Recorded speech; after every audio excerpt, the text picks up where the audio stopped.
Fate, Souls and Singularities by Mundatorem Chapter 196-200. Almost Weekly Santa Altar, IV. It hadn't even been something in the same line as curiosity, merely something regarding the appearance of the servant beside him and her physical appearance before he recalled the brown paper bag he now held in his hands. When examining her heavily furred hands and feet and then looking at the bag, he could not help but become moderately concerned at whether or not the food she even prepared was edible. It ultimately culminated in his actions. The scrunching of the bag caused Tomomo-cat to whirl on him as he pulled out one of the strange baked rolls. He did not know their names off the top of his head, but they looked edible at least. His eyes narrowed a touch as he turned them back and forth in his grasp and looked over every single inch of them with a keen eye, making sure to scan the surface for even the slightest hint of hair. "What are you doing, Juan?" Tomomo-cat released a shout directed towards him, a mixture of both horror and trace amounts of anger. She jumped at him and made the effort to try and pull his arm down to free the pastry from his grasp. He barely spared her a glance as he continued his examination. Unfortunately for her, the efforts were wasted on account of the unique summoning removing most of her strength to allow for a prolonged existence without a master. The end result was his arm not even so much as buckling even as she threw her feet off the ground and tried to drag the limb down with all her body weight, growling and yanking at his arm all the while. His eyes turned to her after nearly a full minute of the display. There was much he would have liked to say, but only one question mattered to him at the time. How were you able to create this without tainting it with your body hairs? Tomomo-cat stopped pulling, her head raised itself upwards and she looked straight towards him with surprise, gradually unlatching herself from his arm and then stepping backwards, patting her clothes down casually as though nothing had happened. He watched her stone-faced as she grew a proud smile and placed her paws on her hips. "Ah, ah, ah. A maid never reveals her tricks, Juan." A single hand was brought up and she waved her claw from side to side at him. "Especially not when I have so many competitors. Maybe you won't say anything, Juan, but I can't chance the fact information might slip through to the others. That snake will jump at anything to get one up on me, especially since I've been absent for so long." She jumped backwards, narrowing her eyes and thinning her lips. He frowned more openly at her as she brought her arms up and started to swing her fists back and forth, ducking and weaving as though avoiding invisible blows. "When it gets to this stage of the game, you can't let up for even a second or you're out of it before you even hear the bell ringing." She paused in her punching, then turned to him and raised a finger once more. "That's not an old man reference, by the way, Juan." He was rather lost with her.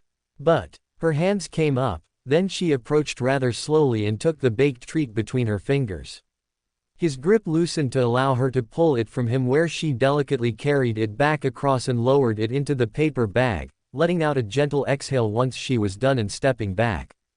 "Just know that I had a pretty serious teacher, Juan. The type that would have turned me into a pie filling if I got even an ounce of a whisker in any of my meals." She shivered for a moment, her tail stood up and puffed out before it fell back down flat and gently swayed from side to side. "Though if you can pass along some words to Goshujin-sama and get him to let me into the kitchen, I would be very, very grateful to you. I'll see what I can do." He didn't actually find himself caring all that much. This was basically her chance to prove competence in that regard, but judging by the appearance of the food, she was already far ahead of himself. He had few memories of tasting food before, and the ones he did have from his time as Gawain were limited to nothing more than basic proteins. Meat and potatoes in excess. Tomomo-cat nodded her head, seemingly pleased at his vague answer for a reason he couldn't quite comprehend. "Good. A maid isn't worth much if she can't be in the kitchen, Juan." His brows crinkled a touch, the top of the bag rolled in his grasp as he resumed walking forwards. "I would say that you are, without a doubt, the strangest being related to divinity I have ever met in my life. I dare say that without the barest hint of knowledge of who you are, I would not even suspect you were divine in the least. Yet you are a minor aspect of Amaterasu, goddess of the sun, and by definition you are a scion of the light, yet you behave nothing like I would expect." Tomomo-cat scoffed behind him. "Well, obviously I wouldn't behave like all the others. All of us Tomomo 9 are different, and when we clash, I'll prove that I am the greatest Tamamo of all and become the sun." Her loud boast was met with silence. He turned to see her fist pointed to the sky with a savage look on her face. Was she proclaiming her intention of murdering her other aspects to become a goddess? Was there a response to this that he could give? "As you say." He settled on that one, turning from her once again and resuming his walk, dismissing the odd topic of conversation from his mind. In another aspect, what are these supposed to be in the first place? I have given it much thought, but I cannot come to a conclusive answer for myself. Tamamo Cat made a face, perhaps a bit caught by the change in topic, though she recovered quickly enough and waved her hand from side to side. "Oh, those are just some cinnamon swirls. Pretty easy to make if you know how, and very delicious one." She beamed. It would also show how skilled I was to avoid getting a single hair in all of that. He supposed she was right. It did feel rather sticky when he held it in his hands for a brief moment. "So what about you? Why did you agree to help with all of this, Juan?" Her sudden question almost caused him to trip. He stumbled before catching himself and turning around to face the berserker, his brows pinching together. "Does it matter?" "A little bit, yeah, Juan." Tamamo Cat rejected the attempt with a shrug of the shoulders and a wave of the paw, her tail flickering back and forth with sharp movements. "I'm here for the sake of Goshujin-sama and proving that I can be really capable in the kitchen as all the other cooks. Also because doing this will make them really happy at the end of the day, but it just seems a touch strange to me that you're going to be away from all the action, Juan." He could try and lie, but that would amount to nothing. "I do not care for this holiday. Every action I take that works to prolong this is like twisting a knife in my head. It stands against all of my beliefs, all that I have known to be right and true since the very first moment I picked up a sword or opened my eyes. Since the moment my mother first started to visit me each and every night. This holiday is wrong to me." Falling silent, his shoulders dropped and he turned back around. "But I know it will make Ritsuka and the others happy. Even if I don't understand, I know that rest and recuperation is important for humans and this offers the best chance for it. So whether I understand it or not, whether I accept it or not, then the very least I can do is see that Ritsuka, Olga and Mash get the very best they can in terms of relaxation from me." "Someone isn't feeling the festive cheer." Tamamo Cat chided him as she stepped up by his side, frowning deeply and narrowing her eyes.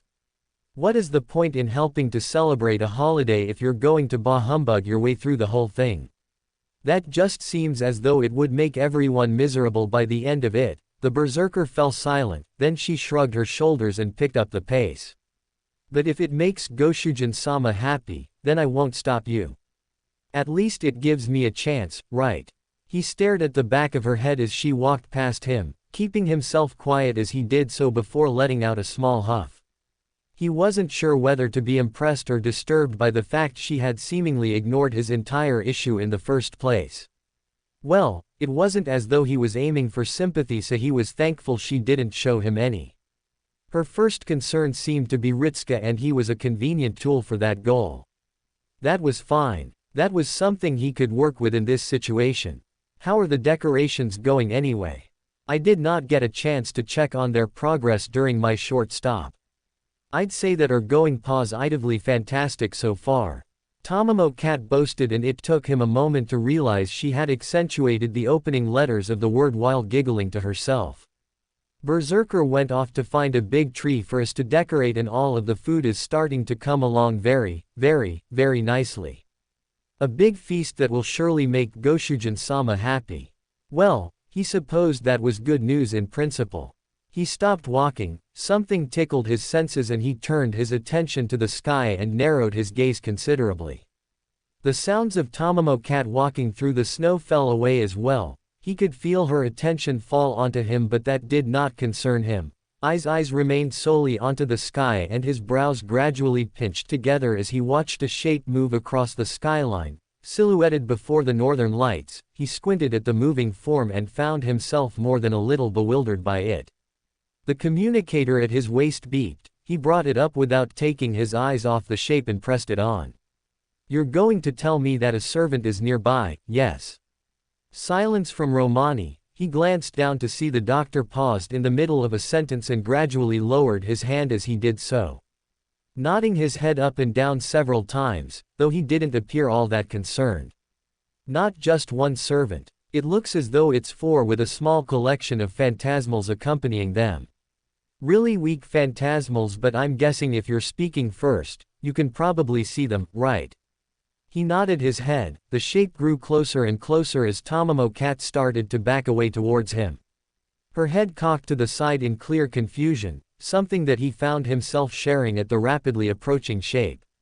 Headed with what looked like 9 of them, the wyverns were all of different colors, with the lead one appearing to be a crimson red. All of them were fastened up and dragging some manner of loosely constructed sleigh behind them, made from slapped together branches and planks of wood. It looked rather makeshift and a far cry from what he would have been expecting otherwise. He and Tamamo Cat took a single step to the side and followed the descending entourage with bemusement on both their features. The wyverns slid into the snow and dragged the cart behind them as they did so. Momentum grinding to a halt just in time for the sleigh to stop right in front of the pair of them. It was at that point that he noticed it wasn't actually 9 wyverns, it was 8, with the lead individual not even being a wyvern at all. It was a matte black horse, adorned with thick plate armor and with glowing red eyes, the creature letting out a weighty snort as it shook its head from side to side, beating its hooves on the ground as it did so. Following the reins which connected from the horse to the other wyverns, he eventually moved far enough along that he was looking at the rider and the 2 passengers that accompanied them. The first was a rather expected sight of a silver knight, though he instantly noticed that it was not Archon on account of the cape being a different color, this one the more traditional light gray as opposed to the bright red of the guard captain. The other was a woman with a rather loose sense of clothing, thick leather armor on either side with a strap going across her chest to cover herself, baggy fur trousers and some manner of thin cape around her, brunette shaggy hair with dark curling horns poking through on either side of her head in a manner that he felt was vaguely familiar for whatever reason. Finally, there was the one who held the reins.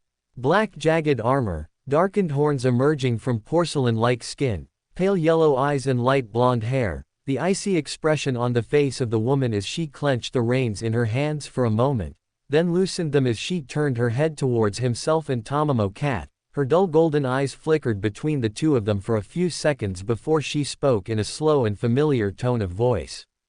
"Oh. So it seems there are others who walk the home of Santa."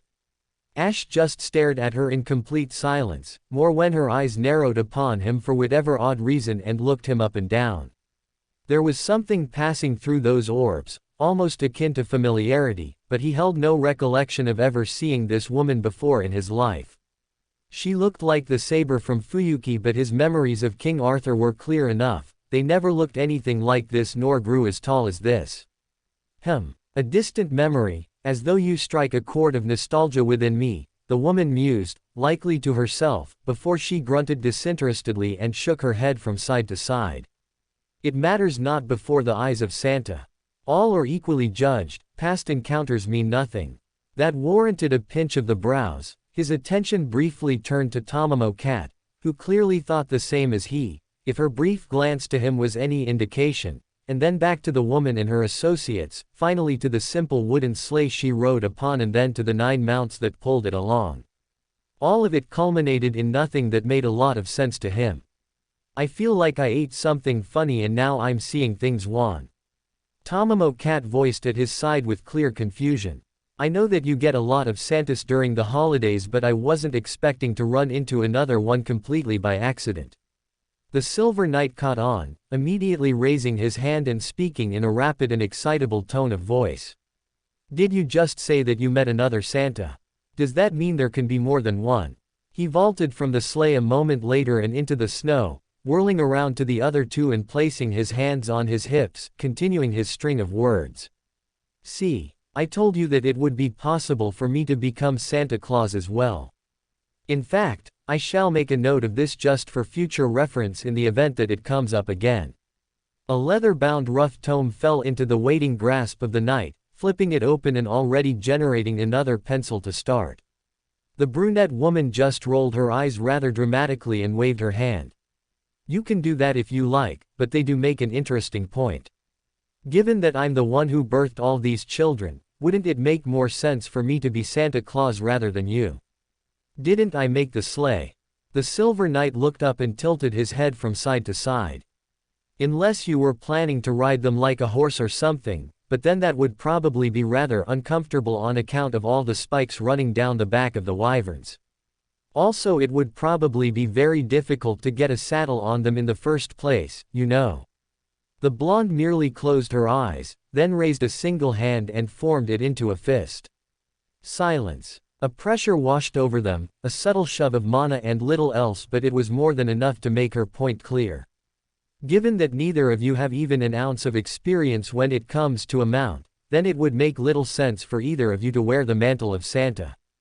The newly claimed Santa lowered her fist, opening her eyes once more. The aid you have rendered unto me is more befitting of helpers than of Santa himself. For that, I shall generously allow you to claim the title of elves. Be thankful for this and for the privilege of riding in the sleigh as Santa does his work. Her eyes turned on them and narrowed. Though this news is troubling. Speak to me of this pretender who claims my title. There can be only one Santa this holiday, I shall brook no others beside myself. Before he could even attempt to answer that question, a head popped up behind the two women. He froze the moment he caught sight of her. The glowing golden eyes and the younger features, the dark gray hair flopping over the two of them as she looked between the women with a raised eyebrow before eventually speaking. Wait, her tone betrayed her intrigue and curiosity. Does being a rider mean you can become Santa? Because doesn't that mean I should be Santa Claus because of my class?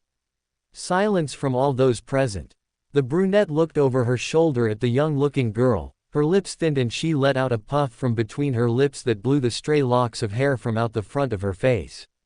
I believe there needs to be a bit more into becoming Santa Claus than just being a rider and sitting on the presents we're supposed to be delivering, and falling asleep on all of them doesn't count as contributing to the cause. By my reckoning, this is the first time you've actually woken up since we set off. A pout from the younger girl, she stood up and wobbled for a moment before catching her footing. That's just because Santa spends the rest of the year sleeping. He saves up all his energy for when he is needed. That is what the Lord Vessel told me, so that means that I should be perfect for the role because I spend so much time sleeping. She whirled on the Silver Knight, then pointed to them. You think so too, don't you? Before the man could have uttered even a word, the dark-armored woman scoffed loudly. A biased source. They are a knight of yours, it is only natural they would take your side just as any knights of mine would assist me. Ask another who shall not nod their head blindly at your words. Tamamo Cat leaned towards him and whispered. Hey, that girl in the back smells very bright wand.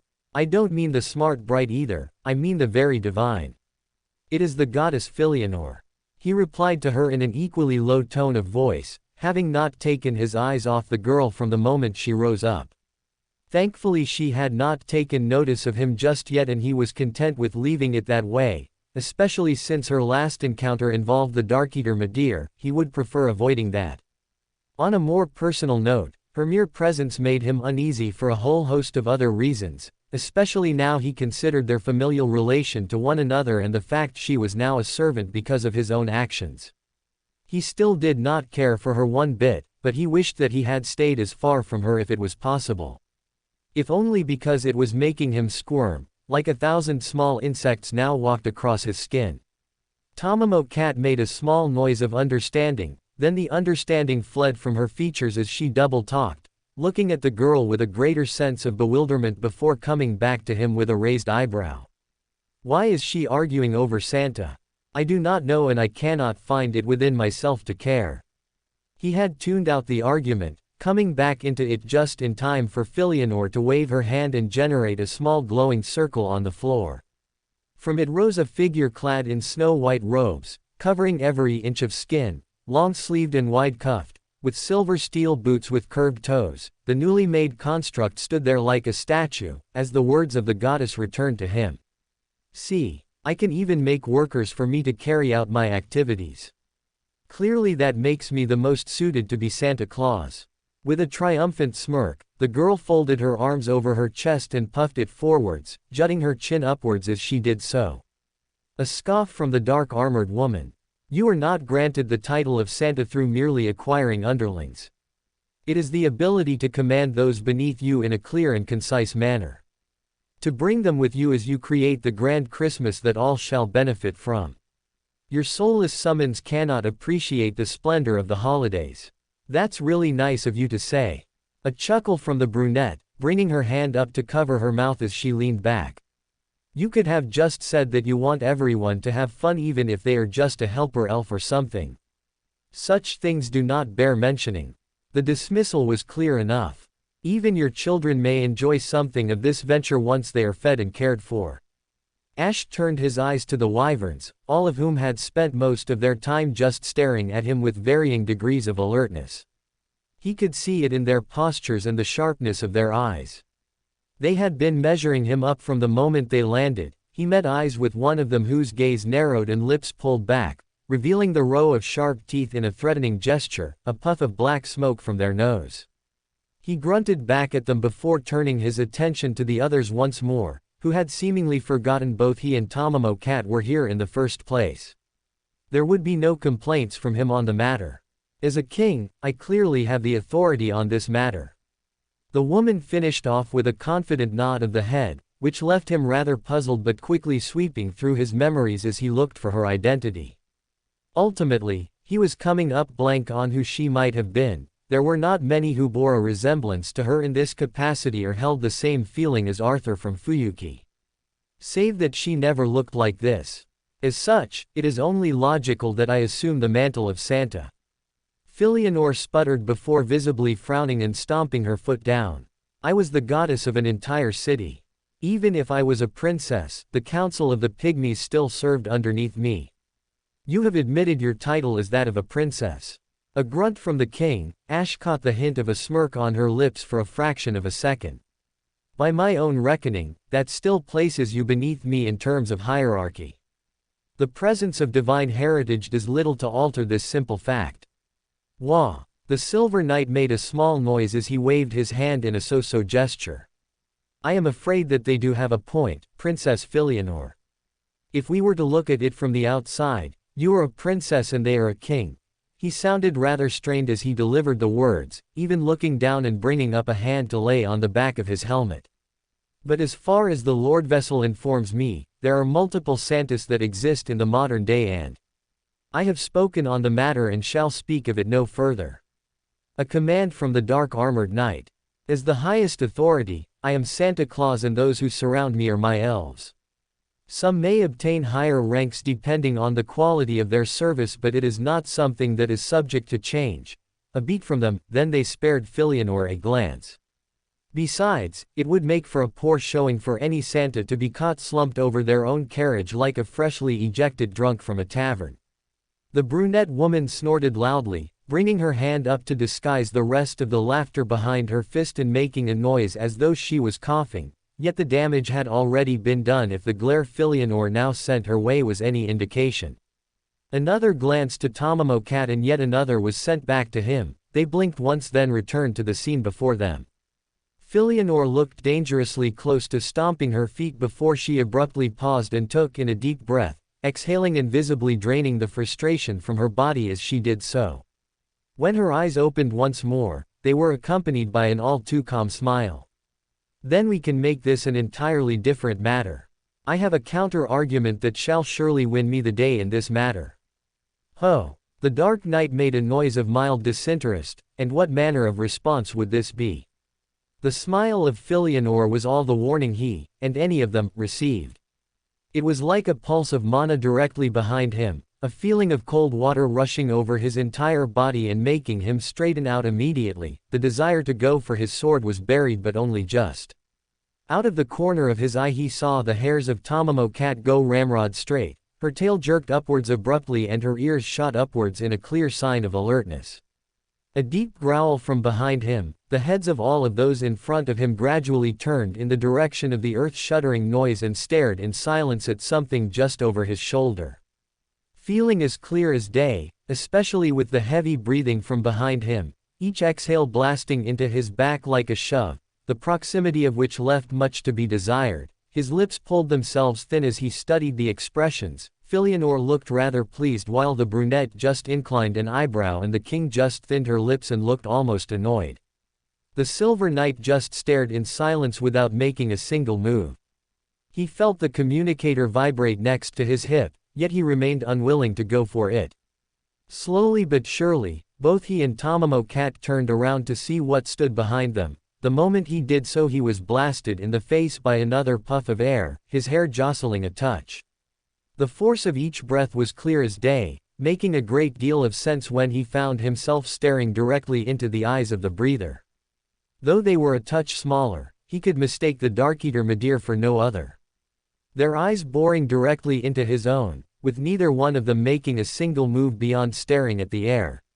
He made an effort to keep his expression utterly unchanged, even as they parted their lips and blew out a small cloud of black smog directly into his face. It cleared with the next breath which shot it over his shoulders.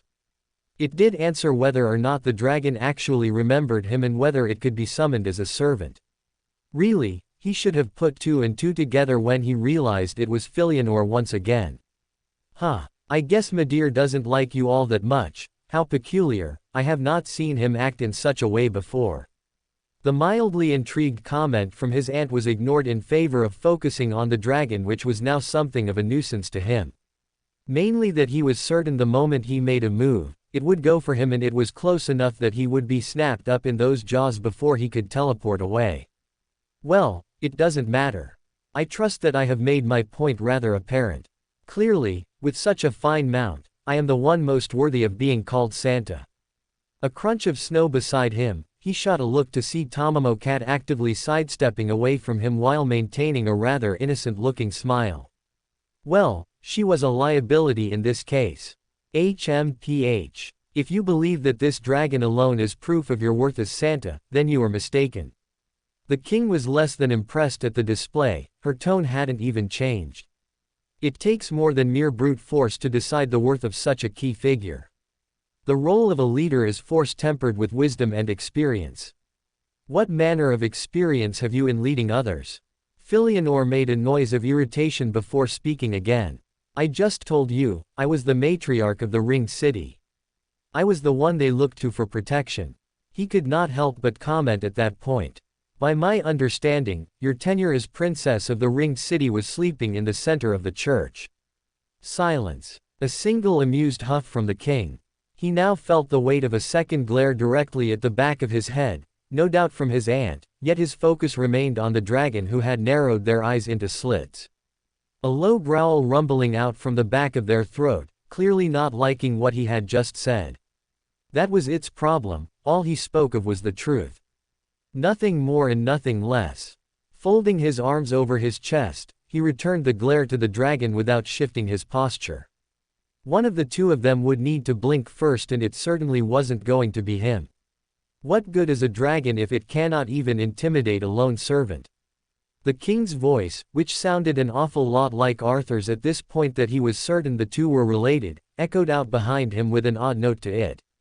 Only those with the traits of a house cat seemed to be frightened of it. Midir snorted out, rather disgruntled and probably a touch insulted as they shifted their gaze from him towards those behind him, narrowing their eyes just a touch for a brief second before pulling them back to himself.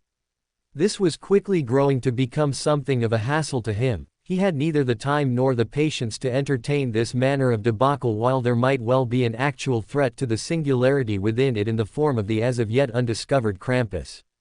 Turning around, he brought his attention back to the group of servants in front of him and narrowed his eyes at all of them. Am I to assume that you are all invested in the Christmas holiday? The Silver Knight nodded his head. I'd say so, yes. I like to immerse myself in the cultures of the lands I visit, so I know a bit about these sorts of things. He paused for a moment, then stepped forwards and raised a finger, his other hand pulling forth the leather tome and opening it up as he started to read from it. In fact, there is one mention here of when I spent a short time in the land of Volgan during one of their bigger festivals before I ran afoul of a rather influential merchant who wanted my armor at the time and was a touch upset that I wouldn't part with it. With the knight occupied with whatever they were doing, he turned his eyes to the other collection of servants and looked between all of them. A scoff from the king was answer enough. Would you truly ask such an obvious question, given the theme we travel with? Perhaps it would have been made clearer had I adorned myself in decorations and worn a hat. A beat of silence. And you have yet to answer my original question. Who is the pretender to the name of Santa? I'm looking right at her. His aunt grumbled from behind them. He spared her barely a glance and a tilt of the head. She caught his eye, then narrowed her gaze on him before she furrowed her brows, squinting at him before speaking slowly. Say, have we encountered one another before? I cannot help but feel as though I know of you from somewhere, yet the memory is so distant from me. He was rather conscious of Midir behind him. A fight with them would certainly attract Ritska. We met once. Only in passing. Ah, I see. That would explain it. Another pause from the goddess, then she wet her lips and angled her head. A single finger was raised and placed on her cheek, tapping away at it as she made a low thoughtful humming noise. Yet I cannot help but feel as though there is more to this tale of yours. Your eyes remind me so much of my sister. His hands clenched into fists. A wave of fury shot through him for a brief second before it was stomped down. If she noticed, she did not comment on it, but the same could not be said for the others. He felt annoyance aimed at himself for his blunder as the two clearly caught sight of his twitch but said nothing on the matter. Fortunately for him, he likely would have devolved into a string of curses. If I were to speak of the current Santa, what assurance would I have that you would not engage them in battle? Engaging them in battle is my sole intention. The king declared without even missing a beat, his body tensed and his eyes narrowed. Though killing them is outside of my interest. Once they understand that I alone am the true Santa, they shall serve under me as an elf until such a time as they are allowed to rise beyond their station. Any who claim the mantle of Santa must have the strength to defend their title. He supposed that was a decent enough reason. At least they did not intend to cause harm to Ritska and the others. King Arthur. The servant seemingly paused, then raised a sole eyebrow at him. Repeat. The one who holds the mantle of Santa is King Arthur. I know I do. What? You're not King Arthur. Are you bereft of sense? No. I am merely certain that you are not King Arthur. He frowned, gesturing to them as he spoke. For the matter of appearance, while you share a face there are physical differences. You are visibly older than they are and are taller. The color scheme of the armor might remain the same, but that is all there is. The nature of your existence is that of an older sibling. Though I do not believe you to be Morgan Le Fay. The individual stared at him in complete silence. I see. They responded with, then turned from him and pulled their lips into a frown. It would seem you are acquainted with another who shares this name, perhaps from my younger days, though such a thing is beyond my memories now. In any event, this shall be useful information. I am more curious as to how you can be King Arthur at all. It is not a story worth telling. They replied instantly without even looking at him. Nor is it one that bears discussion. Well, that seemed to be that. With a wave of his hand, he gestured towards the cart and turned his eyes to his companion, who had managed to now put some considerable distance between himself and the dragon still breathing down his neck. Tamamo Cat, accompany them. The woman didn't respond for a good few seconds. He was debating whether or not she actually heard him, right up until the point she swung her head in his direction, eyes bulged and mouth wide in clear shock, repeatedly swiveling her head between himself and the others, bringing up her right paw and rapidly pointing between the 2 points. Then came the sputtering noises of clear shock. Are you out of your mind, Juan? The accusation was met with furrowed brows, prompting her to continue onwards. You want me to get into the same sleigh as these super strong people while I'm like a cat fresh out the vet? That's going to end up as a catastrophe for me. Where was the problem? They intend to meet up with Ritska and the others, and you yourself wish to take the fastest route to them. Shrugging his shoulders. I do not see where the issue lies. Besides, should they meet up with Ritska with little to no sign of your presence, it can be inferred they are hostile and can be treated as such. Another sputter from the woman. That just means you're using me as cheese for a mousetrap, Juan. No. He frowned. That was a terrible analogy for what he was doing. A more apt manner of putting it would be like placing a finch in the mouth of a crocodile. If all is well, the jaws shall not clamp shut around you." The horror-stricken expression she sent him was clear proof that she did not appreciate his comment. "You're confirmed to be able to return with your memories intact. Where is the harm? The harm is that I die, Juan. Have you no soul? I have more than enough souls." Someone cleared their throat before they could argue further. He turned his attention to the speaker. The brunette woman with her fist in front of her mouth, lowering it down and shooting a casual smile towards them. "Though you might not believe us, I can assure you that we're probably not going to kill you. I, for one, would rather not muddy this first chance at experiencing a proper human holiday by fighting people. It would be terribly boring if that were to happen." He nodded his head to her. "See." Tamamo Cat just pointed at him. "Are you really going to take their word at face value, Juan?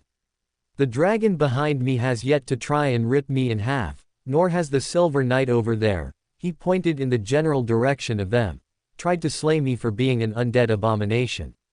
Given that one is duty-bound to kill me and I am directly responsible for the death of the other, I would argue that the lack of violence thus far can be taken as a clear sign of amicable intentions. A beat. Though if you wish to continue doubting them, you are free to do so. Though it would be wiser to keep your doubts quieter, I'm informed that humans and other beings tend to become irritated if their words are rebuffed directly to their face." Another shrug of his shoulders. "But I am working under limited information. So I might be wrong." Silence from those around him. Then Tamamo Cat let out an explosive sigh, dropping her shoulders and sagging forwards. With a swift turn, she marched towards the sleigh and started to clamber up, awkwardly pushing her way past the two women and into the back of the cart with his aunt. The goddess shuffled a touch just to grant more room before she paused and looked directly at something for a moment, then visibly reached forwards with her hand extended. "Hina." Tamamo Cat jolted and whipped around, pointing towards the goddess. "Don't grab my tail so suddenly like that, Juan. You've got some really cold fingers, you know." Filianor pouted and folded her arms over her chest. "You cannot just wave something so clearly soft in my face and expect me not to clasp it." She gestured in his and Medir's direction. "Especially when for so very long I had to content myself with merely petting Medir. While it is certainly an enjoyable experience, one craves the softness of fury just to break up the monotony of scale." He stared in silence, gradually turning to look over his shoulder towards Medir. Sure enough, the dragon was still facing him, but he could see that its eyes were closed and its head slightly lowered, making their exasperation as clear as they could without an actual face. This was one of the most bewildering encounters of his life. And he had traded alcohol with invisible talking birds. "Worry not, good fellow."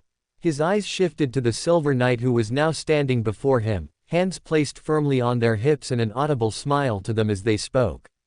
"Upon my honor as a Silver Knight, I shall allow no harm to come to any who stand before me on this holiday, unless it is a holiday where you are supposed to hurt people." Those were actually rather popular in some of the countries. There was actually a rather bewildering experience in a small town in Xena, and that is a really private kingdom, first and foremost, so a lot of their rituals don't really get discussed across the world, but the really. Perhaps it would be best if you joined your allies, given they are about to depart. Cutting off the tirade with a look over the shoulder of the knight, they paused mid-sentence and whipped around, making a small noise of alarm and then running towards the sleigh as it gradually started to turn away from them, the wyverns beating their wings to lift it into the air. The Silver Knight leapt out of the snow, catching onto the back of the transport and then dragging himself up, rolling into the back compartment and out of sight, though he managed to catch a glimpse of Tamamo letting out another squawk as the knight presumably fell on her tail. Medir was still standing here, staring at him. "You think if I want to harm her that I would have been deterred with mere numbers?" They growled, then turned from him. The ground trembled with each step before their wings spread wide. With a single powerful beat, the dragon thrust them downwards and into the snow, propelling itself upwards at the same time it hurled gale force winds behind it. Ash covered his eyes as an avalanche of snow slammed right into him, his body remaining unmoved as the pile formed around him. Seconds passed. He sighed and flexed. A pulse of mana from his body scattered the pile of snow and freed him once more, reaching up and wiping down the last remnants caught between his armor plates and in his hair. The dragon was far more petty than he expected them to have been, that was for certain. The communicator buzzed once more. He unlatched it and held it up before him with the face of Romani appearing once more. The two engaged in a silent stare-off with the other for what amounted to at least 5 seconds, then Ash shrugged his shoulders. Ritska can take care of himself, and if I really believed there was a danger, I would have killed them all the moment they landed. The doctor continued to stare in silence. Or is this in relation to my using Tamamo Cat as a finch? Truthfully, I do not care for her either way. More silence. What? Sorry, I'm just having a hard time working my head around all of this. The reply was slow and rather distant. They reached up and scratched their forehead just above their left eyebrow, their lips pulled thin. Though I'm more alarmed that it's taken me so long to realize that Fu has actually been following you the entire time. They just blend really well into the snow. He blinked, then turned around and looked down at his feet. Sure enough, there was Fu, staring up at him with a blank look in their eyes. How in the flames had they managed to follow him for so long without him realizing? His senses were not so terrible that he could have somehow missed them. With a raised eyebrow, he turned back to Romani. Is that all that concerns you? More the mental preparation for when the director runs into those servants again is all.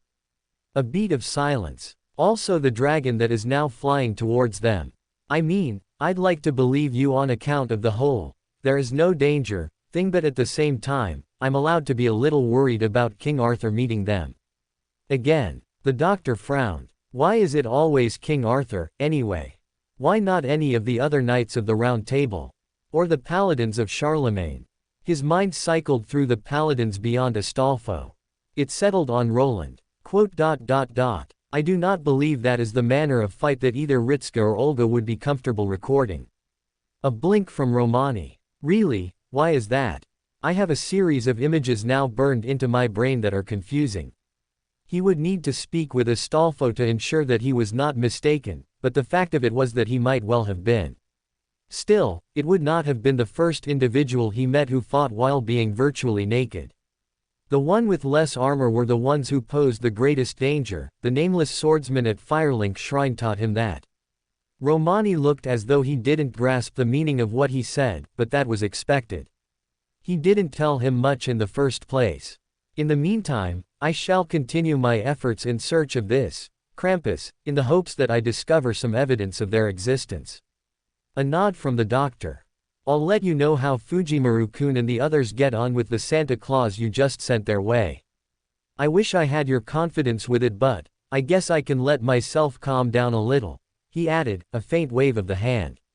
He's doing well so far, he and the director. They just finished sledding down hills, you know. Moving down a hill with something beneath them. I see. Good for them. Until we speak again, Romani. The doctor nodded back to him. He shut down the communicator and clipped it back to his waist. Turning around and bringing his attention back towards Fu. Squinting at the smaller creature, something about it was more familiar now, but he couldn't quite place it. A subtle edge the longer he looked, but seemingly little else. Is there a reason you are not with Ritska and Mash? Fu. The small creature made a noise, then tilted their head before narrowing their eyes at him. Keeping an eye on me, were you? Was what he inferred from the gesture. The further narrowing of the eyes in clear suspicion was answer enough for him. Whatever. He was just tired now. Turning his head from them, he resumed his steps through the snow, but now more acutely aware of the small creature following after him. He could feel them now where he couldn't before, only tiny however. That he was being shown more concern from what amounted to the residential pet than any of the other servants, at least to his face, was bemusing to him. He could tell that both Vrindari and Sanora had been untrusting, but they hadn't openly been as Fu. Was he truly relieved by the fact the mysterious animal was so clearly suspicious of him? He stopped walking as he spotted something from the corner of his gaze. Much like before, it was a speck of darkness on the sea of white. barely visible before the wall of trees but distinct enough that he spotted it upon a second looking. Turning his full body towards it and straightening himself out. That was not supposed to be there. A log cabin in the distance, a speckle of light through the window where the occupant clearly resided. Another servant, most likely. And yet, this was the homeland of Santa. It was a pitiful thought, but all legends had to be rooted in an origin. Then again, the origin of Santa was Saint Nicholas. Perhaps the servant version had been summoned to this singularity or along those lines. It was certainly possible given their fame. He brought his hand up, rubbing at his face and letting out a small sigh as he did so, dragging it back down and dropping it to his side. Thinning his lips as he did so and shaking his head. An utterly pointless notion to debate. He started walking in the direction of the cabin. Welcome to Fanfic Audiobook, your go-to place for immersive audiobooks. If you enjoy the content, don't forget to like the video and subscribe to our channel for more amazing stories. Almost weekly Santa altar, v. He could feel the servant on the other side of the door. He would be surprised if they couldn't sense him either. It was nothing more than a simple log cabin, big enough only for a single person to comfortably live in, perhaps two, but nothing else. A brief pause as he watched the windows on either side, curtains drawn to stop anyone looking inside, flashed up brightly again, accompanied by a muffled cry of pain and a brief wisp of smoke leaking out before the noises fell silent and the light faded back to regular levels. It had happened intermittently as he approached for seemingly no reason. No, that wasn't true. There was a reason, but he couldn't figure out why it was happening. His eyes turned down towards Fu. The white animal just stared at the front of the cabin for a moment and then looked up at him, tilting its head silently. As though asking him what he was going to do about it. A fair enough question. This was far enough out of the way that Ritsuko would likely never encounter it, and whoever lived inside was showing little to no attempt at leaving in the time he approached. Not even stepping outside during the entire period that he had spent outright walking up to the cabin. It just seemed as though they didn't care much for whether they were approached or not. He suspected that it would change the moment he stepped inside, but that was all dependent on whether he did in the first place. His lips dragged themselves down into a frown, his eyes lingered on the windows for a moment before he took in a breath and then exhaled. Standing out here in the cold would solve him nothing, and he couldn't very well leave a stray servant without at least meeting with them first. With his mind made up, he stepped forwards and placed his hand on the doorknob, turning it with a gentle click and then pushing it open. The smell of burnt flesh hit him for a second and he froze at the emotions that washed over him for all of half a second. He twitched and then pressed onwards, swinging the door open fully and stepping inside as he did so, eyes sweeping over the room before landing on the far corner. Just in time to watch the pillar of burning human collapse to the ground, menacing flames of orange and indigo clinging to the body as it gradually faded away into ash, leaving behind only a dark mark on the floor where the human had once been, and somehow avoiding setting the rest of the interior alight with the same flames.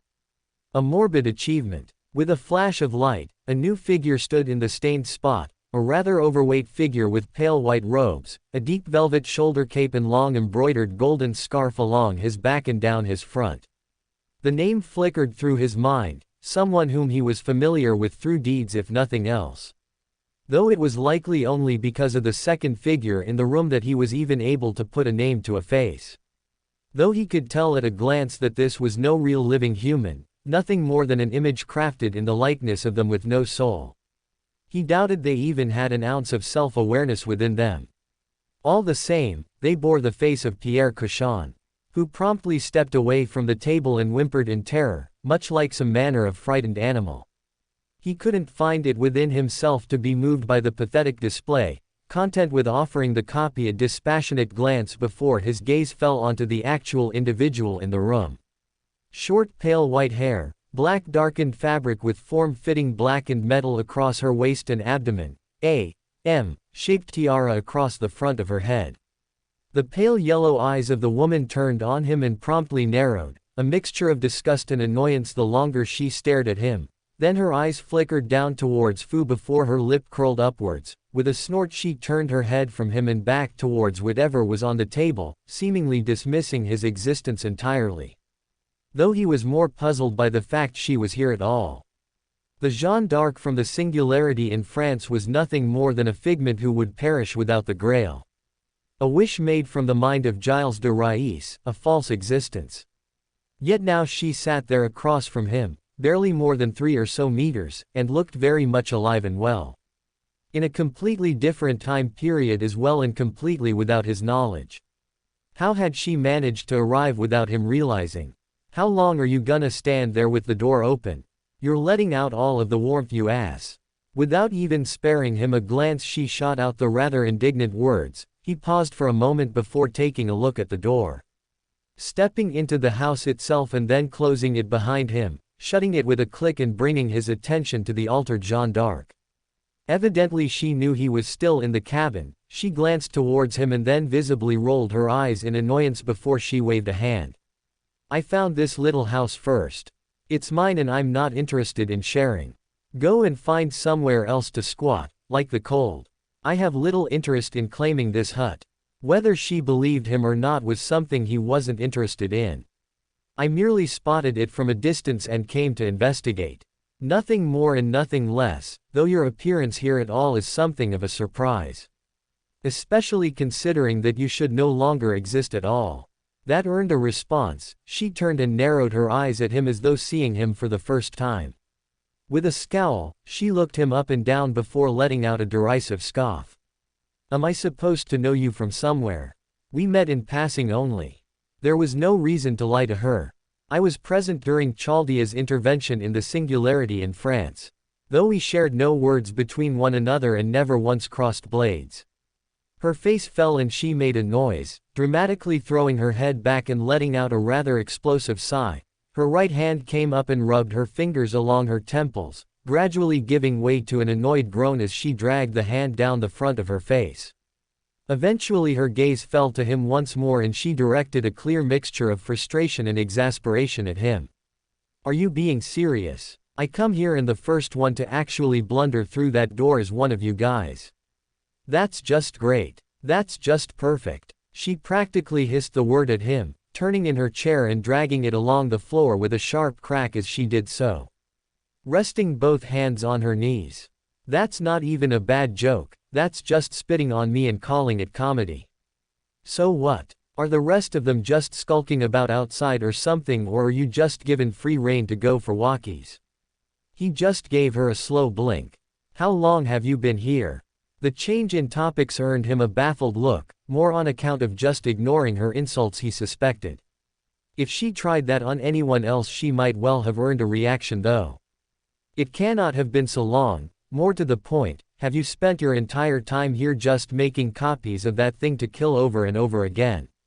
With a wave of the hand, he made a gesture towards the copy of Kushan, who flinched as they found themselves under the gaze of Jeanne d'Arc altar once more. They whimpered and made themselves into an even smaller ball. The woman just glanced between the two of them for a couple of seconds before she scoffed loudly, bringing her focus to him and folding her arms over her chest. Why do you even care? We're just here so you can fight and kill me or whatever, so when are you going to get to it? When was he going to get to it? His eyes looked her up and down. The confidence she displayed was betrayed by the fact he could sense her power. She was barely even a fraction of the strength she displayed during the Singularity. She might have been stronger than the summons that were coming down, but that was a low bar to pass. He was certain she knew it. Killing her here and now would be akin to slaying a naked hollow in a graveyard with much the same difficulty. Do you want to? She stilled, rising up from her seat rather sharply and looking up into his eyes. The incredulity in her gaze was palpable as she repeated the words back to him. Do I want to? Yes, he confirmed. Do you want us to fight here and now? Because I will if that's what you want to, but I have no interest in doing so otherwise. Quite frankly, he trailed off, his gaze flattened as he stared at her before bringing his shoulders up in a faint shrug. I don't much care for getting in a fight with you. I have no reason to do so. Your desire to destroy France and threaten human history was born of your creation. A construct with intellect and little else. Her lips curled in disgust as she threw her arms wide. So what? That's it. You're just going to act like nothing happened. Silence. Then he replied. When I last saw you, it was when you were determined to burn all of France to ash and transform the country into a graveyard. He gestured around them. Now you are here, squatting in a cabin in the middle of the woods in Lapland, centuries from the time and place and without even an ounce of the power necessary for your goal. Seemingly content with burning this figment again and again for whatever reason. I'm sure you can see where the problems arise. You, at current, are not a threat to human history. The scowl deepened. I'm in a singularity right now, how do you know that I made the singularity. She was silenced by his swift reply, her eyes widening in surprise and her jaw clamping shut. I suspect the only reason you are here is because I granted the foundation for abnormalities to appear. Yet you are here all the same with no real method or means of carrying out your goal. My goal. The dragon witch spat with a clearly mocking tone of voice, sneering at him before throwing herself back down into the chair. What sort of pointless fake goal is that? Burning France for something that never even happened to me. TCH. What an absolute joke that would be. All I even know of that clown is that he helped kill Jeanne d'Arc. I'm not even her, so what would be the point of trying to burn down France? The answer to that went without saying. He exhaled, then looked to the table she was sitting at. Raising an eyebrow as he stared at the rectangular board sitting atop it with a series of symbols in square boxes. Though he could not make heads nor tails of the words written on them, he could see the symbols and understood some of them. A man behind bars, some manner of law enforcement officer, a train and a watering tap. Dismissing it, his eyes turned back to her. So if you're not going to fight me, then what the hell are you even doing? Jean asked him with a snort and a curl of her lips. In making this singularity, I thought you were all about protecting human history with all of those Chaldea chumps with that dumb peasant girl you've picked up. Have you turned away from all those do-gooders or something? HMPH. Nothing like that. It just suited a purpose to make a singularity here at this time and place. The dragon witch flattened her features, then let out a deep groan. Both her hands covered her face as the disbelief was audible from her. She leaned forwards in the chair and continued to breath out irritation from her every action. She certainly never lost face despite her weakness, maintaining her confidence in insulting him or being visibly annoyed with his actions and words. Kushan continued to whimper. He would admit the noise was starting to get a little grating on his nerves. A flash of annoyance as he shot a look towards the copy and glared at it in an effort to silence it. The response was more incoherent mumblings and a series of animalistic noises, utterly unfit for a human being to make. Though he reasoned that it was no human being in the first place. He felt less guilty that way. He blinked as his hand was suddenly by his side, galvatine in his grasp and with the blade now slick with blood. His eyes looked up and down it, then turned his eyes to the now silent Kushan, a slash across their chest and slumped against the wall. Their bodies started to fade away into dust. The false blood peeled away from the sword as he clicked his tongue in annoyance at his brief slip of control, mounting the sword back into its holster on his back and turning his eyes to Jean. She was staring at him with an unreadable expression. It was starting to annoy me. It was the first thing that popped into his mind. He really disliked it, but it was the truth. Whatever impulse had driven him, it had gained a foothold through his brief slip of emotion and nothing else. Once more, the distant emotions were buried deep within him, dragging his arms back to his side and keeping them there. Whatever, not like I can't just make another. She dismissed quickly, though he noticed the slightly intrigued look she shot him. Leaning back into her chair rather lazily, throwing her arms over the backrest and crossing her legs over one another. A frown swiftly formed on her face as she seemingly realized something, or perhaps recalled something. This is to do with Christmas, isn't it? I bet you probably made this singularity so you could all mess around here during the holidays, right? He suppressed a blink of surprise. You catch on quickly. Why else would you come here?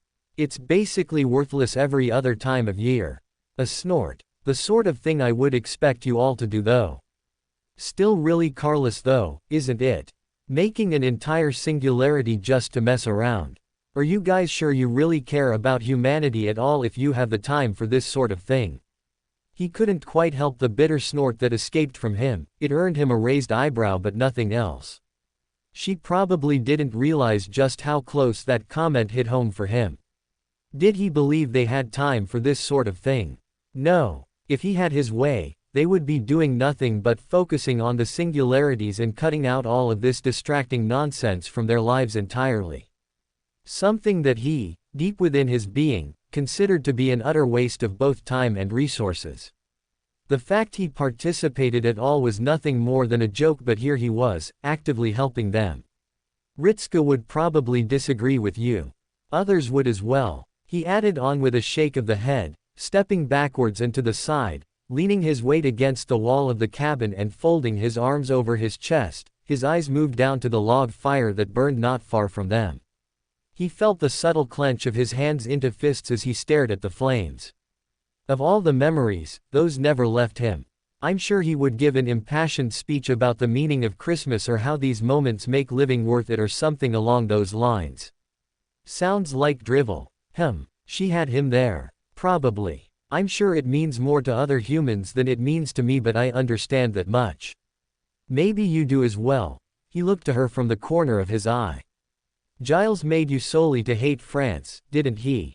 That's the entire reason you exist, just to exact his vengeance. She scowled at him. Rub it in, why don't you? Yeah, I'm a fake. Get fuck. I'm not mocking you. He quietly cut her off, sending her a look from the corner of his eye. Just that I'm noticing something of a similarity between the two of us. That being that we were both set down paths with neither one of us having much choice in the matter of whether we wanted to walk them or not. It hadn't really occurred to him until just now either. Maybe that was why he didn't dislike her presence in spite of her past. She didn't have much choice in whether she wanted to destroy France or not. It was just something she had been compelled to do. You still hate France, don't you? Even if you know they never did anything to you in the first place. A disgruntled click of the tongue and a sour look was the reply to his words, but it was more or less an admission. He knew it would be like that though. A path so deeply ingrained into one's being was not so easily cast aside. Though they were not totally the same as one another, it was likely the principle of the matter. Hate it or not, I still went out of my way to set it on fire in the first place. A beat of silence, then she sent him a sneer. Or are you going to absolve all my heinous actions with the simple belief that because I followed orders it's all right? Maybe you can give me a sob story and I'll convert myself into becoming a fully fledged defender of mankind while I'm at it. A crime remains a crime. Whether it was done of our own accord or not. A debt is owed. Her lips thinned. He shrugged. That is how I view it at least. Whether I was influenced or not, whether you were influenced or not, we still committed actions we knew to be evil but did nothing against. Else you would not refer to them as heinous actions with such a straight face. The benefit of hindsight doesn't change the fact people are now dead because of us. Blame isn't so easily passed away. Jean looked at him, then her eyes twinkled as her lips pulled into an almost sharp grin. Oh, so what did you do that you feel so bad about? I don't feel bad about it. Not the first one, but I'm sure many would not look at me kindly. Though whether it was done out of mercy or anything, it is still the act of killing. Smacking his lips together, he blew air out from between his teeth. As for what I did, I killed them. A raised eyebrow. Killed who? Everyone. Those who still walked across the earth and everyone who might yet have lived. I alone decided that life was no longer worth living for those who remained or those who might yet live, and figured it was better for them all to die. He frowned. Maybe if I had stopped there I would be fine with it all. But I tried it all over again recently. I just looked at all of human history and found I couldn't agree with it and tried to kill Ritska. Ending the efforts to restore humanity and permanently dooming them to oblivion because of the fact I just didn't like the way they were living. Seems a bit small looking back on it, but that's just my thoughts. I don't agree with how humans live. He didn't put much emotion in his words, he didn't need to. He was just stating a simple fact of life. His own life at any rate. Silence from the Dragon Witch. He didn't expect a comment from her. she just stared at him as though she was seeing him for the first time. It might have been a big surprise for her to learn that someone who opposed her probably disliked humanity as much as she did. It was a surprise to him as well, but here they were. No, it wasn't that he disliked humanity. He just liked them too much. Ironic. Hang on, then what the? She fumbled over her words, then squinted at him. Is this some sort of practical joke? Am I getting punked here? Her head whipped around, rising up from her chair rather swiftly and marching towards the windows, throwing the curtains aside and sticking her face right up against the glass. Looking left and right before turning back to face him with her brows furrowed and her lips in a deep scowl. All right, that's a funny joke. Where is the part where you say you got me? He raised an eyebrow. I'm not all that funny. Quote. Seriously. Her shoulders dropped, her head hung low and then started to tremble. It started as a low noise at first but then grew in intensity, eventually reaching the point where it bounced across the walls. Ha ha ha ha ha ha ha ha ha ha ha. Throwing her head back and letting out a laugh straight from the gut, the dragon witch raised a hand to cradle her forehead as she staggered backwards, continuing her tirade of laughter while showing no sign of stopping. His eyes briefly lowered themselves to Fu, the small white creature waddling across the floor towards the direction of the fireplace. Not even showing an ounce of care for what was happening around them, he doubted they even did in the first place. They were here to watch him for their own peace of mind, not partake in this sort of conversation. Dragging his gaze back to Jean Alter, her laughter started to die down as she pointed towards him. Through tear-soaked eyes she managed to mumble out a few words through a wheeze. TTH, that's actually SNRK, that's hilarious. That's the best worst joke I've ever heard in my life. The guy who doesn't like humans is now helping save humanity and wandering around to literally make Christmas. Are you being serious right now? Ha ha ha ha ha ha ha. Is that how you atone for your sins or something? Ha ha ha ha. She laughed but he didn't think she was all that far off. He shrugged his shoulders at her, not sure of what else there was to say. That is more than likely my reason for doing this.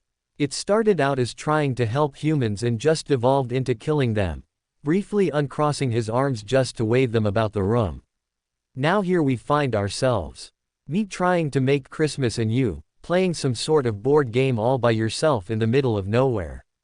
That managed to suck the laughter from her rather quickly. Her expression fell into an annoyed scowl for only a brief moment, then was reduced to nothing. Blowing air out of her mouth, she walked back to her seat while shooting him an annoyed look for only a moment. Then waved her hand. All right, fine, we both fought and lost. We're big losers stuck at the mercy of the holidays now. Yippee. As she moved past him, she abruptly paused and whirled on him, a sudden look of realization on her face as her hand whipped up. A finger pointed straight at his face.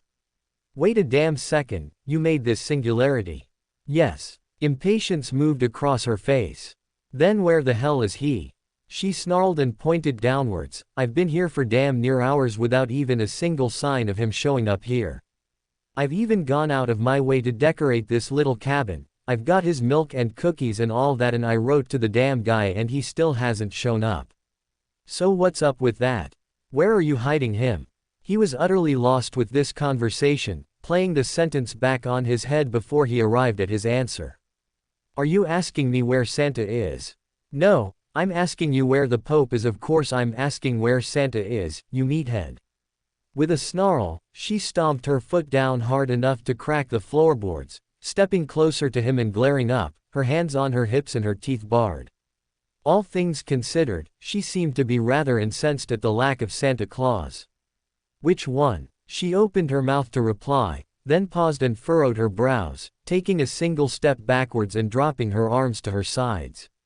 Bewilderment washed over her face next as she was seemingly at a loss for words. Which Santa? He asked again, scoffing as he did so.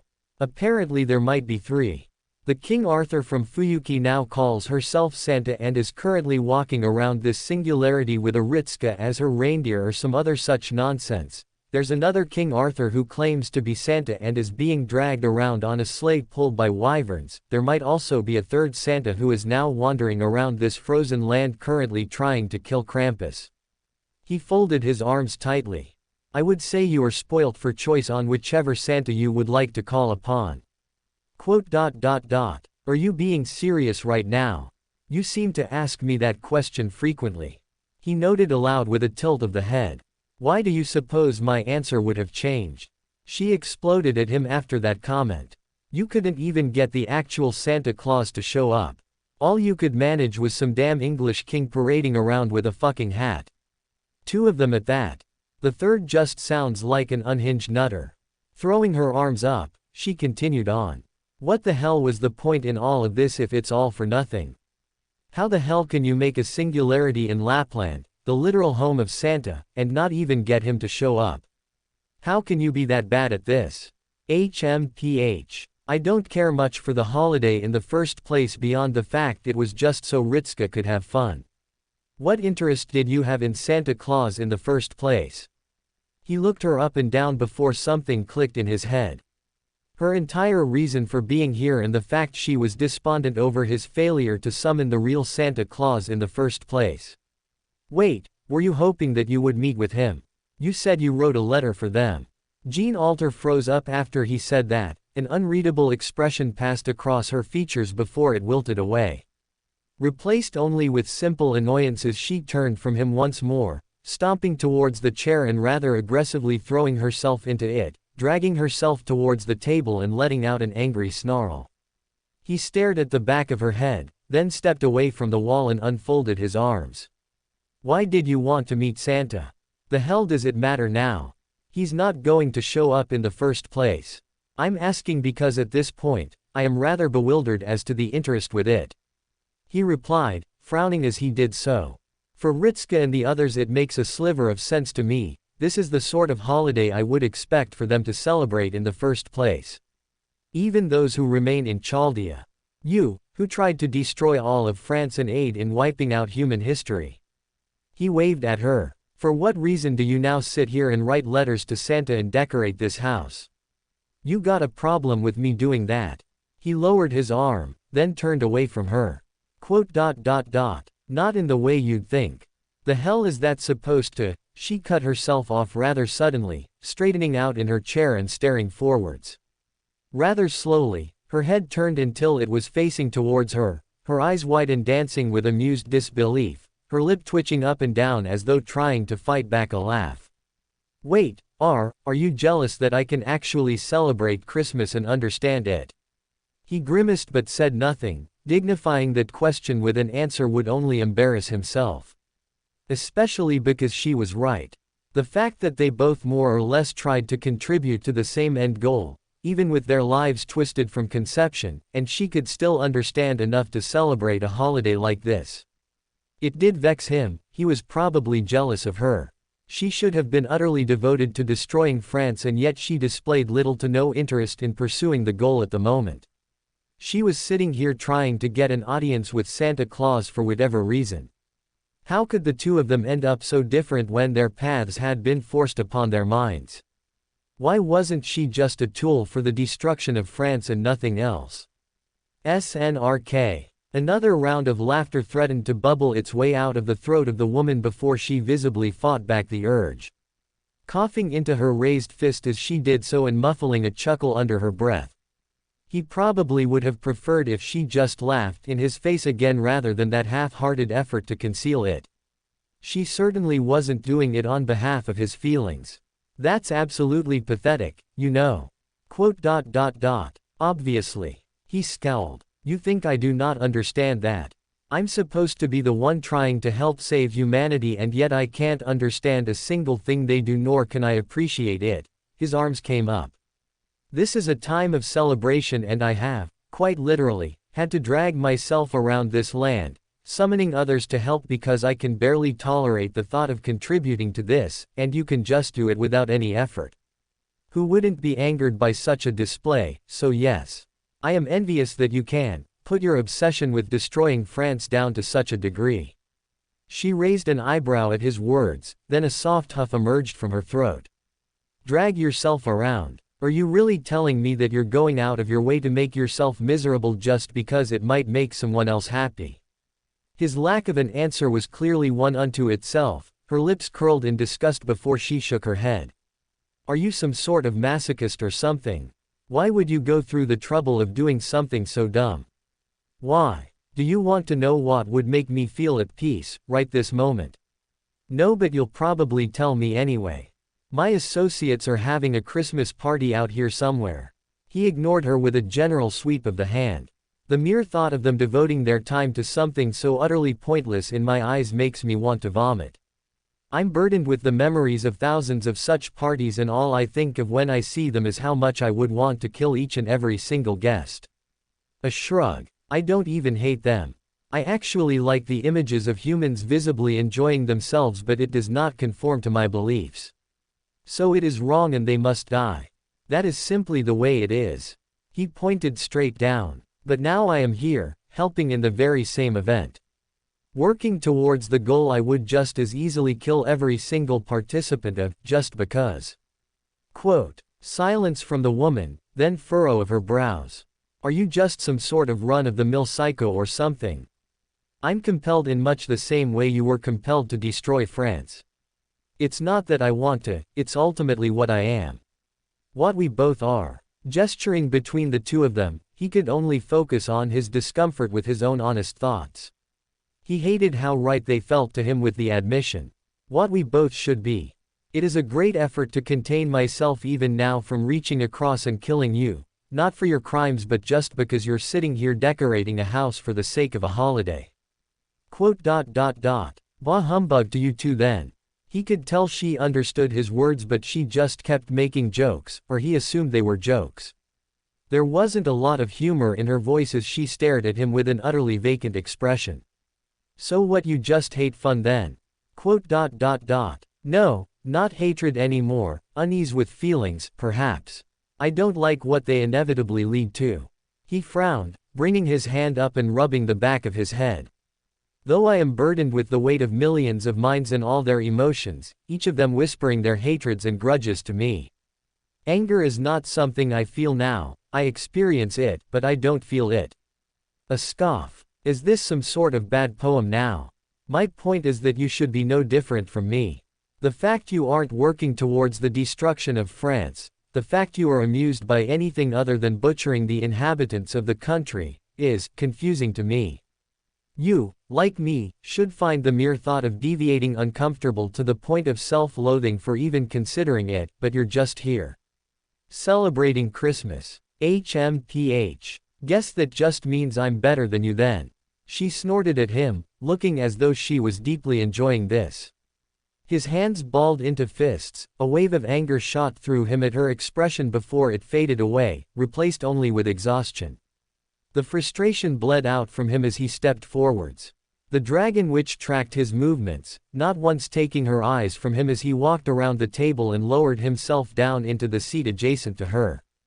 The wood creaked beneath him before it fell silent, his lips pursed as he stared at the table itself. He could think of a few words he needed to say. Quote. How did you free yourself of the compulsion to burn France? The hell makes you think I'm free? The woman shot back instantly, scowling at him and resting her arms on the table. Every time I think of France at all, I just feel a big spike of disgusted fury. Even the thought of the land fills me with nothing but red-hot anger. I'm not even the real Jean and I can't stomach the thought of France existing but. Her expression shifted, she exhaled and closed her eyes. But I had my chance and I blew it. Tried and failed and all of that. Can't make the same effort ever again because I'm not a real servant in the first place. I'm not so stupid that I can't see I'll never get that revenge. Quote. That was poor phrasing on my part. Rubbing his hand along his chin, he frowned in thought. What I meant to ask is, how are you able to tolerate anything that isn't trying to destroy France? Even if you understand you can't obtain your wish, how are you able to sit through something like this? Smiling all the while, you tried for an audience with Santa, surely aware that he would not grant a wish to destroy France. A bark of laughter cut him off. I didn't want Santa here to blow up France or something. I wanted him here for the ultimate board game where I can turn everyone who plays into destitute losers. Her fingers drummed on the pale cardboard square on the table in front of them. This is the closest I can get so far, but it's the game that everyone can have fun playing, especially the winners, and with this, I can be a winner. A board game. Yeah, he couldn't even complete the sentence, it just didn't make an ounce of sense to him in the least. She wanted Santa here for the explicit purpose of giving her some sort of board game that would make her win. Or she wanted a board game that was easy for her to win. Neither of those two sentences made much sense to him. Not what you were expecting. The woman sneered at him. Well, sorry, I'm not some bland idiot who wished for the power to burn all of France. I just wanted the better version of Monopoly. The sort that makes everyone who plays break down in tears when they end up losing, all while the winner revels in their victory. Bringing his hand up, he rubbed at his eyes with his fingers and pinched the bridge of his nose. Keeping it there for a moment and then lowering it back down as he tried and failed to come up with a reply for that. In terms of goals, that seemed as though it was a considerable step down from what she had been initially aiming for. At this point he wouldn't so much call her a threat to the world as much as she was just a menace to children. He stared at her, looking right into her eyes, and saw that she was being completely serious. This person had been a threat to human history. How? Returning to my original point. I am merely curious as to how you would be able to break out of your role as the destroyer of France and into this. His hand waved to her up and down. It is, even though your anger remains. You can evidently find humor in other things. There are other things beyond the destruction of France that you can work towards. I would never even consider stepping away from my duty, and yet you're here writing letters to Santa and playing children's games. It's Christmas. That isn't an answer for me. He clicked his tongue at her and leaned forwards in his seat. This is just like any other day of the year for me. Why should I view this as anything special? For what reason am I supposed to care for it? The dragon witch made a face like she was going to be sick. Because it's the time of miracles or whatever else. You make some sappy wish or write a hopeful letter to Santa to give you whatever it is you really want, and then that's supposed to make you happy or something. Don't ask me, because this is literally the first time I've ever done something like this, and I don't intend to spend it babying your ass through the basics of the holidays. It's not the basics of holidays I need. He stressed with a shake of the head. What I need is to understand why you, of all people, can sit through something like this. We are both supposed to be compelled along a single path with no plans for us to deviate, and yet, he trailed off. They had been over it, but it made less and less sense to him the more he spoke of it. Different in design but not in principle. The wish to destroy France was literally engraved into her entire existence. Like him, the sole reason for her existence should be for the destruction of France, with every single action she took working towards that goal. She had no foundation with the original gene to divert her attention elsewhere, and there was no alternative relation to sway her mind. She had somehow managed to break it under her own power, and he didn't care if she said it was still there or not. The fact of the matter was she wasn't trying to work towards entering France again. If he had been in her shoes, he was in her shoes right now, and it felt as though his body was crawling with insects. His skin felt as though it was protesting his every action, and everything he did here sent his very spirit through a litany of emotions. Were you hoping for some manner of wish to complete this rejection or something along those? Rejection? I'm not going to reject hating France. She cut him off with a bemused scoff. Sure, France didn't do anything to me personally, but that damn saint literally died for that place. So of course I'm going to hate it because it's something she loved. I don't really need a reason to hate it beyond that. Hatred. Was it really that strong a motivator? No, he had hatred in spades now. He felt it every second of every day. The hatred of millions. There had to be more to this than she was letting on. That can't be it. You're really adamant about this. A chuckle from the woman. She knew the importance of this and was now relishing every single second of his discomfort. Leering at him with clear provocation, as though she was just trying to tease him with the actual answer. What, are you actually looking at me as though I'm like that saint? Like I'm going to just unfurl my banner and lead you right to the answer like a good little sheep if you beg hard enough? Tough. The temptation to reach across the table and just snap her neck was beginning to seem more and more appealing by the second. A smirk from the woman. Tell you what. Humming, she leaned back into the chair and looked him right in the eyes. You give me your sob story and I might even give you a couple of breadcrumbs. It's gotta be something good if you're really that desperate about it. The sort of conviction that leads you to almost murdering your own master. This had better be the best sort of story out there for you to just betray them like that. He took in a deep breath, then exhaled. My mother raised me to kill myself. The face of the dragon witch flattened. From the moment I was born, the goddess Guinevere used her charm to influence my mind to submit to her every word.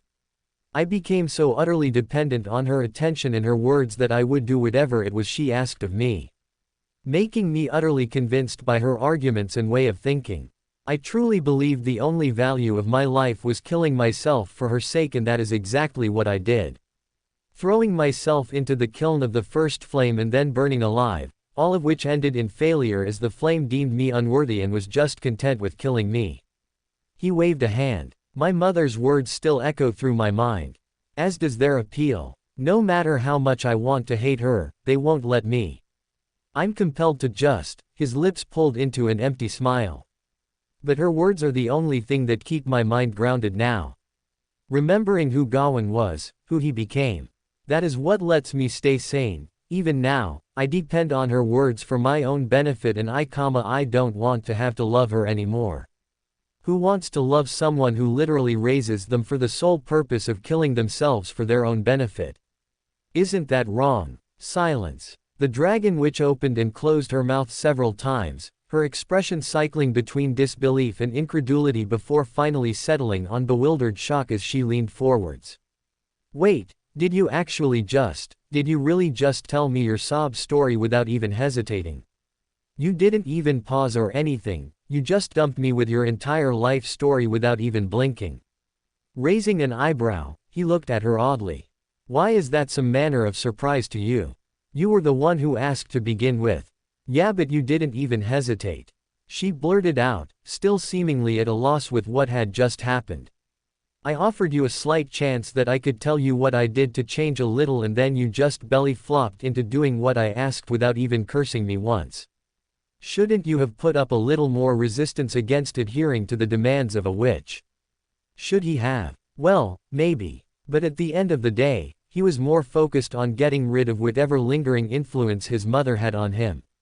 The fact he had felt this entire time with nothing less than disgust aimed at himself during a period which was supposed to be a time of great joy, to the point where even someone like this warped version of Jeanne d'Arc could take the time to appreciate it, was approaching the last straw. Ritska had gone out of his way to try and keep him around with the belief that something could be done for him, maybe he could change or maybe he couldn't. But if Jeanne d'Arc Alter could sit here and think of something other than the destruction of France, then there was just a chance, just a sliver of hope, that he might be able to do the same with his own devotions. Maybe so that Ritska wasn't truly wasting his time, but he did not want to submit to being nothing more than a victim of Guinevere. He was more than the remnants of whatever Gawain was. He was going to be more than them. If it was at all possible, then he at least owed it to those who had the slightest ounce of faith within him to try. That, and it would separate him from his old life once and for all. At this point, I am not sure what I would do for the sake of freeing me from this way of life. He mumbled to himself, shrugging his shoulders and frowning. Besides, between the two of us, I would wager that I am the greater evil than you. That earned him a frown but little else. Eventually, Jeanne d'Arc Alter just sighed once more and rolled her head backwards. A quick chuckle rippled from her throat before she looked forwards. The grin on her lips grew larger and larger as the seconds ticked by, adjusting herself in her chair before speaking once again. Still, if this is all just to reject the wishes of a goddess, I guess I can play the part of a saint for this one little instance. Leading people away from the path of the divine does have a certain appeal to it, all right. I guess that I can bestow some little traces of wisdom on you. Falling silent, she pointed a finger at his face. But you better appreciate this. It's definitely going to be a one-time thing. Don't come looking to me to become a guidance counselor or some sort of moral leader like that uppity saint, and don't take her advice either. It's crap. She'd just tell you to believe in the power of friendship or whatever. The power of what? Now then, as for what I'm doing to be free of all of this. He leaned forwards just a touch. She just shrugged her shoulders. I'm doing this for me. Why the hell should I devote all my efforts to just burning down France if I'm literally nothing without that? She scowled, her hands curling into fists. So what if I started out as nothing but a tool for Giles? As long as I'm actually able to, I'm going to show that punk-ass saint that I'm better than her. If for no other reason than because I can. Because you can. What other reason do I even need? A scoff from the woman and a shake of the head. She now looked at him as though he had said something stupid. I can, so I will. There's nothing else for it. You think I'm going to be stopped by something as stupid as the lack of France or being a figment? I'm going to become real no matter what you say about it or that joke of a master of yours. Just, you. Wait. He wasn't paying attention to her anymore, tuning out her words after the last sentence. Placing his elbow on the table, he leaned his cheek onto his fist and scrunched up his brows in thought. For such a simple reason as because she could. Was that really how it was supposed to work? She wanted to be more than what she was, so she just went and did it. Ritska had alluded to it, but he wasn't sure if it was supposed to mean anything to him at the time. As for right now, he wanted to know why people, why humans, appreciated Christmas. He wanted to know why they would accept something like a singularity just for the chance of being in this land as though it was anything more than a pile of snow. He wanted to know why it was that they didn't accept his way of thinking. He just wanted to know who he was supposed to be protecting in the first place. Maybe more than all of that. He wanted to know what sort of life he could have lived if it had been anyone else he was born to. Perhaps if his mother had chosen another, or perhaps if he had been born earlier or later. If he had been anyone other than Gawain, what would he appreciate in life? What would he grow to care for? What would his goals be beyond this version of himself? Is that all right for us to want? Who cares? I'm doing it anyway. A dark chuckle from the woman. You think I'm going to ask permission for something like the right to exist and live how I want to? I'm the Dark Saint, remember? The evil dragon witch who burned all of France. I'm going to do as I damn well please, regardless of what you or anyone else has to say about it. You can do what you want, I don't really care. He believed her on that front. All the same, this was the information that she was giving him as a method of finally breaking free of Guinevere and becoming something that could actually understand human mentality. That could truly live. Doing all of it because he wanted to. He grimaced at the familiarity it held with the words of Francis Drake. Her entire spiel had made him despise her to the point of wanting her dead, but now, with hindsight, perhaps there was some trace of wisdom in her words. Only trace amounts though. The fact even the other humans looked at her with the same level of concern was proof that she was something of an extreme, but all the same. Humans need to have wants. What did he truly want? What was the thing he had wanted? He could not think of something he wanted aside from not being Gawain, but what did that actually mean in the first place? This was rather more complicated than he envisioned, but he didn't expect it to be easy. Now though, there was proof in principle. Jeanne d'Arc altar provided it to him. Someone could turn from the path that had been engraved on them by another, maybe not entirely, but just enough that they could still become their own person with their own wants. Thank you, Jeanne d'Arc. He gave his serious thanks to the woman, something that she was visibly surprised by as the smirk faded away from her face and was replaced by a simple frown. I do not believe you could understand what you have provided me with, but I shall tell you all the same. Thank you, from the bottom of my heart, for this. She visibly shuddered at his words, making a face as though she had sucked on something sour. You. Don't get all mushy on me, it's disgusting. You've already ruined Christmas for me by failing to bring me the actual Santa Claus. Don't make this worse by trying to act all grateful or something. I did this just to piss off whatever goddess gave birth to you, not because I care about you or something, dimwit. He flattened his features. I wasn't going to mistake it for something like that. Your motivations matter little. All I need are the end results and I can at least make use of these. Rising from his seat, he rolled his shoulders and took a single step forwards, making for the door. A hand clamped down around his wrist. Where the hell are you going? He paused, then looked down at her. What? You think you can just show up, ruin Christmas, take advice from me and then peace out? What? No way. Sit your ass down. You're not leaving until I get even with you. He was more guided back to the chair and sat down, watching as she whipped the board around between the two of them and locked eyes with him. Waving a hand over the board and then smirking. I'm going to pay you back 1,000-fold for this. You're not leaving until you're crawling on your hands and knees begging to be sent to jail in order to avoid giving me money. He blinked at her.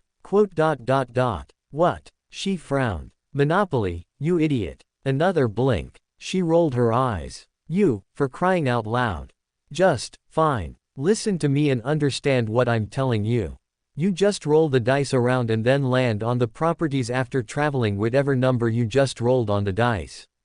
Aside from that, if you land on either a chance card or a community chest and they have to read from those. I can't read. You are utterly useless, you know that. TCH. Fine. Back to square one it is then. I'll just read them for you or whatever. He had no idea what was going on anymore. Almost weekly Santa altar, v. She stepped back to avoid getting knocked down by the rushing blur of light gray fur, though her annoyance was virtually non-existent on account of the pair of laughing children on the back of the giant wolf. Sif had taken to quickly giving the two young girls a ride on his back the moment they had asked him to. Careful now. Nud waved his hand as he stepped back. The blonde had his arms folded over his chest and a big smile on his lips. We don't want anyone falling off. Bringing his arm up, he waved Sif to slow down. The wolf turned their head to him and slowed their pace to a gentle plodding through the snow, keeping the riders moving but slow enough and in a circle so that they could actually converse. Thanks, Sif. Nud nodded to the pair as he approached the wolf and stopped. Now then, the two of you will need to get off so that we can get around to. He trailed off as several things happened at once. Sif's face blanked and their panting ended. The tail stopped wagging at the same time the wolf came to an abrupt stop. The two younger servants looked at the man with pleading expressions. Boudica suppressed a chuckle at the face that Nud made, the clear physical effort that it took for him to speak before he eventually sagged his shoulders and dropped his head. All right, fine, you can all go for another run around the camp but make sure not to hit anyone. Saddened frowns inverted immediately into pleased grins. Boudica rolled her eyes as the wolf took off in another sprint once more. Bounding away through the camp and jumping in between the other servants who were working, narrowly avoiding running down Andre who was in the middle of what looked to her like sculpting ice. The man visibly grumbled at them before he went back to work. Nud turned and looked at her, his expression froze for a moment before he flattened his features and unfolded his arms. What? She raised an eyebrow. You folded. I did no such thing. Yes, you did. With a smirk, she leaned back and crossed her own arms, giving the man a knowing look all while he tried to deny the obvious. No, I was merely giving them some extra time to enjoy themselves. Nud defended with a wave of the hand and with confidence that didn't quite match his earlier actions with the pair of them. Try as he might, there was certainly no way that Boudica was going to forget the face he had been making earlier. She let her true feelings show, given the way that Nud looked increasingly uneasy. How often will they get the chance to ride a giant wolf? It's a holiday. They can have their fun. While she did agree with his sentiment, she certainly knew that wasn't the reason that he let them carry on with riding the wolf. If only because Sif looked as though he had been having just as much fun as Jack in nursery, the two of them having ingratiated themselves well into the camp. You were going to ask them something and then you folded and let them have their fun. She repeated with a shake of the head. There's no shame in admitting it. I probably would have done the same thing as well. I didn't fold. Boudica would have accused him of pouting, even accompanied by the childish whine that didn't fit the image of a god in the least, though Nud was a far cry from the other gods around Chaldea in that he was rather down to earth, so to speak. He certainly wasn't showing his divine heritage now though. She gave him an amused look before calling over her shoulder. Sigurd, I am afraid you did indeed fold, my good sir. The man naturally responded without even hesitating. Nud's expression fell at the rather damning verdict he received from the Katarina Knight. You folded like an omelette. Not that I would have done anything other than try and join in, mind you. Ha ha ha ha. Boudica suppressed a laugh at the blatant admission. Nud remained silent before he sighed and nodded his head at the pair of them. I had wished to ask if they wanted to help make some of the gingerbread men, but I can let them have some more time messing around with Sif. He brought his right arm up, rubbing the back of his neck and giving a faint chuckle as he did so, glancing to the direction of the playing children with an indulgent smile. You can't deny that this is the sort of holiday that exists for those types of girls. I would say it was Jack's face that did me in. I'm a little weak to that. She was as well. It was the sort of thing only a parent could be weak to. How many? He blinked at her, faint confusion painting his face as he did so. Children, she repeated, how many did you have? Nud paused for a brief moment, then slowly moved his arms down and tilted his head. His lips pulled into a smile a moment later. A chuckle came free of his lips as he pointed to her. I suppose this is one of those, takes one to know one type of situation, and I had a fair few children but I wasn't really around for them. He exhaled, shaking his head from side to side. I died before they really had a chance to know me, and when I was alive they were all too interested in doing their own things. I think the loss affected me more than it did them, really. The saddened smile remained on his face for only a moment before it brightened again, clapping his hands together. No reason for letting that stop me now though. I can at least make sure that these little ones enjoy their holidays that they couldn't in life. There's no call in making it all miserable the whole way through, right? A hum from Sigurd. The man stepped up to her side and was wiping down his hands with a tea towel. Well said, my good man. Well said indeed. Myself and Boudica can set aside all the ingredients you need for those gingerbread men, he continued on, pointing behind himself. I am certain I can whip up some icing for you to use. What gingerbread man would be complete without them? Boudica turned to him in surprise. You know about gingerbread men? A hum from Sigurd. There was a rather similar type of baked goods in one of the little towns I visited. Though they were in the shape of little weapons rather than men. A wide smile from him. I remember it was attached to one of the harvest festivals of a neighboring country we actually got the sugar from in the first place. He leaned backwards and put on a thoughtful face. We got a few tourists from them during the time.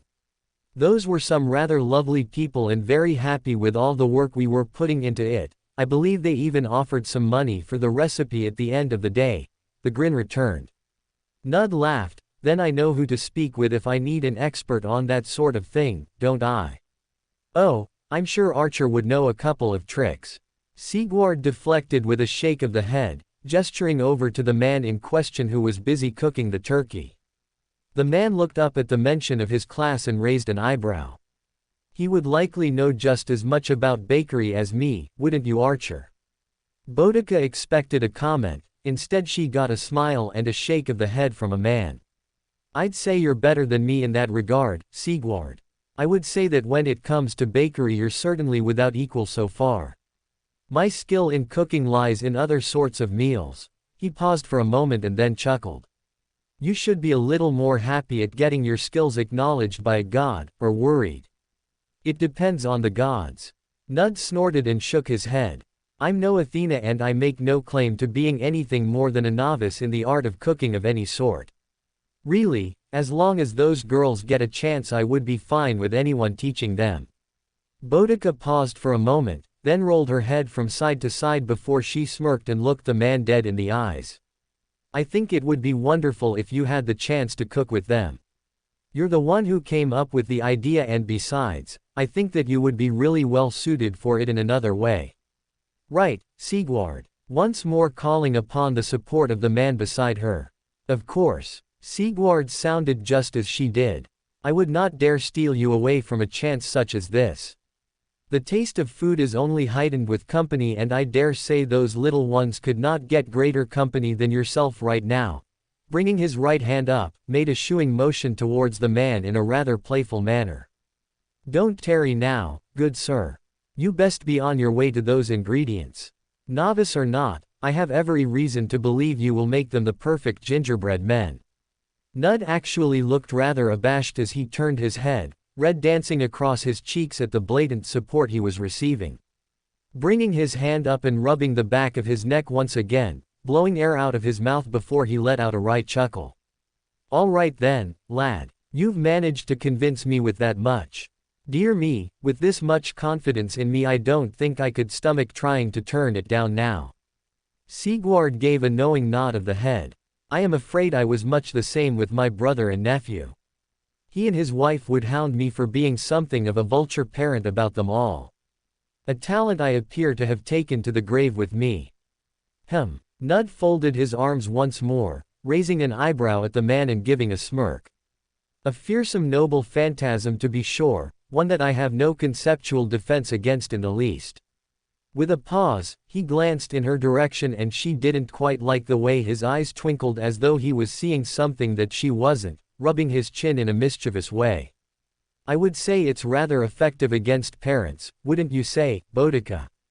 She rolled her lips inwards and looked down, placing her hands on her hips and shaking her head from side to side. Knowing exactly what he was insinuating and couldn't quite believe he had gone there. Bringing her eyes back up, she gave him a raised brow and silently challenged him to try and repeat the comment. His smile remained plastered on his face and made it clear he wasn't going to take it back. Rolling her eyes, she waved her own hand. "Just get out of here and make those biscuits already." Nud raised his hands in surrender. "Of course, I shall leave you two alone." She gave him a rather sharp look, one he responded to with a chuckle. A second voice joined in the laughter and she whipped around to the direction of Archer, the man quietly laughing to himself while glancing at her out of the corner of his eye. Facing him, she squinted hard and opened her mouth. "Something funny, mister. Was someone laughing? I couldn't tell." Archer gave an innocent shrug of the shoulders. "I was merely immersing myself in the festive spirit and might have let my humor slip out. I apologize profusely if Her Grace is disgruntled by my enjoyment of the festivities, though I shall glare at everyone if that would please her." He ducked underneath her snowball without even looking at her. Damned independent action, letting him keep his agility. A faint disturbance tickled her ears. She turned in the direction of raised voices and promptly sighed, bringing her hand up to cover her face. Because of course those two were going to be at it all over again. "Keep your damnable reptilian-based toes away from the bowl, haven't you even the slightest hint of basic hygiene?" He growled towards the offender of his person. It was through nothing more than sheer boredom that dragged him to this singularity in the first place, that and several other factors which might have played a small role in this. However, whatever motivation he might have had initially, he was now debating whether it was seriously worth going through all of this trouble in the first place. Especially when he was being loomed over by a certain troublesome little serpent. "Your thoughts are worthless if you voice them aloud." The snide comment from the half-witted outcast barely registered with him beyond the fact they had spoken at all. "Is that so? Perhaps I intended to voice out my conniptions then. Not all of us wish to hide away our true feelings on certain matters." He avoided stabbing the knife towards the direction of Gwendolyn. No matter how much he might have been tempted to do so, it wasn't even because he was currently stronger. Merely because he wasn't going to reward him with the effort. "But perhaps I should take after your father and just hide them all away for fear they might embarrass someone. Though I'm sad that my thoughts do not take on a personification." His hand blurred, slapping the table near him and having the giant snap their arm back from where they had been reaching towards the diced vegetables. He wasn't even certain why the Chaos Demon was going for the vegetables in the first place. "I'm in the middle of cooking and I can hardly do that with any real success if I have an entire pantheon crowding over my shoulder." Whipping his head up, he glared at the offending gods and their pet, the trio of Gorgon sisters and Gwendolyn. His eyes lingered on Medusa for a moment longer than the others before he lowered his attention back to the cutting board, where he was once again finding himself being glared at by several of the feet snakes. At this point he was debating whether it would be worth it to just take a swing at them. I know your parents tossed you into the proverbial bin at birth, but didn't they at least teach you some basic manners? He snarled towards Gwendolyn. At the very least Yorshka understood that one did not put their feet on the table where the cook was preparing the food. Or do you consider something such as that to be beneath your godly identities? Perhaps you eat off the floor like the savage beast you look. Gwendolyn's eyes narrowed at him, drawing up their arms and folding them over their chest. I am merely ensuring that you are not sabotaging the food of Ritska. Sullivan stared at him in silence. It was the only thing he could do after hearing such an utterly brain-dead response. Are you slow of mind? If I wanted Ritska dead, do you really think I would kill him with the exact same method that I used when I poisoned you? It was an absurd line of reasoning which made little to no sense.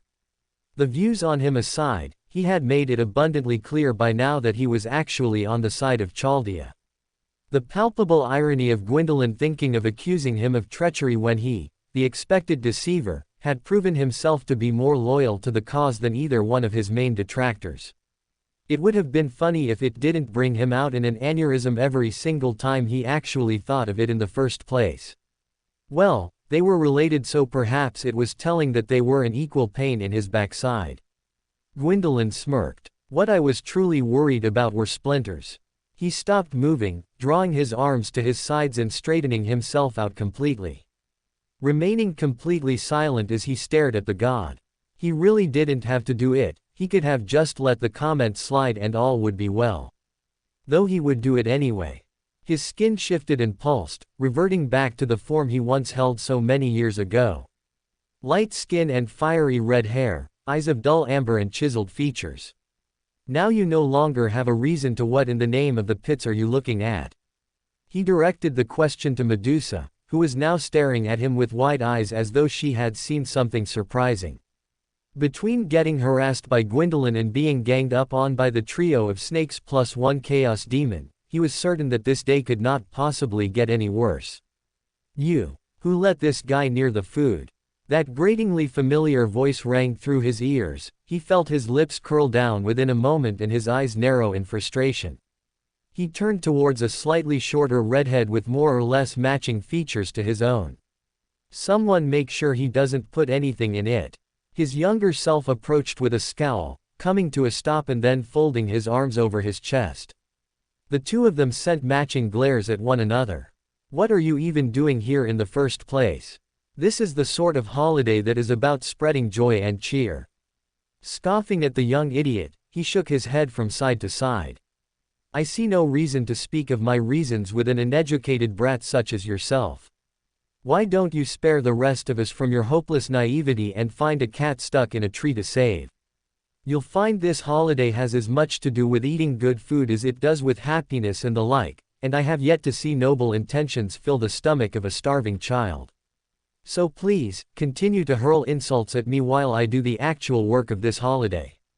Glancing up, he smirked at the look of irritation that swept over the eyes of Sully, before they unfolded their arms and shook their heads from side to side.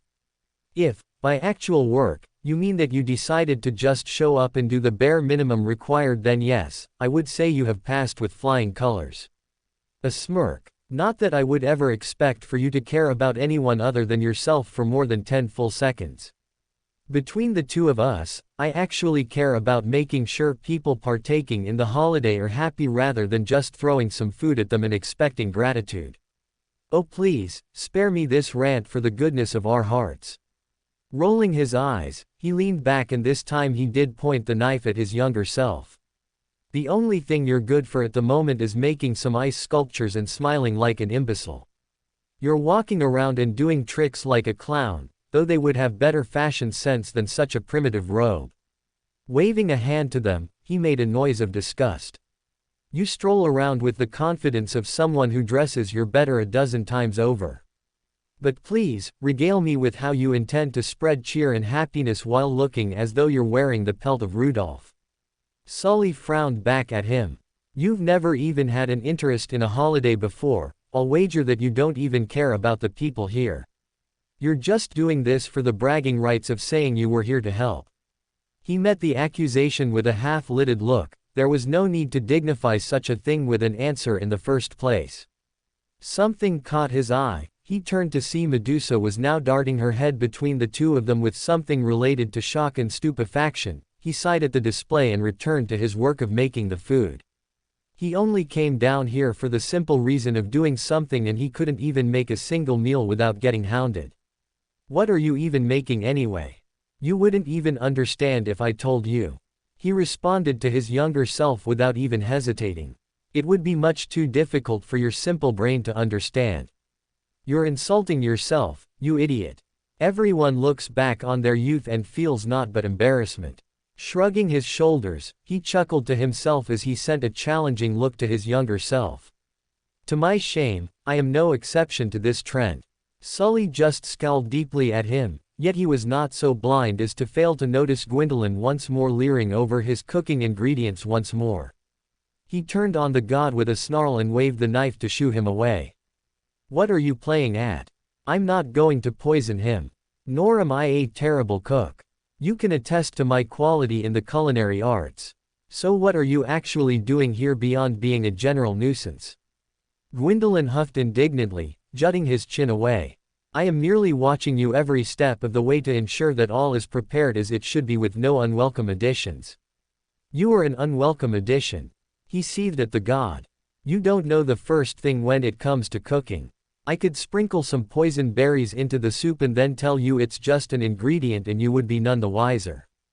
If you are so desperate to be of assistance, then you can march yourself and your menagerie of serpentine animals and their mongrel pet away from my line of sight so that I can actually work. He could feel the irritation from the other two goddesses, but he spared them not even a lick of attention and tuned out whatever comment they were going to make. He doubted it would be worthwhile, and in the first place, looking at them just felt disgusting to him. A gift of his eyes, no doubt, but he could not stand the sight of them beyond his personal preference. Delighted in pointless sadism, what a pair of fools. Perhaps I could do everyone a favor and just string you up like a tree. Gwendolyn snarled back at him, dropping the veneer of polite language and fully showing his hatred. It was almost an improvement. I understand that this holiday requires one, and I would certainly find humor in rooting you to the ground and setting fire to your head. Listen closely to me, you jumped up replaceable little. Hey! The sudden voice at his side gave him pause, turning his head at the pace of a snail towards the direction it had come from. He blinked twice as he now found himself staring into the squared black helm of a dark plate-clad knight with their arms folded over their chest, a gentle voice which did not at all fit their large stature. The knight brought their hand up and pointed at him. That's a very rude comment, Mr. Outstanding. He now had to deal with an actual simpleton. Truly, this was the fates working against him. Mozart figured as though some days were better than others when it came to being a musician. On the one hand, it would work out when it came to showing off his talents to others and, on occasion, touching the hearts and minds of those who came to listen to his serenades. Truly, those were some of the better times when it came to being an appreciator of music. Of course, there were times such as these when he debated whether or not being a genius in regards to music was actually worth it at all if he became the subject of interest between two screeching harpies such as the pair who now bickered in front of him. All he could do was sit still and hope that enough time would pass and they would eventually forget he existed and move on. Attempts of escape had failed twice and none had tried to rescue him. It is only natural that I would be the grand singer for this occasion. The boast from one Nero Claudius was coupled with the woman throwing her head back and pressing her right hand against her heart, and the generous amount of mass in front of them, and smiling with absolute confidence. As the great flower of Rome who understands the concept of theater and has experienced their entire life with it, there should be no doubt that my expertise trumps one who has only just learned to dabble within it. Dabble. Elizabeth Bathory screeched back in a tone of voice that was positively aghast with the comment. I'll have you know that I've become an absolute idol. There are dozens of servants who would let themselves get summoned right now if they thought it would be a chance for them to hear one of my hit singles. He'd much rather one of those servants summoned themselves right now and hit him with a single punch. Hopefully hard enough to knock him out. You mean that ghastly shrill screeching that you bellowed out at my theater when you hijacked it? Nero accused with narrowed eyes. Mozart shuddered at the thought of it as his mind darted back to memories of the previous summon. He was presented with the image of a knight slumped over the railings and bleeding from the ears. Ha! As if one who makes a noise such as that would understand anything in regards to talent in music. Ha! Naturally, Elizabeth didn't take that lying down. I don't know what planet you're living on, Empress Delusion, but all those were adoring fans who couldn't contain their love for my voice. In fact, I know of at least 3 servants who couldn't help but jump down to try and get autographs from me personally. She paused for a moment before putting on a thoughtful expression. Well, I never got to give them their autographs, but that's beside the point. 3 servants. Was she referring to the hulking dragon slayer who had been charging down the stands for the sole purpose of trying to kill her and the 2 knights who had put themselves in the path of the walking boulder to try and stop them? Because if she was, then she was an optimist for the ages.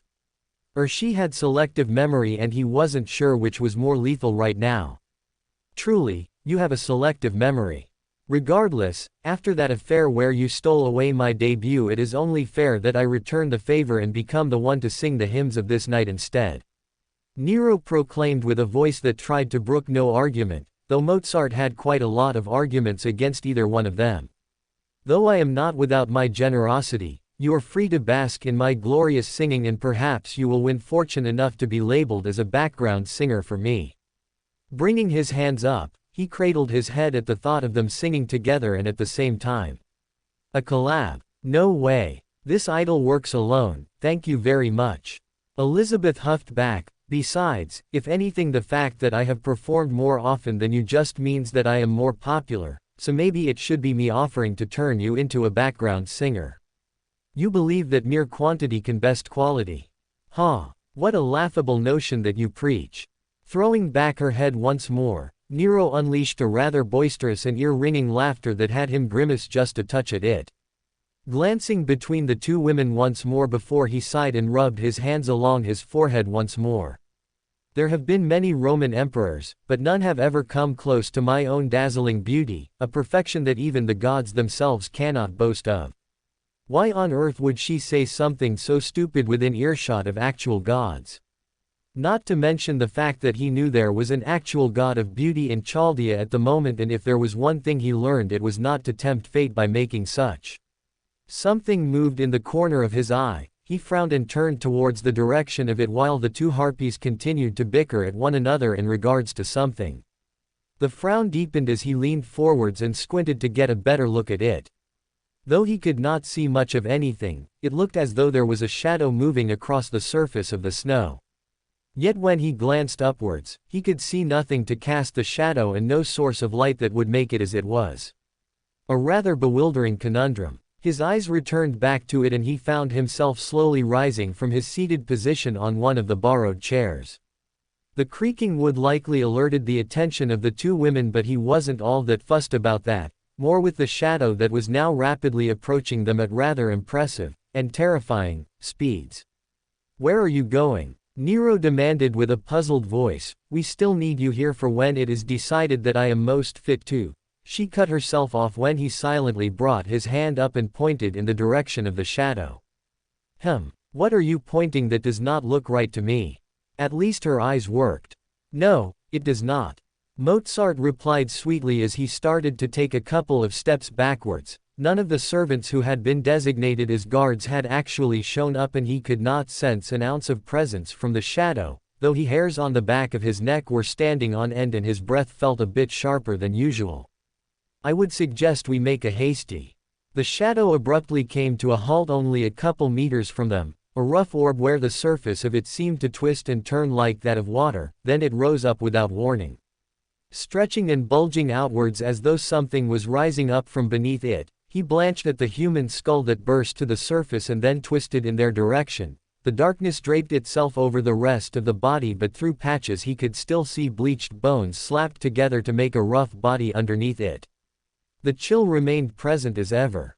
Once they obtained their full height, which was well over a head his greater, the skulled monster swept their head across all of them before taking a couple of steps forwards at an almost casual pace. The front of their body, which wasn't covered with the cloak of shadow, was a patchwork assembly of a multitude of assorted bones and skulls of different sizes. A brief intake of breath before a voice rang clear and true from the skull, though it did not so much as open its jaw to speak. A melody of discontent and envy earned my interest. In a time where the notes are to be tuned to perfection, I find disharmony within the symphony. For what reason is it that the two of you are so out of tune with the others? He was rather surprised by the voice. The pitch was deep but not unbearably so, with the words flowing at just the right speed. A song without music, but the type of deep operatic singer that one would find. Rather ironic given that they didn't seem to have any vocal cords at all, but that was beside the point. It took Mozart less than a second to understand what the skull had been saying. He blinked a couple of times before he slowly relaxed. They were literally just asking why these two were kicking up a fuss in the middle of the holidays. Nero looked rather bewildered as she stared the new arrival up and down. She and Elizabeth shared a look with the other before returning their attention back to the skeletal servant. I am not quite sure I follow your words. Are my words truly so challenging to follow? The skeleton mused for a moment, seemingly falling back in thought before Mozart got the distinct impression that it was looking at him. This one understands well the words with which I speak, he has gleaned their true meanings. The two women turned to him with expectant expressions. He silently cursed at the skeleton for saddling him with this job. He just wants to know why the two of you are hissing and spitting at each other like stray cats. Both of them stared at him for a moment before they both turned to indignant glares, opening their mouths to say something before Nero stepped up and held her hand directly into the face of Elizabeth, looking as though she was very nearly going to slap her with how close the palm was. It might have been funny, so he couldn't be blamed for cracking a smile at the display of the dragon girl violently leaning backwards to avoid the hand like it was on fire or something. I'll have you know that even when I am furious, my voice is akin to the great gods of Olympia. The deep hum from the skeleton once more. To make such boasts when in the presence of a god, truly you mortals have an abundance of confidence that would make even Gwyn envious. The name registered with him and he suddenly became a lot more wary of the being in front of him, not just because they had outed themselves as a god as though they were trying to tell someone they took the rubbish out. Is it not natural for a flower such as I to bloom so that all might see? Nero asked with a raised eyebrow directed to the god, pressing a hand against her chest and grinning from ear to ear. Indeed, the beauty of the rose does not wilt until it has been plucked. Though now I understand your words, I might answer them. It is nothing more than a discussion as to who the greatest singer for Chaldea might be. Naturally it is myself. A conundrum on the topic of music itself. So I see, now I understand the reason for my summoning. The gods straightened themselves upwards, their voice taking on a more intriguing note to it. I am something of an expert in the art of music and song. The symphony of this holiday intrigued me and I am now in need of witnessing the songs of the time. He was a music fan and he was just here for Christmas carols. Nero paused for a moment, then she turned and looked at Elizabeth before the pair of them turned in the direction of the god, wearing similar grins on their faces. In that case, perhaps it is indeed fortunate that you would happen by. Who better could be a judge of the performance between us than a god themselves? Well, aside from my own opinion, but there is never a harm in seeking out one who would agree with you. Mozart grimaced, then sent a pitying look to the newly arrived god before he turned on his heels and started to walk away. Barely making it a step before hands grasped both of his shoulders and held him in place, his head dropped as the voices behind him called out. Hey, where do you think you're going? You've got to be here for me when I beat that hack empress and become the lead singer. You are needed here, composer, for when I prove the obvious and become the soother of hearts. Incredible how a holiday centered around happiness could bring him so much misery. There was a contradiction in their logic, one that would not correct itself without an answer. Perhaps a curiosity of the times and the individuals. Inquiry: this is a festival dedicated to the birth of Christ. The question earned him the look of those around him. The white mask of the target turned on him and tilted to the side, in clear intrigue. You are of Islamic faith. Conundrum: Is it acceptable for you to participate in the celebration of Christmas without breaking word with your faith? Hassan of the cursed arm stared at him in silence. A hum emerged from the assassin before he returned himself to his work, stringing lights across the nearby trees in a pattern to create a light show for the area. Unsuitable for proper lighting but enough for the celebration at hand. He was best suited for this role on account of his agility. I suppose I can understand this, indeed, a festival celebrating an idol of sorts. He replied with a shrug of his shoulders. Though what I am celebrating is not the birth of the prophet Isa, what I am aiding is the celebration of a festival that speaks highly of the joining of family and gatherings. In such things, I can respect those who might think of this as the time of Christ, but that is not what I am here for. A pause from the assassin, then they turned down and looked towards him. I was not expecting this manner of question from you, however. The information of the throne and your presence here contradict one another. I required further information to correct it. He replied without much inflection in his tone of voice, turning his optics elsewhere to where others were busy with their own decorations and the like. It was a novel concept for him as well, on account of Japan not celebrating Christmas when he was still active. This is my first recorded experience with this holiday. It would be illogical if it was celebrated at the cultural discomfort of others. Hassan remained silent for a moment longer. I thank you for your concern on my behalf. Our master would express similar discomfort, I have concluded. A chuckle from the assassin this time. He most likely would indeed, a young man who seems to trouble himself with the feelings of others. An unusual but well-meaning youngster if nothing else. They turned back and wrapped the lights around the next branch before stopping and pulling their arm back. Nodding once to themselves and dropping down to the ground almost silently. He was impressed at their skill in agility, even a weakened servant container. Everything looking good over here. Turning to the voice, he registered the approach of archer servant Arash Commandeer and caster servant Beatrice, the latter appearing physically discomforted as she examined him. Unusual but understandable within his known information regarding their experience with beings such as himself. Indeed, Arash. Hassan nodded to him as he rose back up from his crouched position, a light tone of voice. Even spacing along the woodlands will mean a rather suitable display for the master and the others when they arrive. On that note, I understand there is supposed to be a grand tree to decorate that has yet to materialize. Arash nodded his head. Yeah, Berserker and Torin went out to look for one and still haven't come back. A chuckle from the man. I would wager that Torin is something of a picky customer and Berserker would just be looking for the biggest tree he stumbles across. I would have given them another 5 or so minutes before I went out to look for them myself. A shrug. Decorations are good but it would feel a little empty without a tree, given that's the first sort of image that pops into your head when you think of Christmas. Acknowledged. He replied to his fellow archer. The caster jolted at his voice. I am prepared to extract a suitable tree in the event the time elapses. I shall bear the grudge of Berserker and caster if they have disagreements. Caster Beatrice pulled her hat down over her head, turning towards Arash and speaking in a low tone. His audio receptors still caught onto what she was saying, however. Is this another one of those Christmas things you were talking about? Does it have to be a special sort of tree because there's trees all over the place? Archer Arash nodded his head. Some sort of pine tree or something. I don't actually know all that much about it in the first place beyond whatever information the throne gave me. Just that it has to be some sort of pine tree or something. Or a ferner. I'm not actually the sort of guy who knows about trees. The traditional species used for Christmas is the Norway spruce. He provided the information. Caster jolted and turned towards him for a moment. Several other species are also viable for use. This singularity is not likely to contain the first, ergo they will search for another. Preferences of size will also factor into the decision. He paused for a moment, then elaborated. Selection of a Christmas tree is also a matter of importance as it stands at the center of decorations.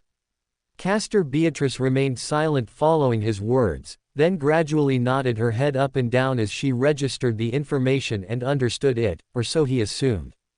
They were much alike when it came to ignorance regarding the traditions of Christmas. He was only operating on basic information provided by the Holy Grail and little else. So we just need a nice tree to decorate then. She ventured before humming to herself. All right then, I'm feeling a little embarrassed now because I spent most of my time in the woods but I don't know all that much about trees. A nervous chuckle from her, posture shuffling with clear discomfort and unease. More than likely ashamed at her lack of understanding. Unfortunate. The task has been passed along to one with more understanding than either one of us on the subject matter. Shame is unnecessary. He reassured her as best he could, turning his head towards another direction and narrowing his optics just a touch. His audio receptors were also picking up an elevation of volume at a rate that would be unacceptable to humans, like himself, and with a fluctuation in pitch and tone that was untalented. Someone was singing and it was not very good. Alert! I have registered the presence of unskilled carolers. A wince from Archer Arash. Ah, that might be Little Miss Dragon. He looked over his shoulder and squinted, then made a noise nearer to a cough. And looks as though she's accompanied by Nero, not sure who the giant skull man is though. What about you, Hassan? Indeed, the figure bore a strong resemblance to Hassan of the Cursed Arm, though there was a clear difference in the body shape and posture. One bore the mask of a skull while the other was a skull, and one was draped in black fabric while the other was shrouded in shadows. It was an interesting feature that would give the appearance of imitation on part of Cursed Arm. Assassin Hassan made a small noise. I can say nothing of them beyond, there is a clear aura of death which surrounds them. One I can comfortably say would be greater than any of the Hassan. I can only assume they are some manner of god, assumedly with an authority over death. A brief moment of silence before a chuckle from the assassin. But I shall not deny our similar appearances. Ah, figured as such. Archer Arash nodded his head and then shrugged. I figured it was worth asking anyway. Not sure what's going on or why he's getting sung to by both Nero and Elizabeth, but I'm not going over there to find out. He concurred. This was a pointless waste of time. His arms folded over his chest and he could barely hold back snarling at watching this assortment of traitors, fools and vermin. His eyes lingered on that damned dragon crossbreed trying to sing their cursed hymns to Nito. He could not count on the Gravelord to put the lizard down. He would have tried himself, but he would not last long if he did on account of the actual servants. Then there was whatever was running around doing all this in the first place. The berserker who positively reeked of being of the dragon, more than likely another sort of crossbreed. Repugnant creature, how he had even been persuaded to come to this pathetic festival when Seath was still roaming the world and contaminating it with his cursed existence was only proof of his own class poisoning his mind. It was nothing shy of madness which dragged him down here in the first place. I can sense the idea that you're glaring. His violent thoughts were curbed when he glanced to the side and noticed that Caffrey was returning to him. Hovering a couple of inches off the ground and with her head angled to one side in clear bemusement. Is there something you would have enjoyed partaking in? No, he replied back and returned to glaring. The pout she was sending his way was all but audible. Fighting back a groan, he lowered his head and shook it from side to side. Too many dragons could spend time better elsewhere. Caffrey just huffed. So you say, but I for one am rather pleased to be allowed to partake in such a grand festival such as this. A time where I might fully demonstrate my prowess as a goddess. A brief moment of silence before she let out a sigh and shook her head from side to side. Though to think how my siblings would approach this brings naught but a headache. Hanlith would have just found a tree and fallen asleep while expecting someone to bring her food, and Nar would have tried to convince the guests to start killing one another. Havel felt his brows furrow at the rather great leap between being lazy and sounding homicidal. Well, I suppose it is for something else. The humans always did have some rather interesting customs at any rate. Caffrey dismissed a moment later with a wave of her hand as she glanced around. Though I'm sure that Mother will be along soon to help around with this, she liked to be where there was most joy in the world. Perhaps I also wish that Father was present as well. He might not have been the most involved in this sort of thing, but I'm sure he would have appreciated it as well. Flan was an idiot, but that wasn't the point she was trying to make. I'm telling you, Sammy. My gut never lies to me, and this is going to be the best sort of thing we can really sniff out. And Havel whipped around in an instant, clenching his hands into fists and finding himself staring at the edge of the woods as a pair of figures emerged from it, though his eyes barely lingered on the admittedly tall human and instead focused on the blue-skinned angel that accompanied them. He remembered these two well. Oh my, Edward Teach, the human by the name of Blackbeard, froze on the spot the second he saw them before his eyes swiveled towards the direction of Caffrey, and he promptly widened them to the point they looked like they would drop out of his skull, whipping his head in the direction of the angel and then gesturing wildly towards the general location of the goddess. See, that's the sort of thing I'm talking about, Sammy. That's exactly the sort of thing you picture when you think of an angel. The cloaked angel silently turned their head for a moment before it turned back to them. Blackbeard's expression twitched for a moment before he shrugged his shoulders and made a dismissive noise. I mean, fair enough, she's a goddess, but she has golden wings and is related to divinity. She's either going to be a goddess angel or she's going to be a Valkyrie, and she isn't exactly looking to be the warrior type. More silence from the angel. No, Sammy, you have rippling muscles and 4 arms. You can make a sword of light and throw fireballs around. Blackbeard exhaled and shook his head from side to side. You're like the sort of silent but badass henchman who accompanies the boss. You know, when he's trying to be all diplomatic but then just snaps his hands and the henchman just lays the smackdown, you know. A twist of the head and a wave of the arm. Yeah, I know that's exactly what you were when you served, but that's just how things are. Blackbeard exclaimed before he stopped and lowered his arms back to his side and let out a breath. Look, the point is that goddess over there is literally the picture-perfect representation of what a goddess or angel should look like. She's got a gentle aura around her, a sweet and innocent face without appearing too childish. She dresses elegantly without being too over the top or fanservice, and her wings are the right sort of golden without feeling as though you're staring into the surface of the sun. He paused for a moment, then looked back and frowned, cupping his chin and tilting his head once more, squinting his eyes thoughtfully. I mean, she could do with a halo above her head, but I guess it also just adds to the charm at that point.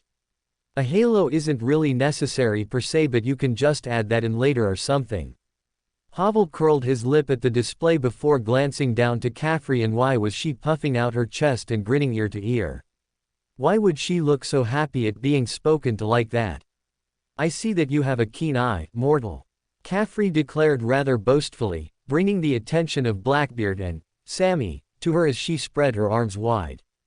Indeed, you have the fortune of standing before Caffrey, the goddess of luck and chance. I am the one who foresees all the fortune of mankind and bestows them equally. In praising my appearance so clearly, you have earned yourself a token of my appreciation. She waved her hand only to freeze a moment later. Havel closed his eyes and raised his hand to cover the front of his helm, chancing a look only to see the face of the young goddess slowly turn scarlet as she no doubt realized that she wasn't able to do all of her regular powers on account of not being in full servant container.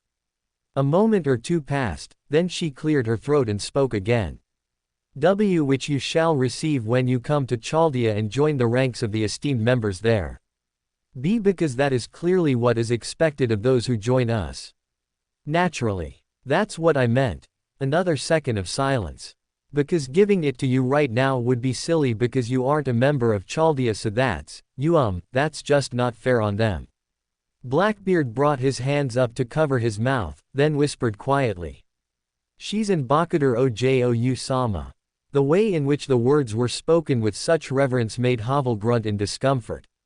Hey, that better have been another compliment. Caffrey called out, having heard him speak and stomp her foot in the air. Though it was mostly just her swinging her leg up and down like a hammer and thrusting her arms down into fists as she did so, a pout on her face as she squinted suspiciously at the two servants. Blackbeard clapped his hands together and leaned forwards. Thank you very much for blessing me with this encounter. Havel just groaned a little louder. The heck do you mean he hasn't shown up since? What was the point of coming down here if he's just going to go marching off into the middle of the woods with no real indication of where he's going? He could already feel the irritation building up inside of him at the thought of having to deal with this screaming idiot, they should have just left them where they found them in the first place. It would have worked out for everyone if they never put up with those noblites ever and just ousted everything related to them from Chaldea. Archon turned himself around and leaned over the table that was set up for himself and Okita. He was leaving this mess for her to figure out. Especially because it was now her job, as he was relegated to simply guardsman. Nostalgic in his own way and rather comforting that he wasn't trusted with so many lives. Okita was also more patient with Nobunaga. Sometimes. Because he told everyone that is what he was going to be doing on account of being the one who made the singularity in the first place. Okita tiredly explained, for what had to have been the third time. Because he only ever shows up when he's either teleporting a servant here or is just showing up to check on progress and literally nothing else. Because he told everyone that is what he was going to be doing.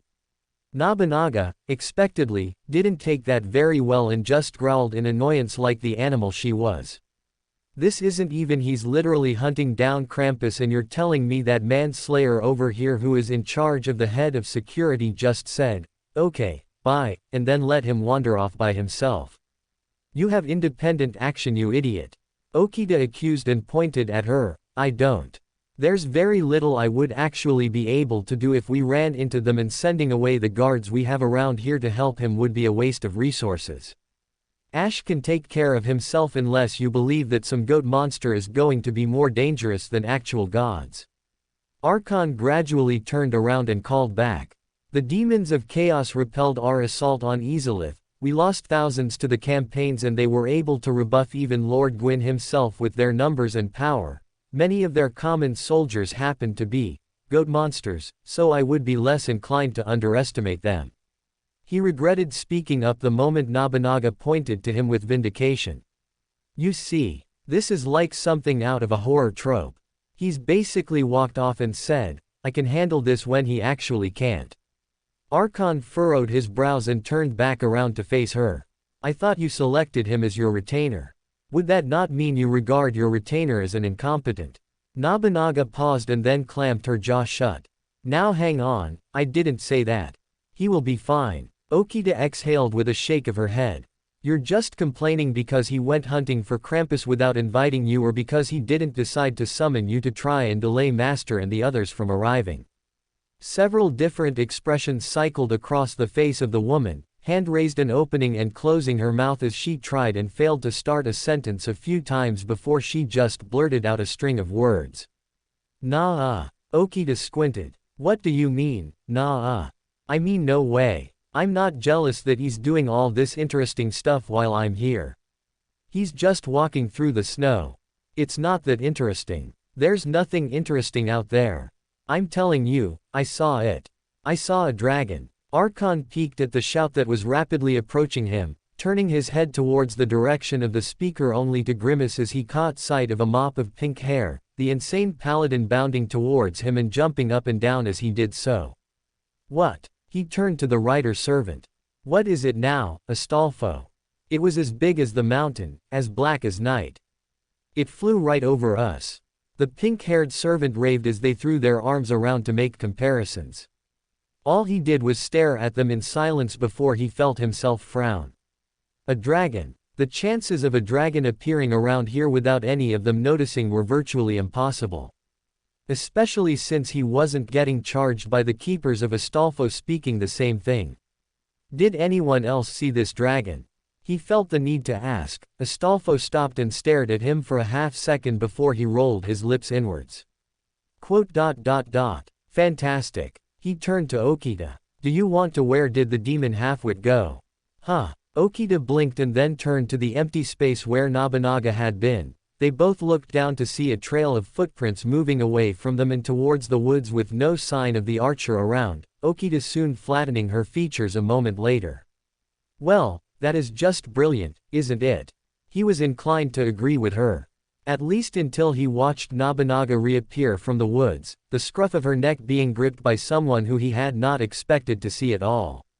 The face of Guinevere was set in a flat expression as the dazed look of the archer was contently staring off into space. He bowed his head as the goddess approached them, setting the archer down on the floor once more and pulling her hand back. I trust it was not authorized for this one to go charging into the woods. Her Grace asked, but by her tone she knew the answer already. Well, I shall leave you all to it. In the meantime, I shall see about some of these decorations. It looks to be quite the interesting little task I can aid with. And just like that, she was away. It was at times like this that he really missed some of his comrades. When they organized a festival they could have it done without all this drama. Almost weekly Santa altar. 7.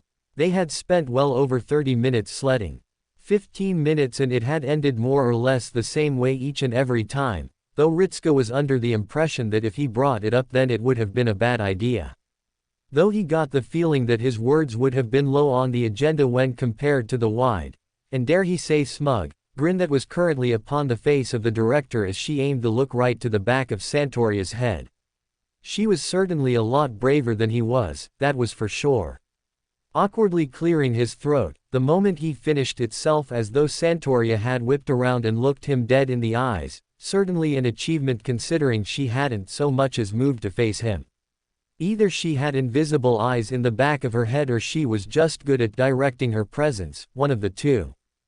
So, what is our next move, Santa? It wasn't what he had intended to ask and it showed with how strained his voice became as he spoke. Regardless he asked it now and there was no going back. We continue on in much the same path as we have before. To her credit, she didn't sound as though he was that affected by her streak of losses. Though he could see the fire in her eyes when she handed the presents to the other servants, he genuinely thought she was going to just crush them in her hands before she gave them over. There are still those who are in need of the aid of Santa, though we shall soon find them as we continue our progress. There was a short pause before they spoke again. At the very least, the head elf has demonstrated a capability when it comes to riding through the snow. She and her master will prove beneficial in the upcoming march. That sounded like a compliment to him. Wait, her master. But didn't that imply, what? I was the one riding the sleigh. Olga blurted out in a tone of voice that was completely aghast and sounded a touch insulted. I was the one who kept winning all those races. Marie was just there for the sake of filling out the numbers. She is a rider, clearly her skill extended over you in much the same way that Mash's protection extends over my master. Santoria declared without even a waver in her voice. It was either what she believed or it was an excuse she was going to wear as a means of excusing her loss.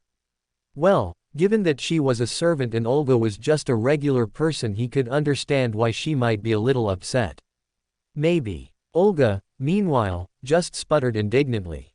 That is completely absurd. This is nothing more than you just finding an excuse because you can't handle the idea that I am better than. Santoria stopped walking, then slowly turned around and paced back towards the director, either through presence or just speed. It worked in silencing the director before they were virtually nose to nose with Santoria gazing hard into the eyes of the woman. You have simply misjudged this event. I did nothing more than provide you with a gift for the holidays. Consider it a reward for your efforts thus far. You are granted the taste of victory. She turned back around and paced away. Do not drink too deeply from this chalice, else you become drunk off it. Bringing his hand up, he rubbed the underside of his chin as he glanced in the direction of Olga for a couple of moments. She stood there completely silent and with her eyes pointed straight ahead.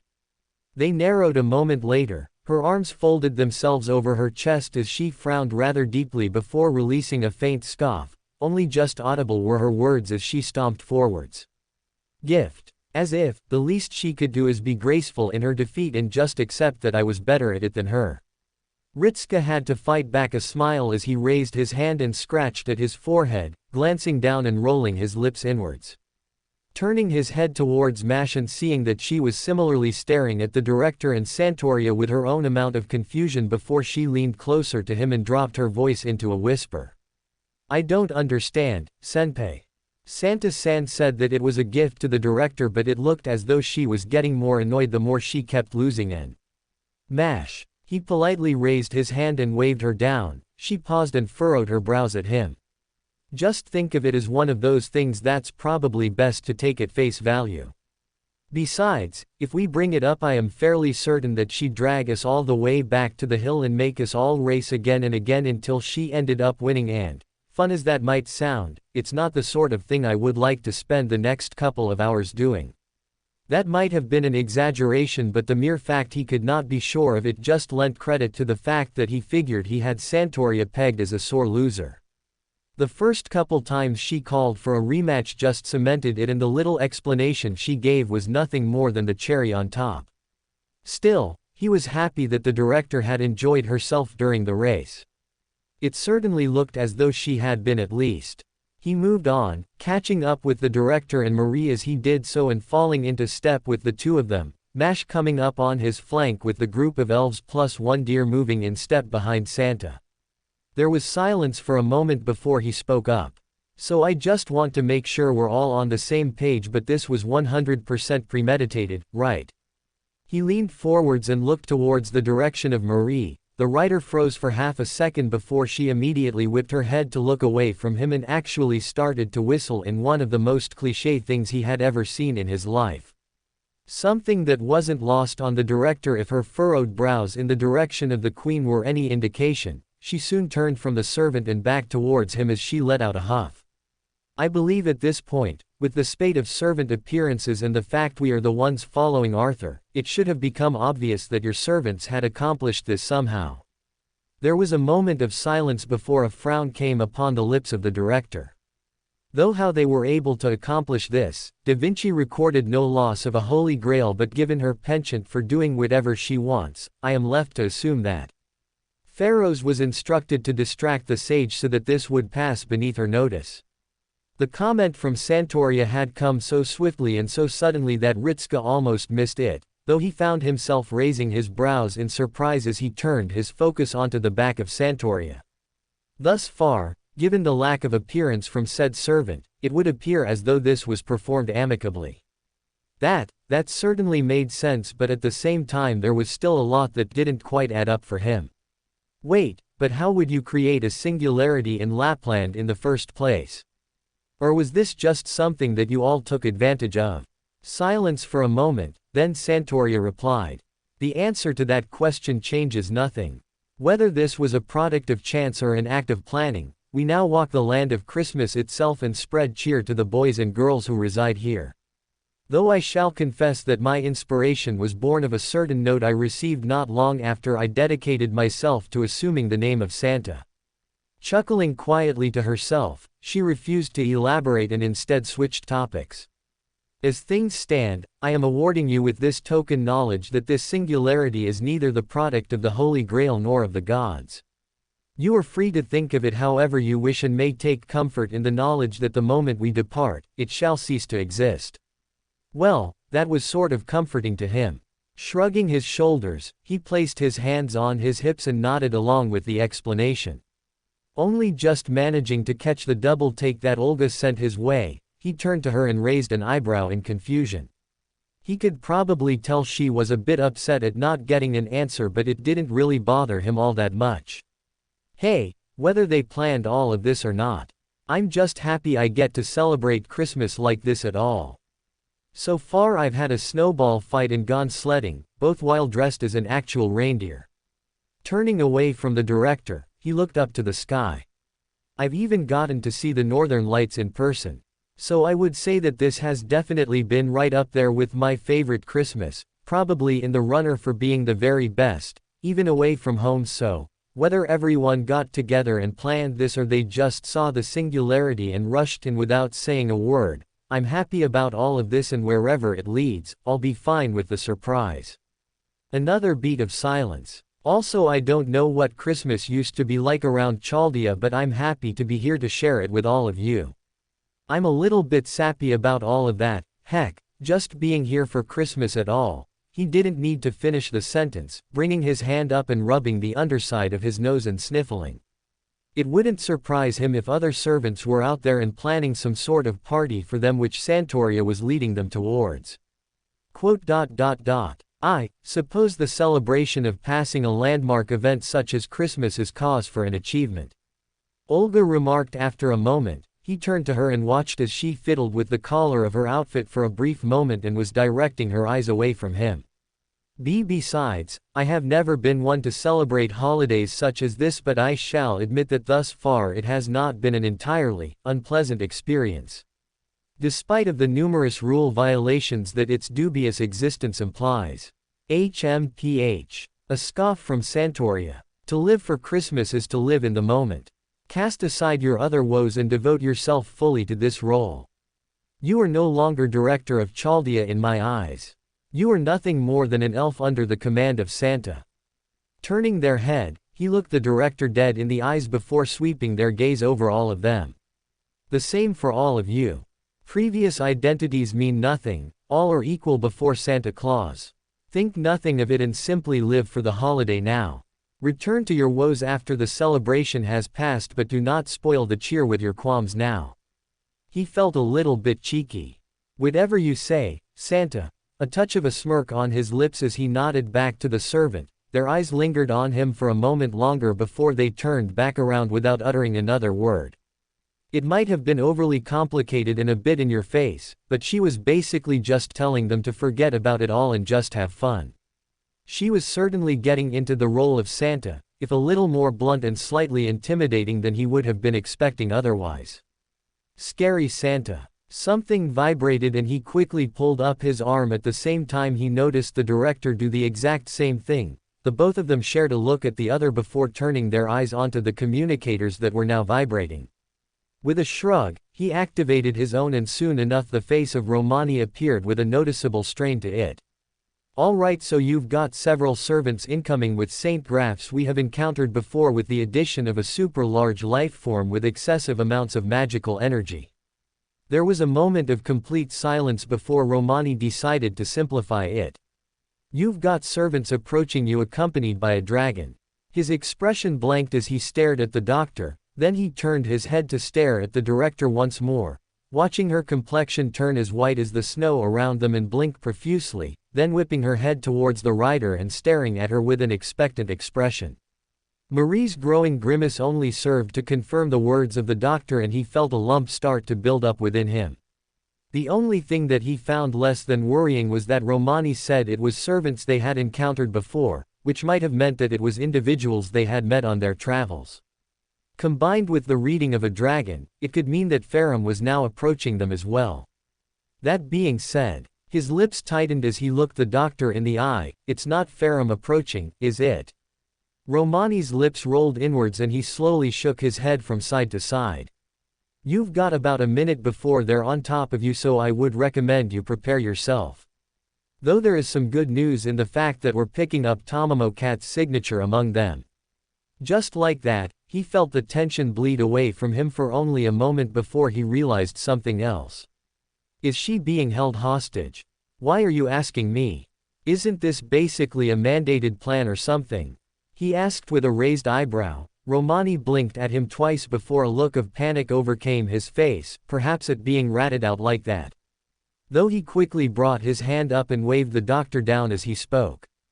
I'm not asking for details or anything, just let me know if there is something to be worried about or not. You're saying that Tomomokat is with them and is she unharmed? A slow nod from the doctor. All right then. He glanced towards the direction of Olga and tilted his head. That's cause for calm, right?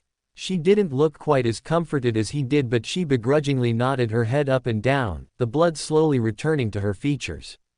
Her eyes snapping to the sky and narrowing as she visibly tensed herself, taking a half step behind Marie and placing the rider protectively in front of her. Mash leaned in from the side and stared at the doctor. You have not answered Senpai's question yet, though. Is Kat-san unhurt? Romani's expression strained for a moment, clearly fighting back the effort to answer. Ritsuka saw the exact moment that the fight left the eyes of the doctor, who slumped into the chair a moment later and leaned forwards, placing his hands against his forehead and exhaling. They mumbled something he couldn't quite make out before speaking up a little louder. She's more or less fine.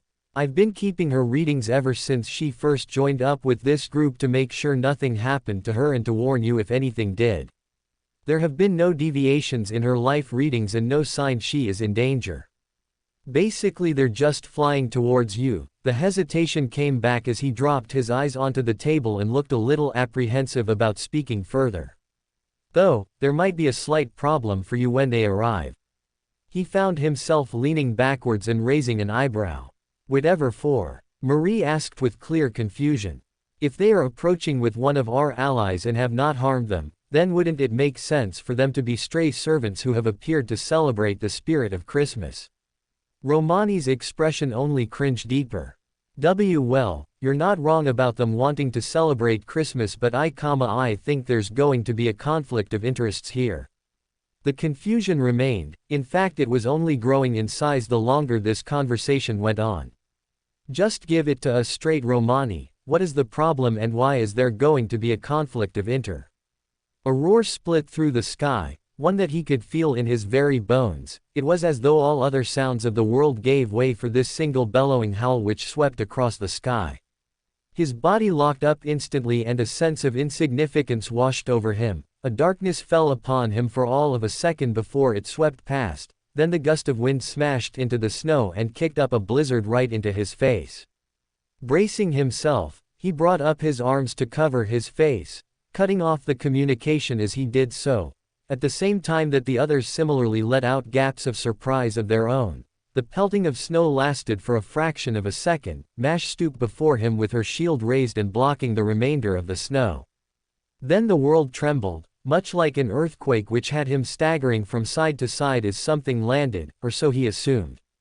Snapping his head up and around the side of Mash only to freeze in place as he stared at the shape that greeted him. One he had indeed seen before, but it was one that he would never not be awed by.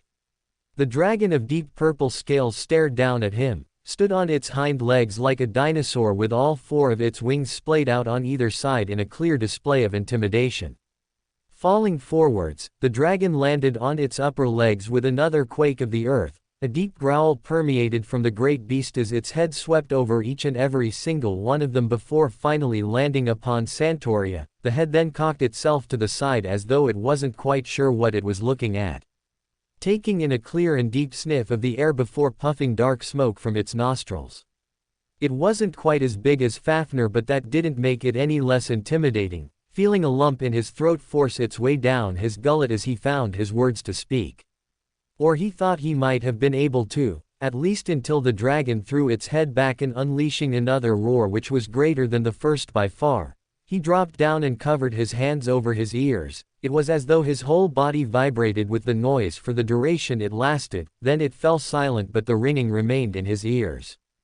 Pulling his hands from his ears, he adjusted himself and glanced in the direction of the others. Sure enough, they were just as affected as he was. He could feel the unease coming from Mash as she stood with shield ready. Likewise when his eyes turned to the director and Marie, he found himself rather bewildered by the sudden sight of Marie sitting atop a glass horse with a spear in her hand, a long silver weapon with a three-pronged head, a central blade flanked by two smaller curving ones at the base of it. The only one who looked reasonably uncaring was Santoria, though when she brought up her right hand and wiped at her ear, all he could feel was a great sense of annoyance as though she had been inconvenienced by the sound and little else. Pulling her hand from her ear and letting out a sigh of irritation before speaking crisp and clear. Where is your owner? Who are they to dare stand between Santa and the children on Christmas Day? Silence followed her demand. The dragon merely stared in silence before it unleashed a huff that sounded much like annoyance. He figured that, so swift you humans are to dismiss me as little more than some brainless grunt who breathes flames at the behest of another.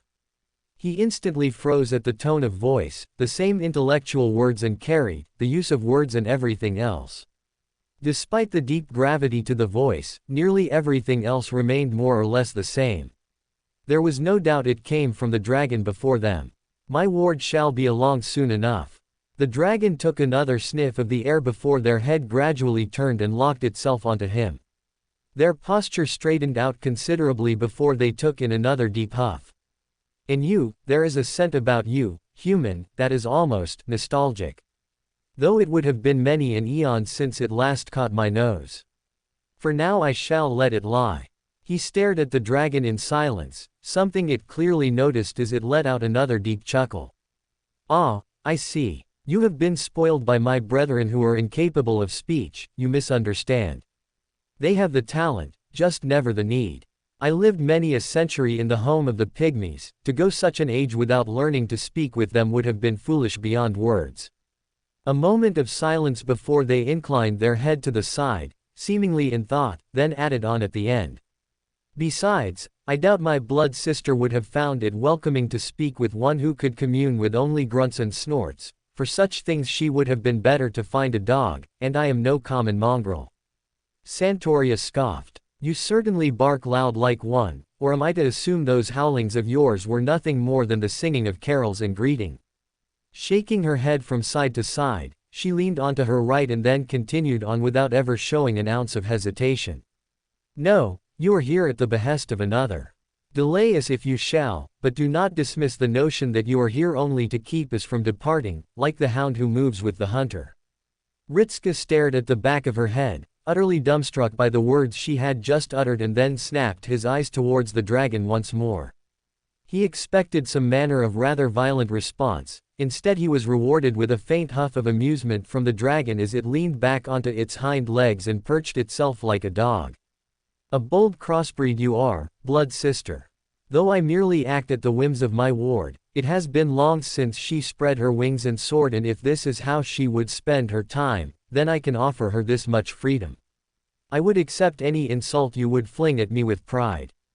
Then there is nothing further for us to discuss, merely to await the arrival of this ward of yours and then speak with them. Santoria declared, then turned around to face them, her expression devoid of emotion. Prepare yourself, my loyal underlings, I mean my precious elves and reindeer. She definitely said something outrageous there.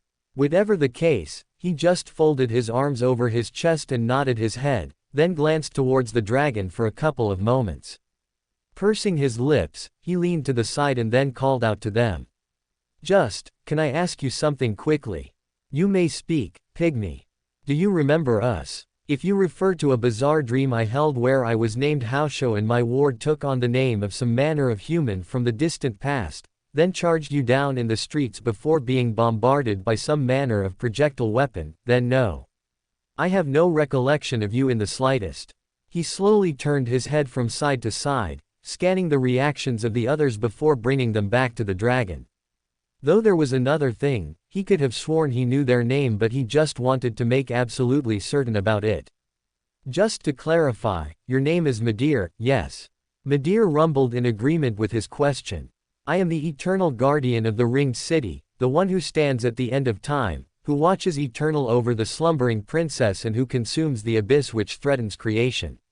He would have been satisfied with a yes, but those were some rather impressive sounding titles.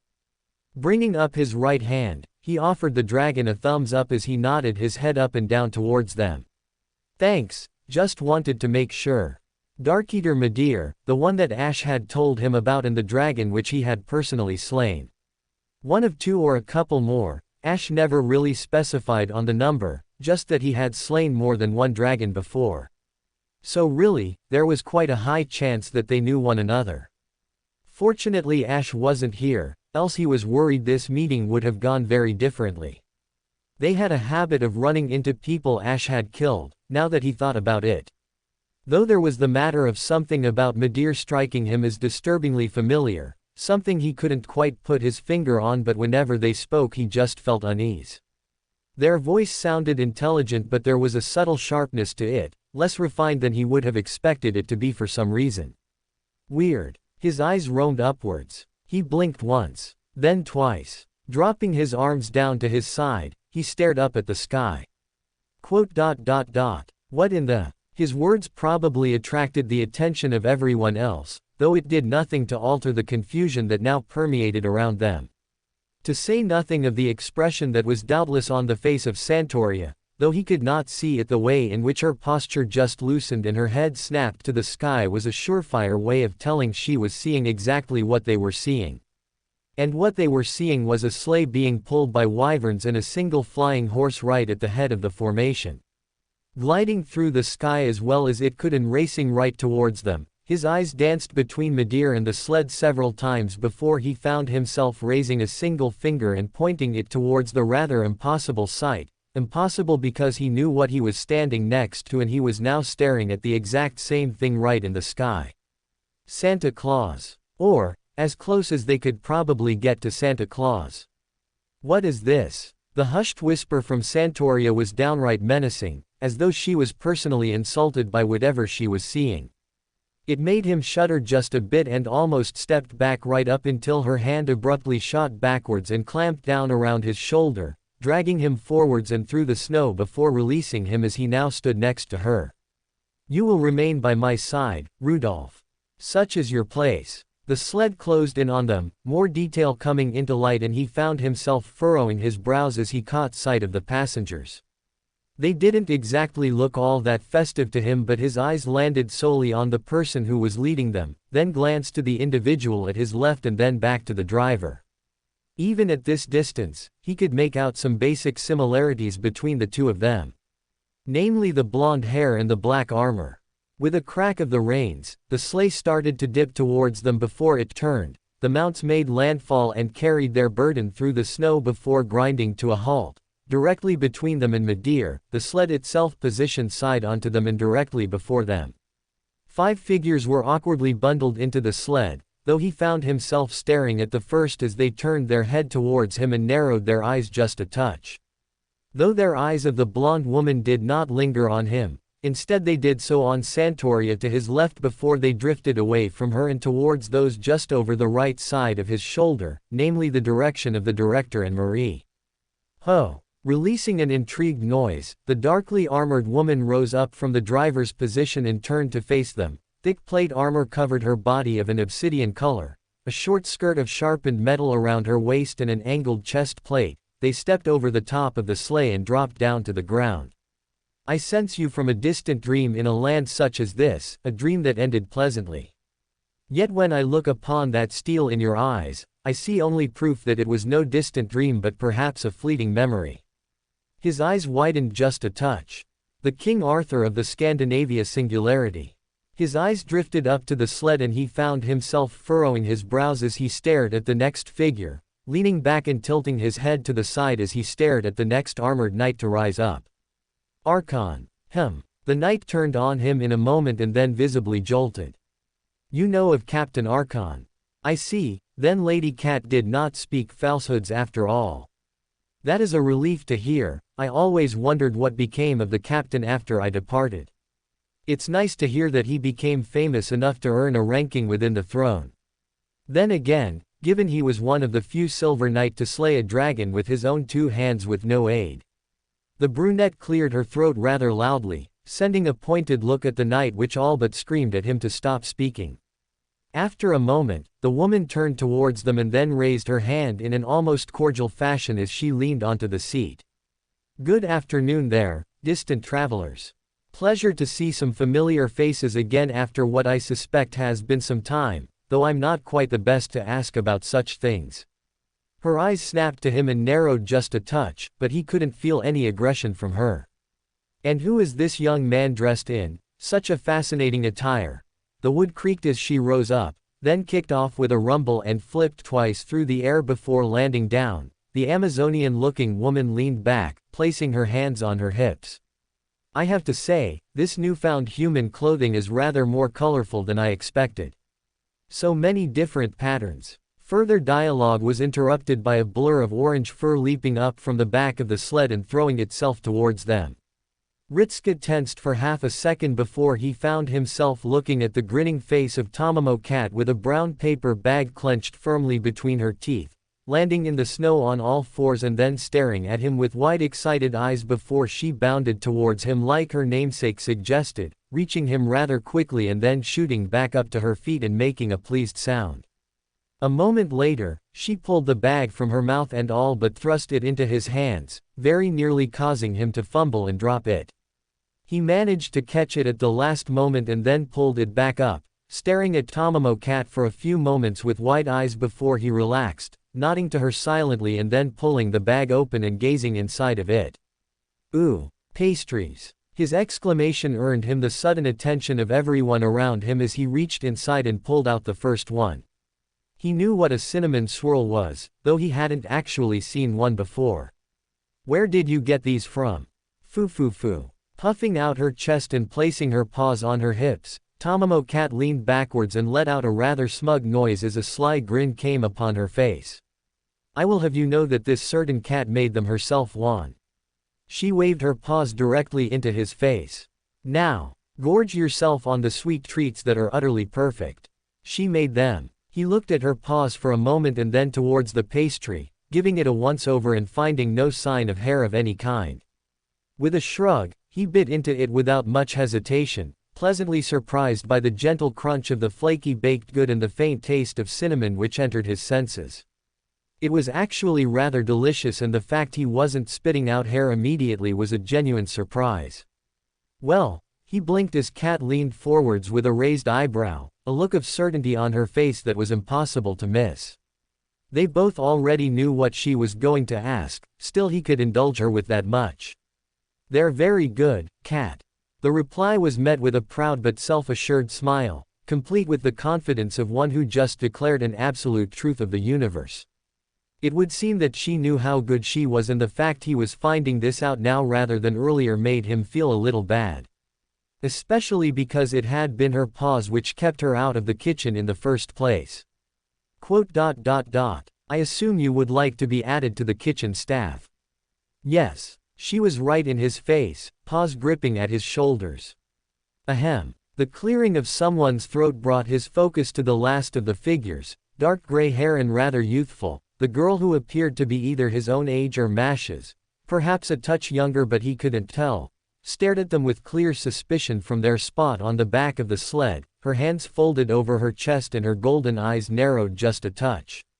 Clad in a white dress, she let out a brief huff before bringing up her hand and snapping her fingers. Madir rolled his head and moved forwards, inclining himself towards the young girl and allowing her to step onto his forehead while she remained virtually unmoved. Not once tearing her gaze from them as the dragon lowered their head to the ground and allowed the girl to step off and into the snow, visibly shivering for a brief second before adjusting herself. So you are the one who claims the mantle of Santa Claus. The words of the very obvious goddess were full of dismissal. Her eyes roamed up and down Santoria for a moment before they shot her a rather cocky grin. HMPH. I was expecting something far more impressive than a child in dress-up.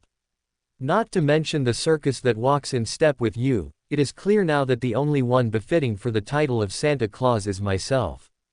Ritska stared, then blinked twice. Both Artorias let out similar groans of exasperation as they turned to the goddess with unimpressed looks, the older of the two speaking first. We have discussed this at length, especially now given who has claimed the title of Santa. It should come without surprise that I alone am the one who is deserving of the title. Especially given that I have put more effort into the work, though the costumes are of some decent note for the sake of appearances. The Lancer Artoria turned back to them. Her eyes lingered on them all for a moment before she grunted once. They shall serve me well, when I deal with this pretender. Ho! Santoria let out a noise as she tilted her head. Such bold words for one who puts in only the bare minimum effort. Setting aside whatever twisted reflection you might be, there is the undeniable fact that you are unworthy of the title of Santa. She waved her hand dismissively. Even gazing upon you is proof of that. You have no elves, there are no reindeer who serve you, there is not even a hat upon your head.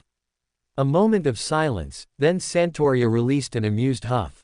Unless you believe that Sonata arrives at the homes of children while adorned in plate steel and accompanied by what amounts to thugs, teenagers and their pet lizards. He coughed into his hand and turned his head to the side, trying to hide the smile which might have also been more of a gasp of shock depending on how one looked at it. Mostly shock for the words Santoria was speaking. It also let him see that both Olga and Marie were looking rather nervous, the latter in particular had not removed her eyes from the direction of the Lancer Artoria. And you claim any different? A scoff from Lancer Artoria Alter, he would need to find some other way of saying that much shorter, brought his attention back to her, now wearing a curl on her lips. Or do you intend to convince me that Santa would walk brandishing a blackened holy sword? No. The title of Santa lies not with appearance, it lies with intention and capability. As it stands, I am greater than you. You don't have any cute outfits though. The strong words of challenge came from Marie, the rider urging her mount forwards with the spear in hand, though now loosely pointed down to the ground rather than at any state of alertness. Being Santa is about making the children and everyone else feel warm and jolly at Christmas. Showing up like that with a bunch of wyverns and a dragon is just going to scare them. The Silver Knight turned and looked over his own group before looking back to them. Despite having the same voice as Archon, it was as though his was just more upbeat. She's right, we are a rather frightening looking group. I mean, comparing the two of us, I would definitely say that. He trailed off as the goddess shot him a baffled look. Why are you trying to undermine us? Who are you loyal to, Leto? The now named Leto raised both his hands in surrender. It is nothing in regards to loyalty, Princess Filianor. It is just to do with being honest. I'd rather not lie. He waved a hand towards Midir. He wasn't selected to guard the ringed city because he had a chipper personality, a beak. Then he turned to the dragon. No offense. Midir snorted loudly, a noise like a car engine. There is no offense to speak the truth, and speak the truth he does, princess. The dragon turned on the goddess. I shall be the first to admit that while they do bear resemblance to an ensemble troupe, they are at least in line with what we know of the holiday compared to our own assortment of knights, dragons and some manner of flying horse. Filianor turned on the dragon and hissed at them, shut up. You're not helping. You're supposed to help me. A sigh. I never said I wouldn't help you. I am merely asking that you examine their appearance and understand why it is that they would be more welcome for this festival. Beyond this sled, our own efforts have been less than ideal in becoming Santa, as you refer. Why yeah. Marie chimed in once more, pointing in the direction of Midir with newfound triumph. What they said. Christmas is about getting together and having fun. Fighting over the title of Santa runs counter to that. Marie-san is correct. Mash now stepped up and Ritska glanced in her direction at the determination in her voice. Besides, if it is about the appearance of Santa Claus, then everyone would fall short of what the imagined image is. But that doesn't matter. I've had fun with Christmas so far, and if it is about giving presents to the good children, then I cannot think of someone who has done more than Santa alter. Ritska could have sworn that Santoria actually preened at the words Mash spoke. Silence. Santoria turned around, her eyes darting between him and the director with clear expectations in her pale yellow orbs. Oh, she wanted him to say something to support her as well. All right then. Yeah. Santoria might be rather intimidating at times and is probably one of the scariest Santas I have ever met before in my life. He internally winced at how it was sounding so far. He was just speaking from the heart at this point. But I can say that she has really embraced the Christmas spirit beyond the fact she's wearing a hat and a really cool outfit. Christmas is about bringing everyone together, and I would say it's doing that right now. Even you. You've all come together for the holidays as well, haven't you? He let his words settle before he continued on. But Santoria is definitely committed to the role, but I've got nothing against other people wanting to be Santa because it's all in the spirit of Christmas. We can all be Santa if we want. More silence. Then Santoria raised an eyebrow at him for a brief moment before she turned to the other Artorias group. You heard him. I am the one who has embraced the tradition of Christmas far beyond the likes of you. My attire is also proof of this. Hang on, that isn't what I. And in addition to this, I have mellowed the heart of a frozen elf and ensured she too embraces the spirit of Christmas. That got the director to speak up. Excuse me. Frozen elf. I'm not even in. This is complete and total nonsense. If Santa is the most important, then why aren't I Santa? I'm the director of Chaldea. That is the most important role there is. A scoff from Santoria. You are embracing the spirit of Christmas too much, head elf. Remain in your post. The noise that the director made wasn't all that human, nor was the expression she made, which was something very reminiscent of the wyverns which currently pulled the sleigh of Not Santa. Her steadily reddening features lasted until she threw her head back and swung her arms into the sky, turning around and then pacing away while muttering rather heavily under her breath, not quite able to make out what she was saying, but he assumed it wasn't all that polite. The brunette woman who had mostly remained silently just snickered from her spot, arms folded over her chest and a lopsided grin on her face. I'm fascinated with how invested you humans can get over something like this. Debates and arguments over something as simple as a name which none owns and is only relevant for a single day.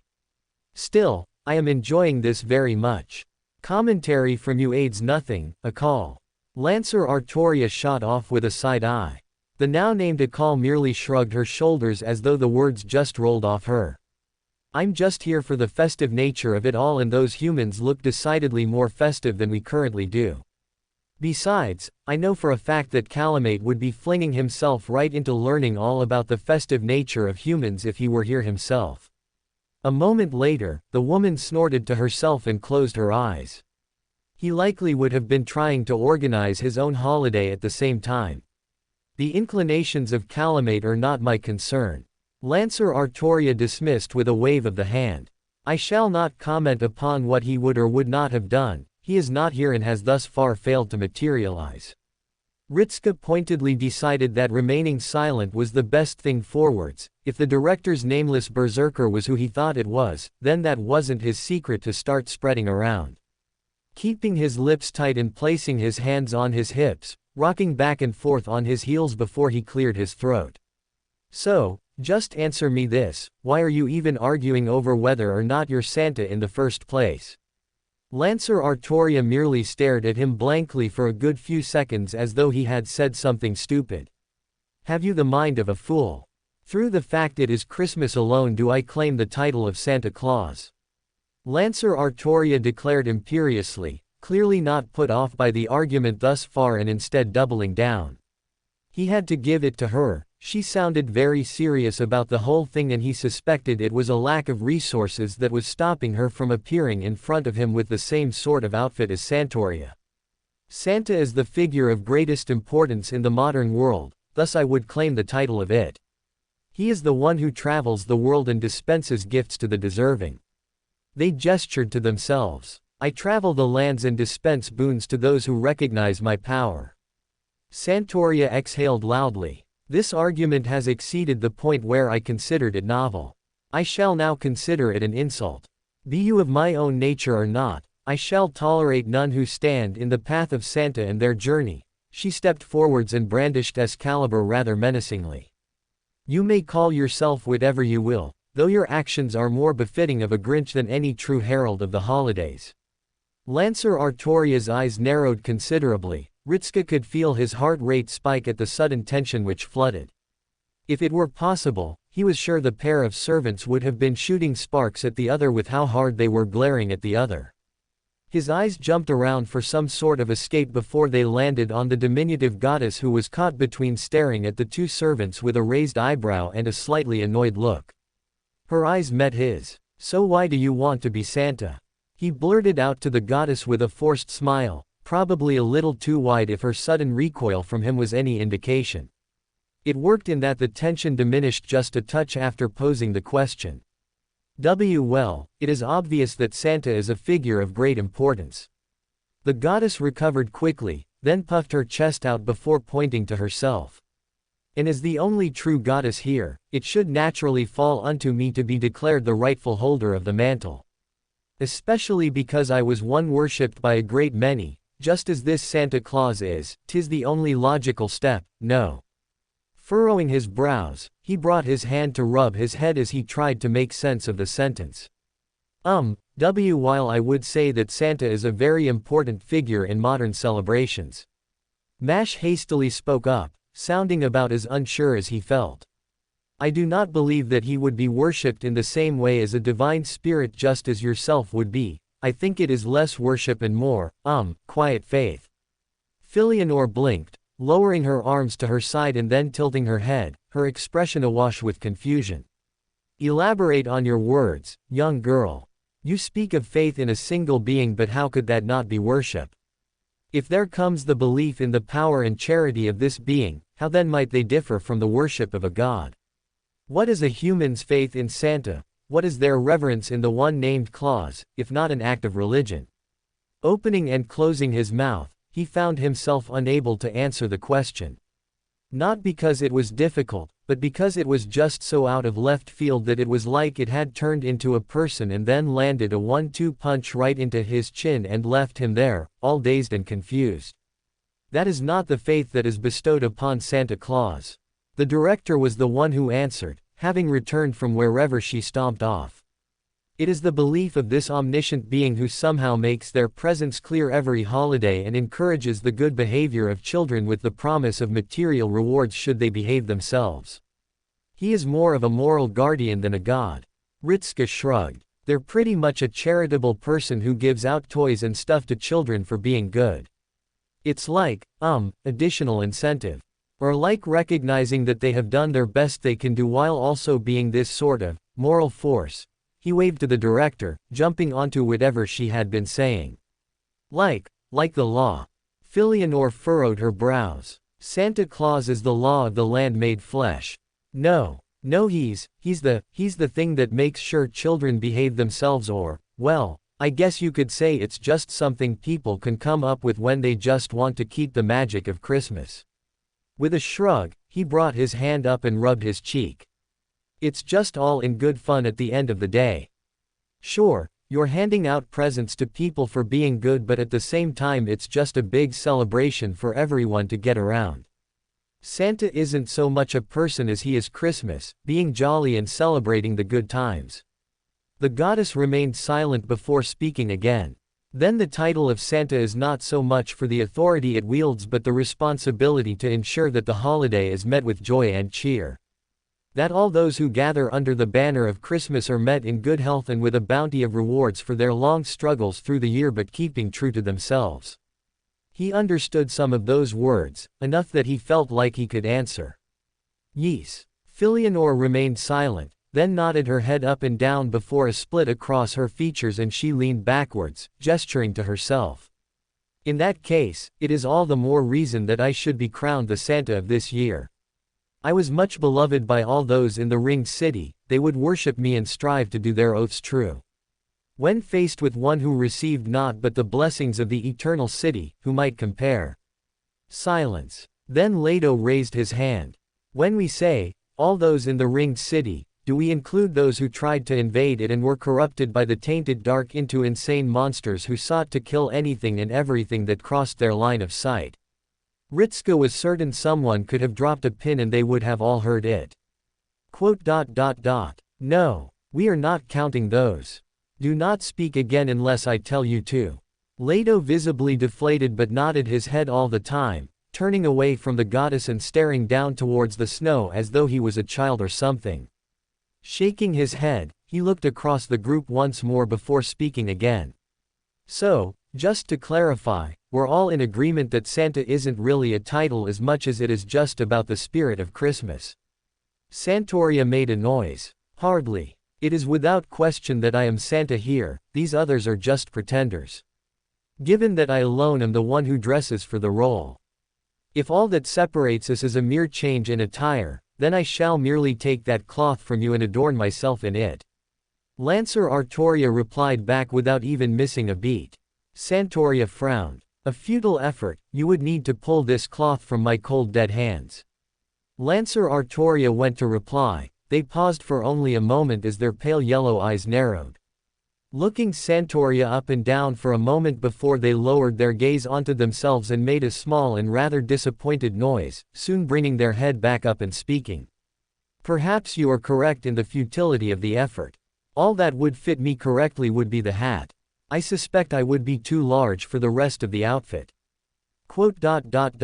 What did you just say? Ooh. Tamamo Cat burst into the conversation for the first time in a while, paws covering her mouth as she jumped forwards, whipping her head between Santoria and Lancer Artoria altar several times before she spoke up. She just called you a washboard wand. Leto coughed out a laugh before stifling it. Santoria made a noise. Nonsense, she refers only to our different vertical statures, and a simple difference in height means nothing for the outfit. It is not the height that concerns me. Lancer Artoria altar drove the nail into the proverbial coffin and left little doubt as to what she was referring to. I am simply more developed. He slowly turned to Mash and leaned towards her, dropping his voice into a whisper. So how has Christmas been going for you? She looked at him oddly and then opened her mouth. She didn't get far before a rumble like thunder went off in the distance. Ritska whipped his head towards the direction of the noise and narrowed his eyes. Not a single cloud was in the sky, yet the thunderous booms persisted. He all but ignored the conversation and stalked forwards in the direction of the sound for a few steps before narrowing his eyes. Another rumble, then a flash across the horizon before silence. That didn't seem right. New plan, settle Santa problems later. He brought up his hand, pointing in the direction of the distant booms. For now, I want to know who the heck is starting all those fireworks. Almost weekly Santa altar. 8. The cackle of the man next to him filled the woods as they stood before the latest tree they were due to examine, though in truth he had long since forgotten what sort of tree they were evenly looking for. He'd become more invested in the words of the man beside him and little else. Which naturally worked out into something of a disaster for all those involved. Torin finished the story as his laughter started to die away, placing his hands on his hips and turning their head in his direction. By the time we realized what the problem was, we had already found ourselves the center of attention for a pack of great wolves and 3 bears. To make matters worse, we were all but certain that the howling in the distance was actually a demon which had caught wind of the kill we had made. Calamate found himself staring at the human-turned flamekin with nothing shy of bemusement as to how this story was supposed to have been funny. By the sound of it all, what was supposed to be a hunting trip had somehow turned into a collection of many beings all converging for what they all hoped was food. Not something that sounded all that appealing at the end of the day. I'm not sure I understand why you are laughing. Torin paused for only a moment before he snorted loudly and waved his hand, pulling the other one up and forming a fist which he held before his face, wheezing loudly and turning away. Calamate just watched in silence with furrowed brows as the man tried and failed to start a new sentence for a good few seconds before eventually managing to get out a couple of words. Because none of them looked as though they were expecting the other. The response eventually came out amidst chuckles, bringing his hands up and making gestures as he rose up once more. The wolves looked like they turned white. The bears stopped and just stared at all of us, and then Ulf just looks around and then turns back to me and says, "Next time, we're going fishing." His brows furrowed just a touch as he stared at the human for a moment longer, then tilted his head to the side. "Did you ever get the deer?" That brought Torin short for a moment, a loud exhale, and the man placed his hands on his hips and frowned for a moment in thought. It actually was a full hour before anyone moved. Icebreaker deer are large enough that they would have made a good meal for any one of us, but none wanted to be the first to test the fangs of the other. Then there was the howl of what we thought was a demon, and at that point we all opted to just leave it there. They did. That sounded rather unfortunate given all the work they had put into it. Especially for Berger, it had been his first hunt, and despite catching such a large animal they had all been driven off. Then again, feeling bad about that left a sour taste in his mouth. Listening to the entire story had done that, but there was little else to be said about it. That seems a shame after all the work. Torin hummed in agreement. We all thought the same, though it actually turned out that the demon in question was just Helga with a carved wooden horn. Calamate blinked. What? Another hum. Indeed. As it turns out, she had followed us with the expectation that we might have made a mess on the first hunt, as was basically tradition, and she later claimed to have followed the trail of chaos and destruction right to the heart of our mess, at which point she pulled forth the horn and started to blow on it. He brought his right hand up and scratched at his beard. I had never before been more grateful for one of Ulf's drunken rampages than I was at that moment, though I could have done with him trying to climb the trees like a serpent. Pausing for only a moment, he posed the first question that came to mind. Was this before or after he engaged in a glaring match with the stone which looked like a human face to him? It was at least a minute later. Torin replied without missing a beat.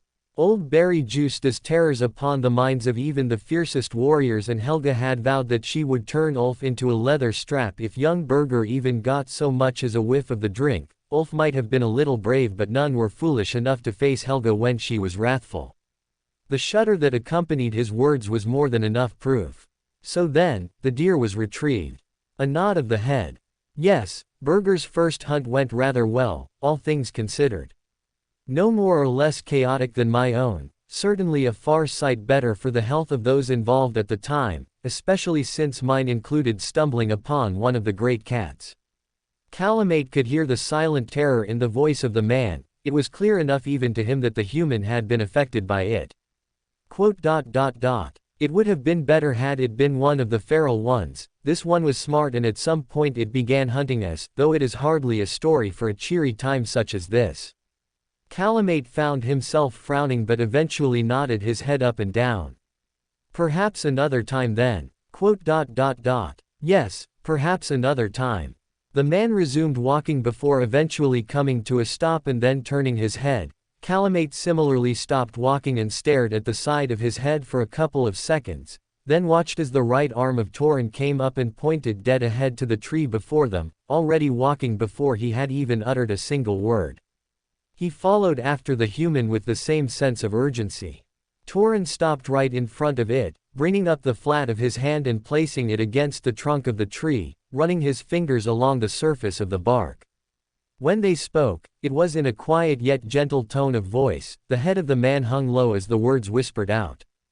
Gamal vior. Lifu oker anota likama in, lifu siasta andardratinum a viralotning. A language he could not comprehend. Torin removed his hand and then turned to Calamate, giving a single nod of the head. This one shall serve us well. It has lived a long life and has little time left, for us to give it this final purpose in the world as reward enough for its service. He stepped closer, bringing up a hand and placing it hard against his shoulder. Treat it well, Berserker. This old life-giver has earned respect from all who stand beneath its branches. His eyes turned to the tree and his head inclined. It was certainly as tall as the others, but it looked perhaps a little different. The wood was of a slightly darker coloration and a bit more cracked along the surface. Green pointy leaves covered its surface in the shape of a spear pointed to the sky. He would take the word of the human and move towards the tree, extending his hands as gently as he could but also aware of how much he lacked subtlety. Pausing just shy of touching it, then lowering his arms back to his side. I am not certain I am the one for this sort of thing, Torin. I'm worried I might end up breaking it by mistake. Silence from behind him, then he heard a noise that was hard to place. Perhaps you are right, though if you are cautious enough to inform me of this then you have heeded my words well enough. I can accept such a thing. A crunch of snow as Torin came up beside him. Then perhaps it would be best if I. Calamate tuned out the rest of his words, his head snapped to the left and his eyes narrowed immediately. Whether Torin could hear the noise or not mattered little to him, but he could hear it. The distant rumble of thunder or perhaps of battle, the great booms that came with the clash of life. He could smell it in the air, something cold and steel, something old and rotten. Then there was another scent, of fire and charcoal yet buried underneath that was the final one which brought only a single image to his mind. Flame kin, no, light kin. One of the gods was here and doing battle with something. Return to the camp and warn the others, get them to return and prepare the tree for moving. He spoke to Torin even as he turned his body to the sound and started to move forwards. There is a battle not far from here. I shall investigate and ensure nothing happens to cross the border, but alert the others that something may approach and keep the camp safe. He paused for a moment, turning around and looking into the eyes of the man, perhaps expecting something but instead he received a tight frown. The human looked as though they might have argued before their eyes closed and they nodded their head a single time. Then I shall wish you the luck of the spirits. May the woodlands guide your hand to victory. I shall see if any can be spared to assist you. Do not risk your life when you need not do so. The concern was welcome, but he felt that ugly feeling at having it shown. He knew how they would react otherwise. But they could embrace the joy they felt in this one moment, turning away once more and sprinting as hard as they could. Avoiding the trees, the world becoming a blur of brown, green and white. Whatever was responsible for the foul stench, whatever being sought to undo the work that he and his family had put into this. He would not let them ruin this for them. He would defend Christmas with every ounce of his soul. Bursting through the edge of the woods, he could see the distant figures moving about, narrowing his eyes as he beheld them for a moment and strained his sight onto them. Two humanoid-looking figures battling what looked like a cloud of pure darkness. Even from this distance he could feel the sheer malice that the shadow held. The darkened shape in the center moved like a mindless beast, and yet both the figures were struggling, or so it looked. The one with crimson hair, they released streams of flames from their body directly onto the shadow. It staggered for only a moment before unleashing a storm of darkness, snuffing the flames and striking the tall figure with enough force to send them flying. He could see the wave and hear the crack of the impact from even his great distance. He should have moved. Yet, the moment the figure, bare-chested with only a crimson fabric around their waist leading down to their ankles, had unleashed their fires, he could feel it deep within his person. Their scarlet red hair and general aura, it burned bright as their flames. The scent of a light kin, not just the light kin, but the smell of one stronger. Fury arose deep within him for a split second, and the smell of light and charcoal reached his nose. The urge to fly the distance and just incinerate the god was almost overwhelming. Yet that primal side of his mind was buried deep down. He suppressed it within his gut and held his ground, his arms by his side, fists clenched and trembling. This was not a time for such things. He was above such things now. That didn't stop him from glaring, at least until he caught sight of the other figure that was moving around the shadow. Something held in their left hand and pointed towards the shadow and loosened a series of small-looking sharp sticks. The distraction earned the attention of the monster as it swung for them. He could tell this one was human. Clad in dirtied steel armor, around his head and shoulders was a scrap of red cloth which set him out against the backdrop of snow rather clearly. A head smaller than the god, and yet they fought. The human and the god both continued their grueling offensive against the monster with token success. It was as though they did not have the strength to do much more than irritate it. He knew what needed to be done. He knew first and foremost what he needed to do and what would happen. Even if they were a god, even if they were of the humans who first met his people in battle all those eons ago. He knew what this holiday was supposed to be about, what all who came here expected. Whether they had been enemies or allies, they were all here for a single common purpose. Then there was his promise. He had vowed to make this the grandest Christmas that would ever exist upon this world. He would not let it be spoiled now. Not by his own misgivings and not by some shadow monster who sought to disrupt the good cheer of those who would celebrate the festival. Moving his arms behind him, he opened up his palms and felt the flow of fire course through his body. His body lowered itself down as he assumed the pace of a sprinter, taking in a deep breath before he charged. Flames shot out from his palms, propelling him forwards and through the air with a shuddering boom, already swinging them forwards as he approached the ground once more. He charged at full speed, the world focused around him, the wind howled as he broke through it. A thud spread across his body for only a moment and something visibly cracked before him, yet he moved further still and kicked forwards once more, throwing himself completely into the run, eyes narrowed. Close enough to take effect, his right eye burned as he snapped it onto the figure. The shadow abruptly halted. He felt the strain against his eye of calamity yet powered through the resistance. His right hand swung forwards as the flames rushed into his hand, clenching his fingers tight around the handle which did not yet exist. The moment his fingers clamped shut there was a crack as a shape burst into his palm. Long and crooked, the head curved outwards into a long pick while the back end was rugged and blunt, a hammer with a spike on the end, rough and dull gold in coloration. He flipped it around so that the hammer was facing outwards and gripped it tight with both hands, drawing it back and tensing himself as he never once broke step. Briefly he saw the other two attackers pause in their movements and turn towards him, but it mattered little in the end as he already sprinted past them by the time they knew he was there, drawing the hammer back and letting out a roar as he swung it up and forwards into the chest of the creature. The shock of resistance met him immediately, his arms trembled and the weapon shattered immediately into fragments, yet the force remained. Thunder roared, the world split, the shadow lurched backwards as the hammer struck home and was carried away backwards with a rush of snow blurring right into it. The world howled around him as the shockwave of his sprint eventually caught up with him. Like a wave of snow it swept past him and carried the shadow into the distance. His eyes shut and hissed as he fought back the pain of using it so long before wiping it clear of liquid.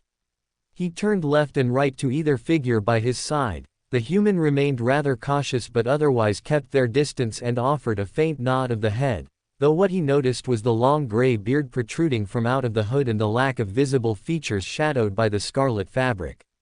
The old man turned once more, brandishing the flat greatsword and mounting it on their shoulder as they held the other contraption in their left hand and jerked it up and down with a clicking sound. Turning right, the bare-chested god merely regarded him with a narrowed gaze. Golden eyes looked him up and down before they sniffed once. When they spoke, it was with veiled annoyance yet not completely. Their posture was tense but he could feel as though they were not going to strike at him. While you reek of the dark, I shall stomach your being here under these grave circumstances. They turned from him and looked straight ahead to the direction the shadow had been launched, bringing up their arms as they swirled with fire. Brilliant orange flames clung to their fingers as they slammed their fists together and took in a deep breath. Flowing crimson hair billowed with the force of the strike. For if they can endure my flames with such ease, the strength of a god, then they shall not so easily be felled with an abyss beast and their fragile weapons. Calamate frowned openly at the words and turned his head, noting that the shadow beast was pushing itself upwards and staggering for only a moment, shaking its horned head from side to side before turning and looking towards them. The glowing orbs that it called its eyes locked onto his own. A deep rumbling noise came from them. A sound like 100 voices speaking at once as it took a single step forwards and growled menacingly. We have no need for violence between us. He spoke to the two at his side. Black and yellow flames spread across his hands as he brought them up and clenched them into fists, pulling his lips into a snarl as he prepared himself. For now, we have a common enemy, one that clearly requires our combined might, and you are not the only one with a grudge, Lightkin. Or shall I be the only one to bury my hatred? A loud scoff by his side. I am king of the gods, I shall not be shown up by some mere brute who flings abyssal fires. A crunch of snow from his right, a glance showed the gods step forwards and roll their shoulders before bringing up their fists and assuming a basic stance. Besides, I have my own reasons for seeing this beast put down. We have an accord for the time being. Indeed. A hoarse voice from the old man as they stepped up on his left. So long as we stand in agreement. Let us put this creature down before it preys upon the land. That sounded good enough to him, something he turned his snarl into a grin over. Taking in a deep breath, his eyes snapped open with full power once more. The shadow monster locked up for half a second before he swung his arms forwards, unleashing a torrent of flames onto the beast, matched within the same second by the swirling fires of the god. Kicking to the side, he started to sprint around while keeping the flames upon the beast. The god matched his step and moved across the other side while keeping the fires spewing. In the center of the blaze he could see the creature snarl and thrash around, swinging wildly as it staggered between the inferno. It brought its arms above its head and swung down. A blizzard rushed outwards and right into him. He cut the flames and brought up his arms before him as the snow and shadow rushed over him, sweeping his hands to the side and parting the storm before him, only to widen his orbs as the fist of the monster rushed right towards his face. He stepped back as it sailed just past his nose. Yet as it turned, he saw why it was content with missing him. A long sweeping tail whipped towards him and slammed into his gut. He felt the wind pushed from his lungs as he was jolted backwards. The monster continued the turn and moved on the god, throwing its fist forwards and catching the guard of the man. He pushed off the ground, throwing himself into the back of the shadow and barreling the pair of the over. He rolled over the top and turned, sweeping his leg through the snow and upwards towards the face. It stopped just inches from reaching as the left hand of the monster gripped him by the shin. The world blurred a moment later as he was hurled skywards. He righted himself in less than a second. The skies were his home.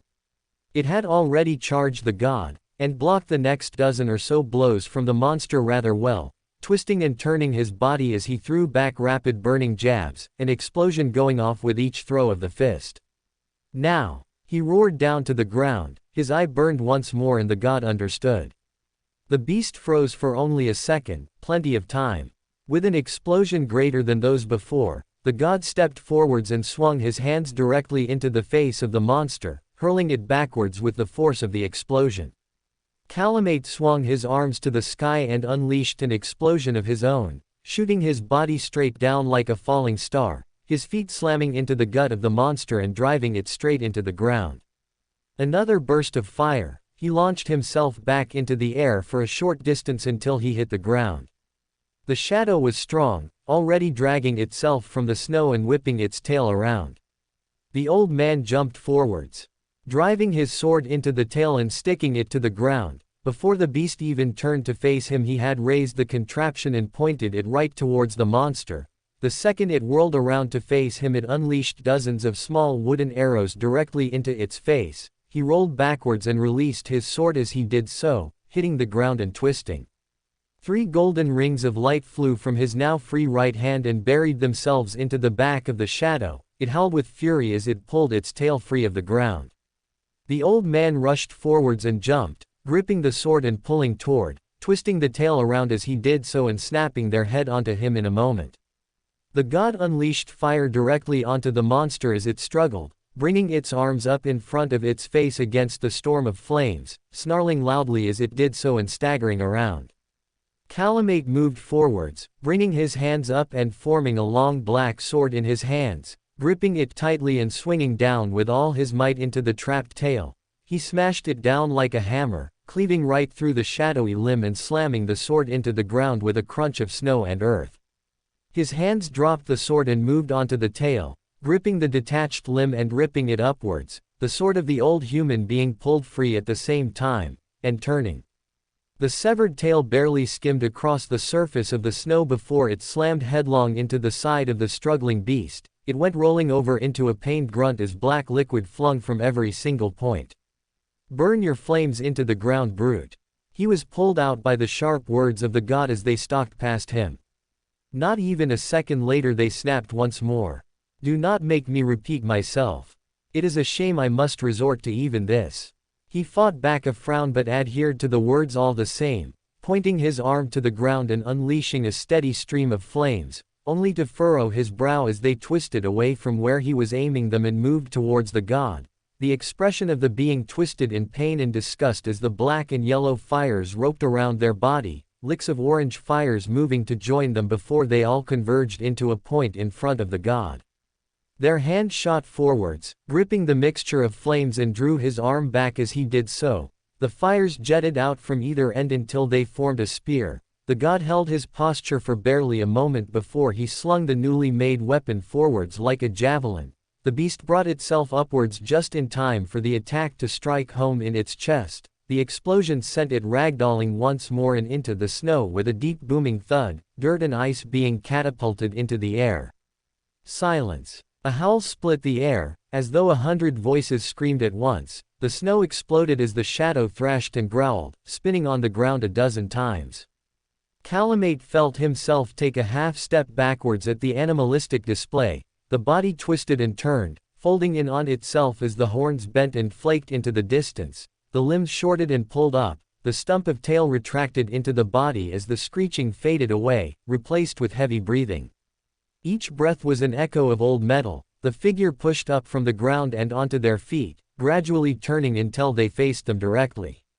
The haze of darkness remained, lingering around, and yet the shadows had pulled away from the body entirely, revealing not the figure of a monster but instead of some twisted mockery of life.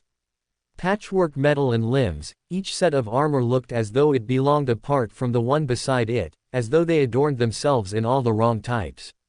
The helmet was a mismatch of shapes and turns, smooth on one side and dead straight on the other, melding together with rough burn marks across. One shoulder was thickly armored while the other was nothing more than chain mail. Worse was the limbs, uneven, and what visible skin he could see was of many different shades, splotches upon the surface. The right arm, the one heavily armored, was shorter than the left, with thinner leather straps upon it, dangling with old rusted chains and shards of metal buried in it. Within their long hand was a snapped and broken sword, old and rusted into nothing. In their right hand was an axe, yet it continued on and split with the head further up turning to a spear while the shaft extended down into a crooked and warped sword.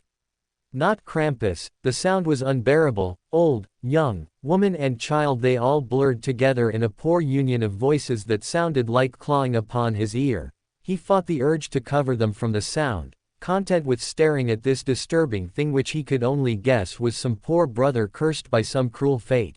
Krampus. Name is Krampus. It was a crazed speech. The armored figure, Krampus, hobbled towards them with uneven steps, staggering with each one they took with the glow of the eyes behind the helm burning like flames. The breathing continued, like a deep and cracked wheezing, as though every breath was like agony upon them. It was then he realized that the haze around them was smoke, gray and choking. Each step they took brought a hiss into the snow as their mismatched shoes dragged them forwards. Name is Krampus.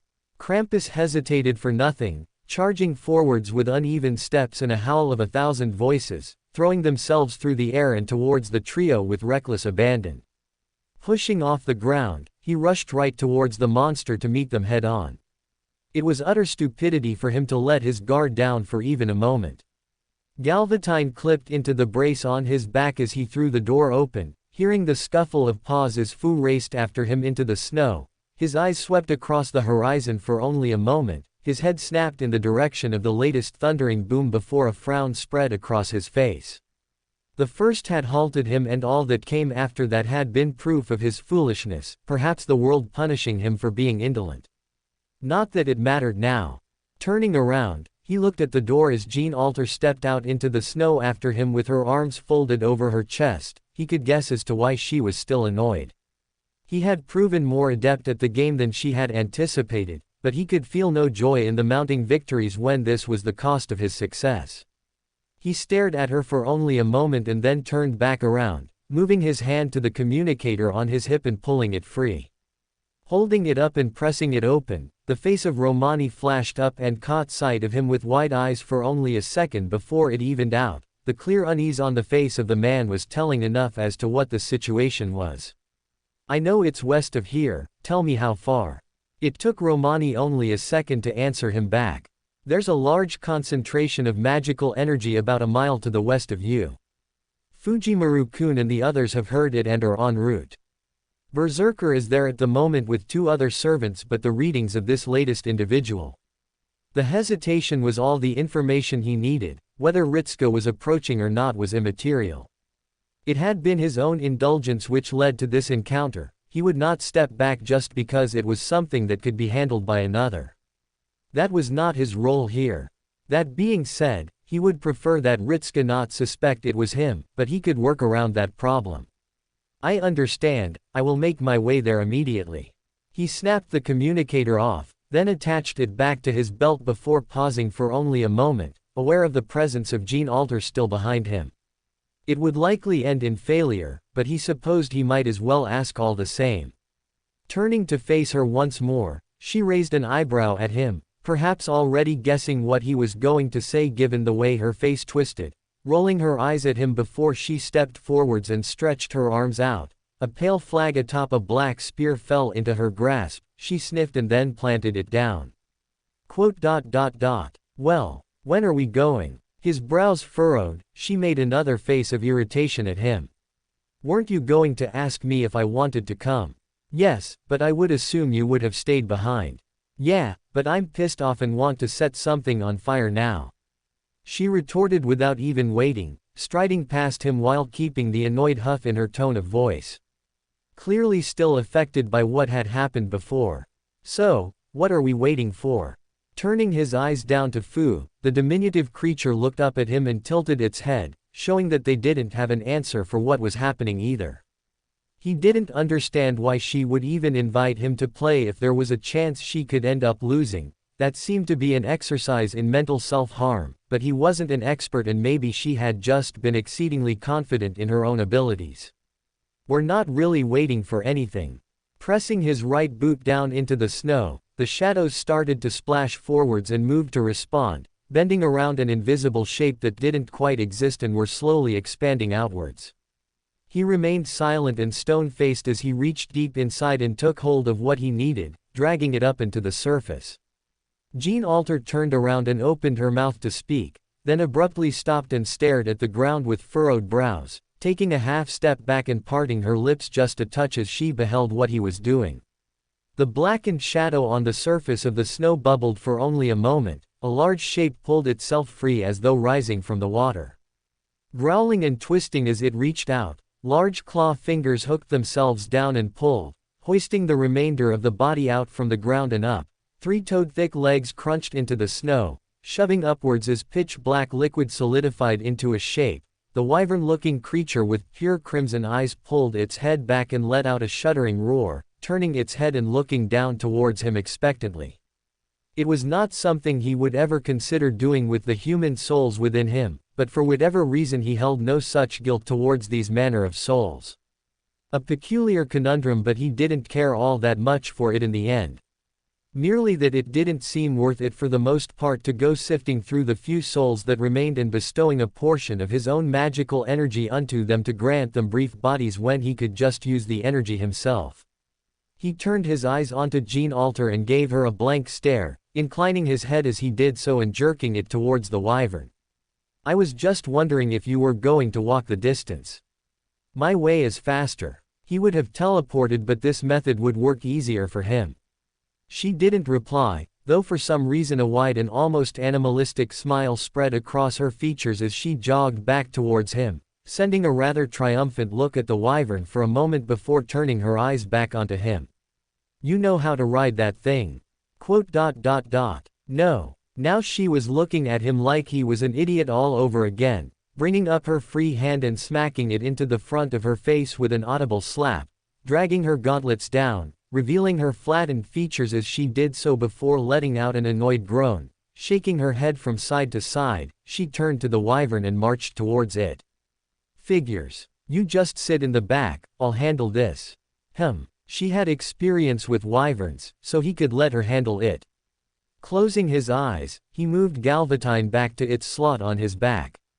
Combing through what he knew and extending his right hand outwards, a faint weight settled into the palm of his hand as he opened his eyes once more, staring at the ring that now resided there.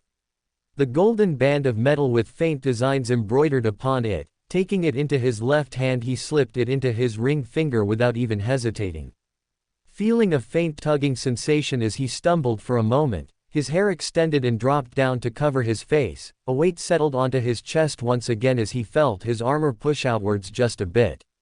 Exhaling, he swung his head back and threw the locks of blonde hair over the top of his head and back onto his shoulders, only briefly pausing as Jean Alter stared at him with wide and baffled eyes, dancing between his, or rather her, face and her chest before double-taking at him, opening and closing her mouth several times and making a series of noises.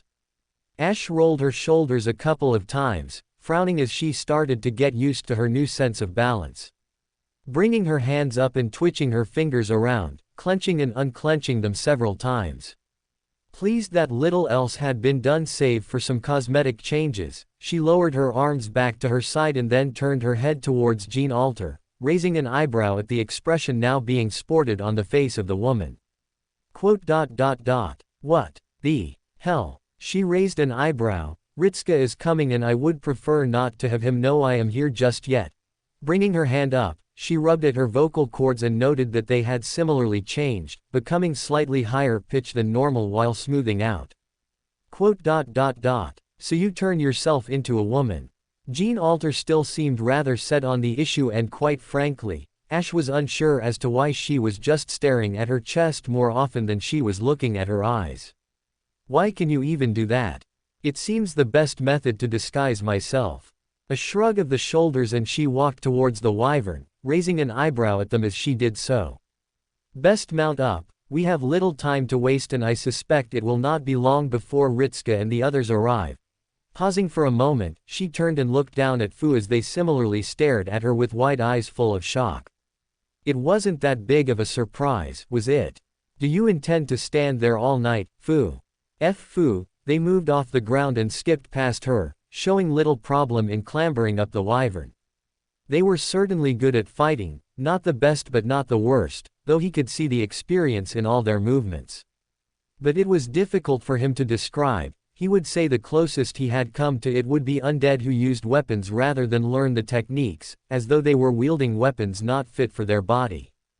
In the case of this undead, he would say that it was not fit for its own disjointed and rather shabby-looking body. He recognized some of the armor designs through what could only be described as the vomit of historical protection. The flat of his sword was raised and held firm across his body, the halberd struck home and skated up and above his head. He turned on his heel and twisted himself around while swinging outwards. Krampus hopped back to avoid his slash, but ran straight into the punch to the back of the head courtesy of the crimson-haired god. Light coalesced around his fingers, his left arm swung out and the golden disc struck home into the ribs of the being, burning through the plate armor and hissing as it met flesh. Though Krampus barely showed an ounce of care, they turned like a whip and cracked the god in the chin with a backhand and a hammer of the broken sword's pommel. It was a rather nasty-sounding thud. The golden disc flew back into his hands and vanished. He charged forwards and slid down beneath the next strike, swinging up and across only to meet the steel of the chipped old sword. The weapon dripped with rust, yet he could feel the strength in the deceptively thin limb. He pushed up and stepped forwards, swinging his sword like a lever and hooking the cross guard into the collar of his attacker, then driving it up into their chin.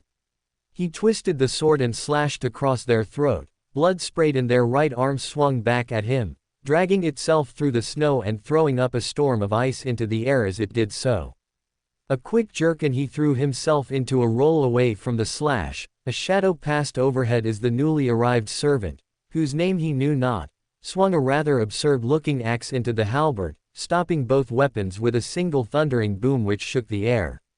The crossbow snapped into his hand, already moving and bringing it up and pulling the trigger. The weapon rattled and bolts flew into their dozens. Some bounced off the armor, but for every two that bounced, the third struck home and buried itself in armor or flesh. The distraction was enough for the servant to drag the halberd and axe down into the ground, bringing their boots up and stomping down to keep both there. Hands flew from the axe, clasped together in a fist and crashing into the side of Krampus's head. They staggered with the blow and recovered swiftly. A screech like steel and they pulled upwards. The servant stumbled as the halberd was yanked out from beneath their feet. The god, Flan, threw his fist into the side of Krampus' head and unleashed an explosion of flames at point-blank range.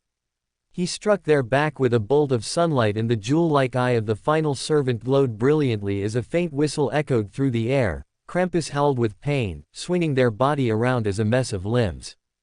Gah! Flan staggered backwards, a new slice across his chest from where he had been caught. Krampus flew into the other servant and tackled them to the ground, bereft of its weapons and just throwing punch after punch with neither rhyme nor reason. He pushed forwards, leaping through the air and bringing the sword across his body as he did so. The moment he landed, he swept it out and slashed across the back of the monster, earning a grunt for his efforts and turning his body, bringing his sword up and bracing it with both hands, the sharp edge facing the left side of the monster's body. As expected, it turned and lashed out with the gangly arm. Its own strength turned against it when it buried the thin limb down to the bone on his sword. Stepping forwards, he pushed down with all his might and drove the limb into the snow, earning a hiss of pain from Krampus. At least until it became muffled as the messy blonde and black-haired allies slammed their palm into the face of the monster. He felt the heat before he saw the flames, bracing himself as the shockwave ripped through the air and sent both him and the monster flying, though he recovered quickly. A stream of fire struck the beast in the air, twisting around its body like a snake and then being dragged down, slamming into the ground with a powerful detonation. His crossbow was already trained upon the monster and firing before the god even retracted their lash of flames. The bolts flew true once more, though he could hardly see what he was shooting at. The blonde rushed past him in a single step, throwing their fist forwards and connecting with something. A metallic clang echoed out as the shock of the punch cast the flames aside in a moment. The fist of the servant was clenched in the center of the Krampus' heavy steel gauntlet, fingers curled down like that of a bear trap. Krampus snarled and dragged them forwards, swinging their left arm forwards as they did so and driving the limb into the chin of the servant, flipping them over as they did so. The monster did not stop there. They turned and clamped their fist around the leg of the servant and pulled down, slamming them hard into the ground before whipping around, hurling the body of the servant towards them. He dropped down and let it fly over the top of him before he snapped up. His eyes widened and the flat of his sword came up. His teeth grit themselves as his body trembled for a moment. The fist of the servant crashed into his guard and shoved the sword back into his body. His feet left the ground with a boom, twisting through the air and catching sight of Krampus unleashing a storm of ember ash directly onto Flan. The moment he struck the ground, he stabbed his sword down and halted his momentum, snapping himself up and charging forwards. Soon outpaced by the blonde young-looking servant once more, Krampus turned on them and swept their arm out. The storm of ash hurled itself onto them. The blonde didn't even break pace as they charged right into it. A glow of light surrounded their body as they jumped through the storm. He followed after them and heard the sound of the impact before he saw the result. The blonde in the middle of tackling Krampus to the ground, it rolled and flipped the servant over the top of their head without even pausing, seeing him a moment later and whipping their arm out. Claws burst from the end of the leather glove like hidden blades. He blocked, hearing the grind of steel as the claws scraped against the surface of the sword with a shower of sparks. Ducking down, their right arm swung across and over the top of his head with a whoosh. He stepped forwards and brought the sword up once more, parrying the claws above his head and spinning to avoid the next strike. The armored fist buried itself in the snow. Aside human, not even questioning it, he dropped and rolled. A sudden swell of heat was the herald of the inferno crashing into Krampus. The monster staggered for but a few steps before it caught itself, holding its ground and turning its body side onto the flames, armored right arm being used as a shield against the torrent of fires. It staggered as another stream of flames struck it in the back and washed over it. He rushed forwards at that moment and swung upwards. His sword crashed into the front of their face and stumbled them backwards, a creak of steel and a shower of sparks as they recoiled from the blow. The blonde was already behind, striking them in the side of the head as they turned, a drum and reverberation of steel. Flan moved in close, his knuckles caught their chin with an uppercut and snapped their head back. The blonde struck them in the side and he slashed at their knee. They dropped down as the blonde brought their hands above their head. Fires surrounded their clenched fists and they dropped down into the shoulder of Krampus and drove them into the ground like a nail. Another stream of flames washed into the servant as they rolled in the ground, combined with his crossbow now firing at full blast into the monster. Soon the blonde joined in the offensive, launching their own burst of yellow and black flames into the pile and keeping them there. The shape of Krampus was obscured by the combined offensive, snow hissing and melting from the extreme heat to the point he could see the old grass beneath. It promptly caught fire as well. He felt the intake. His instincts warned him. Back. His voice yelled out, already moving himself as he jumped back as far as he could. Fortunately, the two of his companions heeded his words and hurled themselves away. In that moment a veritable storm of ash pulled itself into the sky. The vortex of thick gray smoke twisted into the air and dragged all debris and fire around it, turning into a brilliant luminescent swirl of wind and smog as it continued to move before rushing outwards. Planting his sword into the ground, he clenched his jaw as the shockwave rolled over his body and snapped his head back up. A blur shot past him with speeds he couldn't react to, turning at the last moment and bringing his left hand up to cover the back of his head. The impact struck with only a whistle as a warning, feeling his hand break with the blow as he was buried deep into the snow, though still very much aware of what was going on. Throwing himself with the blow and being carried with the force, he twisted as he rolled and dragged his sword up and across. Hearing the grinding of metal as he parried the claws away and leaned his head to the side as a new hooked spear rushed right past his face. Krampus' form had changed, the armor twisted and became thinner and lighter. Only straps of differently colored fabric and bare chainmail covered their body now, though their head was still covered by the mismatched helm. He ducked before they could even pull the spear back, good as it was dragged back to his side and revealed the mixture of a scythe on the end of it as well. Ash swirled around the monster as it twisted like the wind. The faint whistle was all he got before he brought the sword up and caught the blade by the head, just stopping the scythe tip from reaching him, thrusting up and catching the shaft with the cross guard and dragging the sword down the length. Krampus rolled and ducked as he moved past them, the slash missing entirely. They were already moving by the time he had turned around, the blonde servant their new target as they appeared before them without any warning, a flourish of moment and then the blonde hissed as they slashed right across their jeweled eye. Darting away to avoid being caught in the counter stream, the other hand over the blonde now placed flat against their missing sight and hissing quietly to themselves. Flan surrounded himself with flames preemptively. Krampus stopped just short of reaching them and kicked from the ground, vanishing with a blur of movement and a whistle as dust billowed from behind them like a trail. His eyes narrowed as he followed the moving cloud, tensing himself and breathing in as he brought the sword out before himself. The cloud turned, he dropped and slashed out. His sword caught their foot, they tripped and flew over the top of him and into the air, though it was no flame he recognized that caught it. Instead, an orb of darkest black crashed into the top of the body and punted it a great distance from them, striking the ground not far from them and rolling several more times before it vanished amidst a trembling boom and a mushrooming explosion.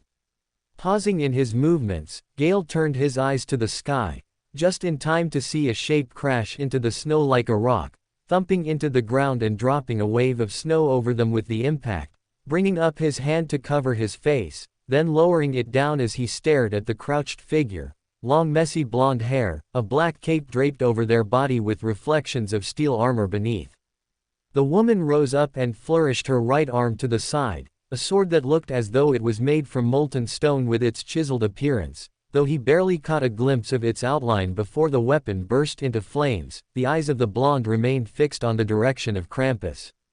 A second blonde dropped down next to her, this one wearing darker colored armor with fitting steel plates around her abdomen and waist. Clenched in her hand was a standard with the flag rolled up around the pointed tip, clearly serving as some manner of spear. The first blonde stepped forwards, speaking coldly and clearly as she did so. The land of Christmas lies beyond.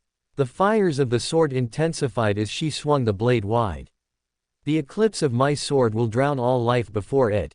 Undead and Galvatine. The blonde swung the burning blade, a river of blackened fire jetted out within the next second and burned across the ground. The heated breath tore the snow asunder with a rolling current which charged right towards Krampus. The figure was obscured by the flames, though in the instant before they would have made contact, he heard the terrible screech of metal and human. The wall of black fire shattered like glass, a single swipe cleaving through it to reveal Krampus stood tall and proud with a mangled steel sword clenched in their hands.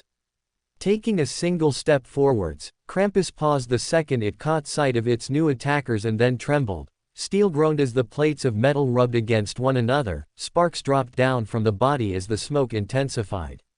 You, evil, you Santa. A blink from the blonde and a tilt of the head, though they did not reply save for brandishing the burning sword once more. The fires banished within a second. Light of pure white screeched as the sword turned into a second sun and was then thrust forwards. He brought his hand up to cover his eyes as the blonde stabbed the weapon. A lucent stream rushed towards Krampus in a heartbeat. The monster brought up the flat of the sword at the last second and caught the strike in the guard. Though the force was much greater, especially since the attacker shunted back with the recoil. Krampus twisted as they were flipped over, being barreled through the sky and then landing in the ground further from them once more, their bodies steaming away from the scorch marks traveling up the length of their armor. The second blonde was less reserved with her commentary. Think this thing needs its eyes checked. Or it's stupid. Whatever, I don't care. As long as I get to kick something's ass, I really couldn't care less whether it's blind, dumb or deaf. I can assure you it is none of those things. He spoke up for the first time, their odd encounter settling in his mind and bringing his full attention to bear on the monster once more. While its form is cracked and mangled, there is skill amidst the madness. A hollow to be certain, but one with a great deal of danger within, and it may change its form freely. Looks like a bad art project.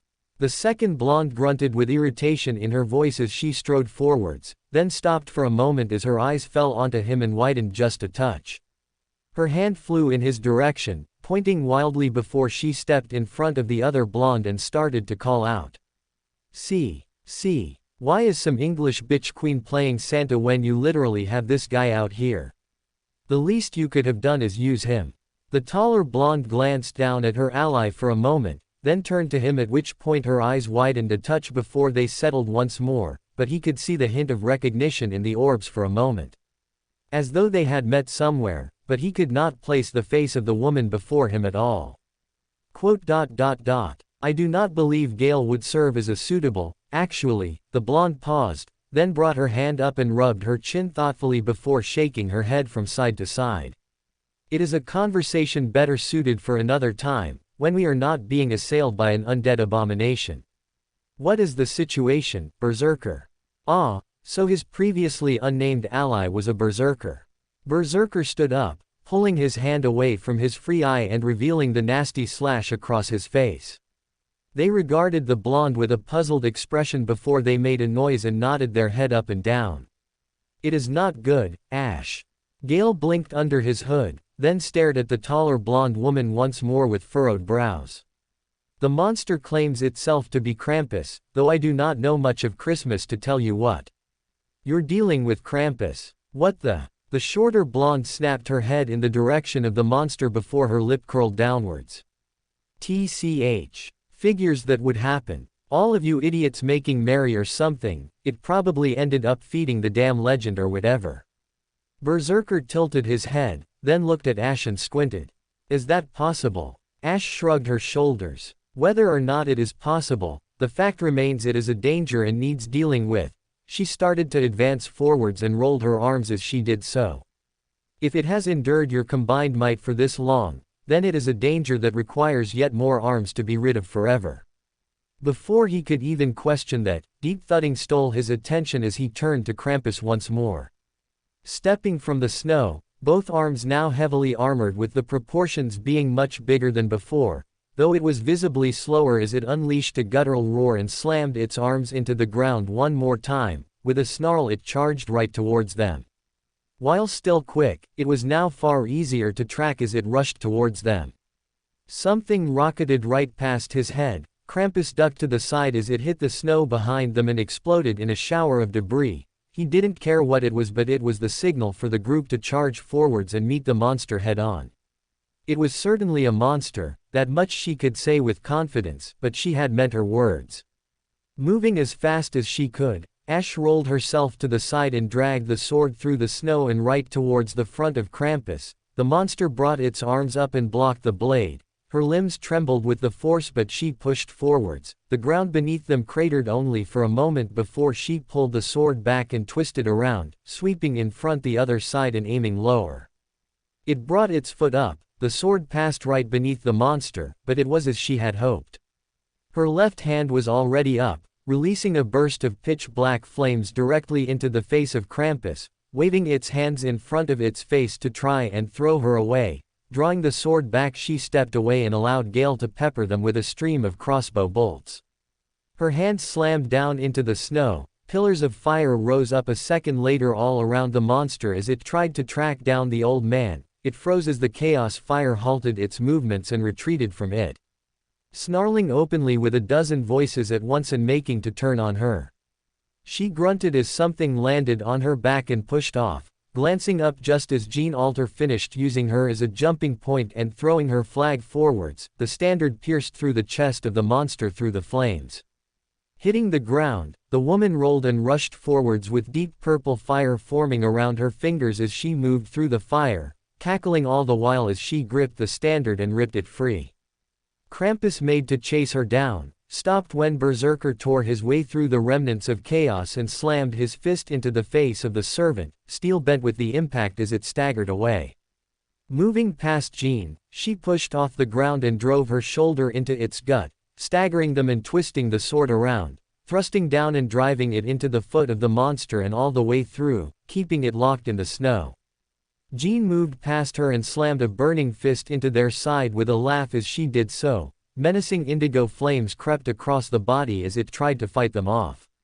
Flan arrived now, having flanked around the other side and taking hold of the rightmost limb with both hands, his palms glowing a brilliant orange as he slammed them into the metal and held them around the joints. Krampus howled as it tried to move the limb. The moment Flan pulled away, he revealed his intention, the plates of armor now having been welded together to prevent movement. Tearing her sword free of the foot, she pulled it upwards and slashed across the chest of the servant. They stumbled backwards once more. Berserker punched them in the face with another haymaker. Flan struck them in the side with half a dozen body shots. Jean Alter kicked them in the knee. Berserker struck them in the back of the head with a hammer fist. Flan uppercut them. Gale slashed across their helmet with his greatsword, sparks flew as he opened it up. She stepped forwards and pierced their gut with the sword, holding them in place as she twisted the weapon and planted her feet down. Then dragged the weapon to the side and out their body, pulling them into an elbow smash from Berserker which flung them directly into Flan. The god grabbed the front of their head and then swung their other hand forwards. The burning fist snapped their head backwards. Jean Alter jumped up and swung her standard down like a hammer. Gale swung and buried his sword into their thigh. Both she and Jean Alter stepped out of the way. Berserker and Flan moved in front of Krampus and drew their arms backwards. Fire coated each of their fists as they swung up and directly into the chest of Krampus. Flames rushed forwards as the explosion propelled the monster into the sky. Berserker grabbed Flan's forearm. The god looked down puzzled for a moment. Said puzzle turned to shock as the Berserker started to turn and dragged the god with them, spinning on their heel for a couple seconds before they stopped and hurled the god into the sky after the monster. Flan righted himself, then fired off a burst of flames to slam his body into Krampus, wrapping his arms around their waist as he did so and turning himself about. Fire erupted from the soles of their feet as they rushed back towards the earth. Berserker stepped forwards and swung their arm at the last moment, clotheslining the monster with a thunderous boom as they flipped over the top of Flan and out of his grip.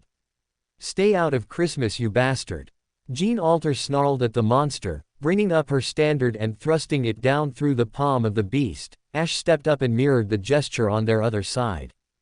Gale stepped forwards, greatsword held high and then swung across. With that flourish of movement, Krampus was now a full head shorter. Ash exhaled, staring at the creature for a few seconds before she loosened her guard, pulling the sword from the ground as Krampus slowly turned to motes of light. Despite that, she could not help but stare at the fading monster. Whatever it had been, she was certain that it was not Krampus. Though she was unsure as to why she suspected this, something about it was much too out of place. Why would Krampus have part of the helm of an Astoran knight melted onto their head in the first place? Bringing her head up, she stared at Jean Alter for a moment and then turned her eyes onto the ensemble which she had stumbled upon. Looking between Berserker and Gale for a moment, then landing her eyes onto the one she was more dubious towards, Flan picked himself up from the snow and brushed himself down, turning to face them with a complicated look on his face, though before he opened his mouth, his eyes landed on her and he paused for a fraction of a second and squinted. Just as quickly as he had done so, he dismissed the notion and shook his head from side to side, stepping forwards and turning his eyes onto Berserker, raising a single finger and pointing towards them. "Do not ever do something like that again without my express permission first. To lay hands on a king is a crime not many would forgive." The threat hung in the air until the god brought the hand down. "Though I shall forget what transpired in light of its effectiveness. The monster lays slain at our feet, and though I could picture a far greater choice of allies than whatever rabble was dropped upon my feet, I shall at least be thankful that you proved useful." A quiet scoff from Jean Alter. Her waist vibrated, she glanced down and pulled the communicator out once more. Romani's face flashed up. "Ash, Fujimaru-kun is, oh my goodness." The brows of the man climbed up his forehead, leaning back and staring at her with a shocked expression. Hello there, I is Ash around or who am I speaking with here or?" She blinked once. "It is me, Romani. What did you say about Ritska?" Romani double-talked, then leaned forwards with a squint. "Ash, what or never mind, I'll ask later.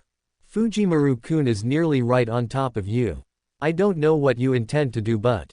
"Understood." Turning the communicator off, she glanced around at the group before pulling her lips into a frown and then closing her eyes.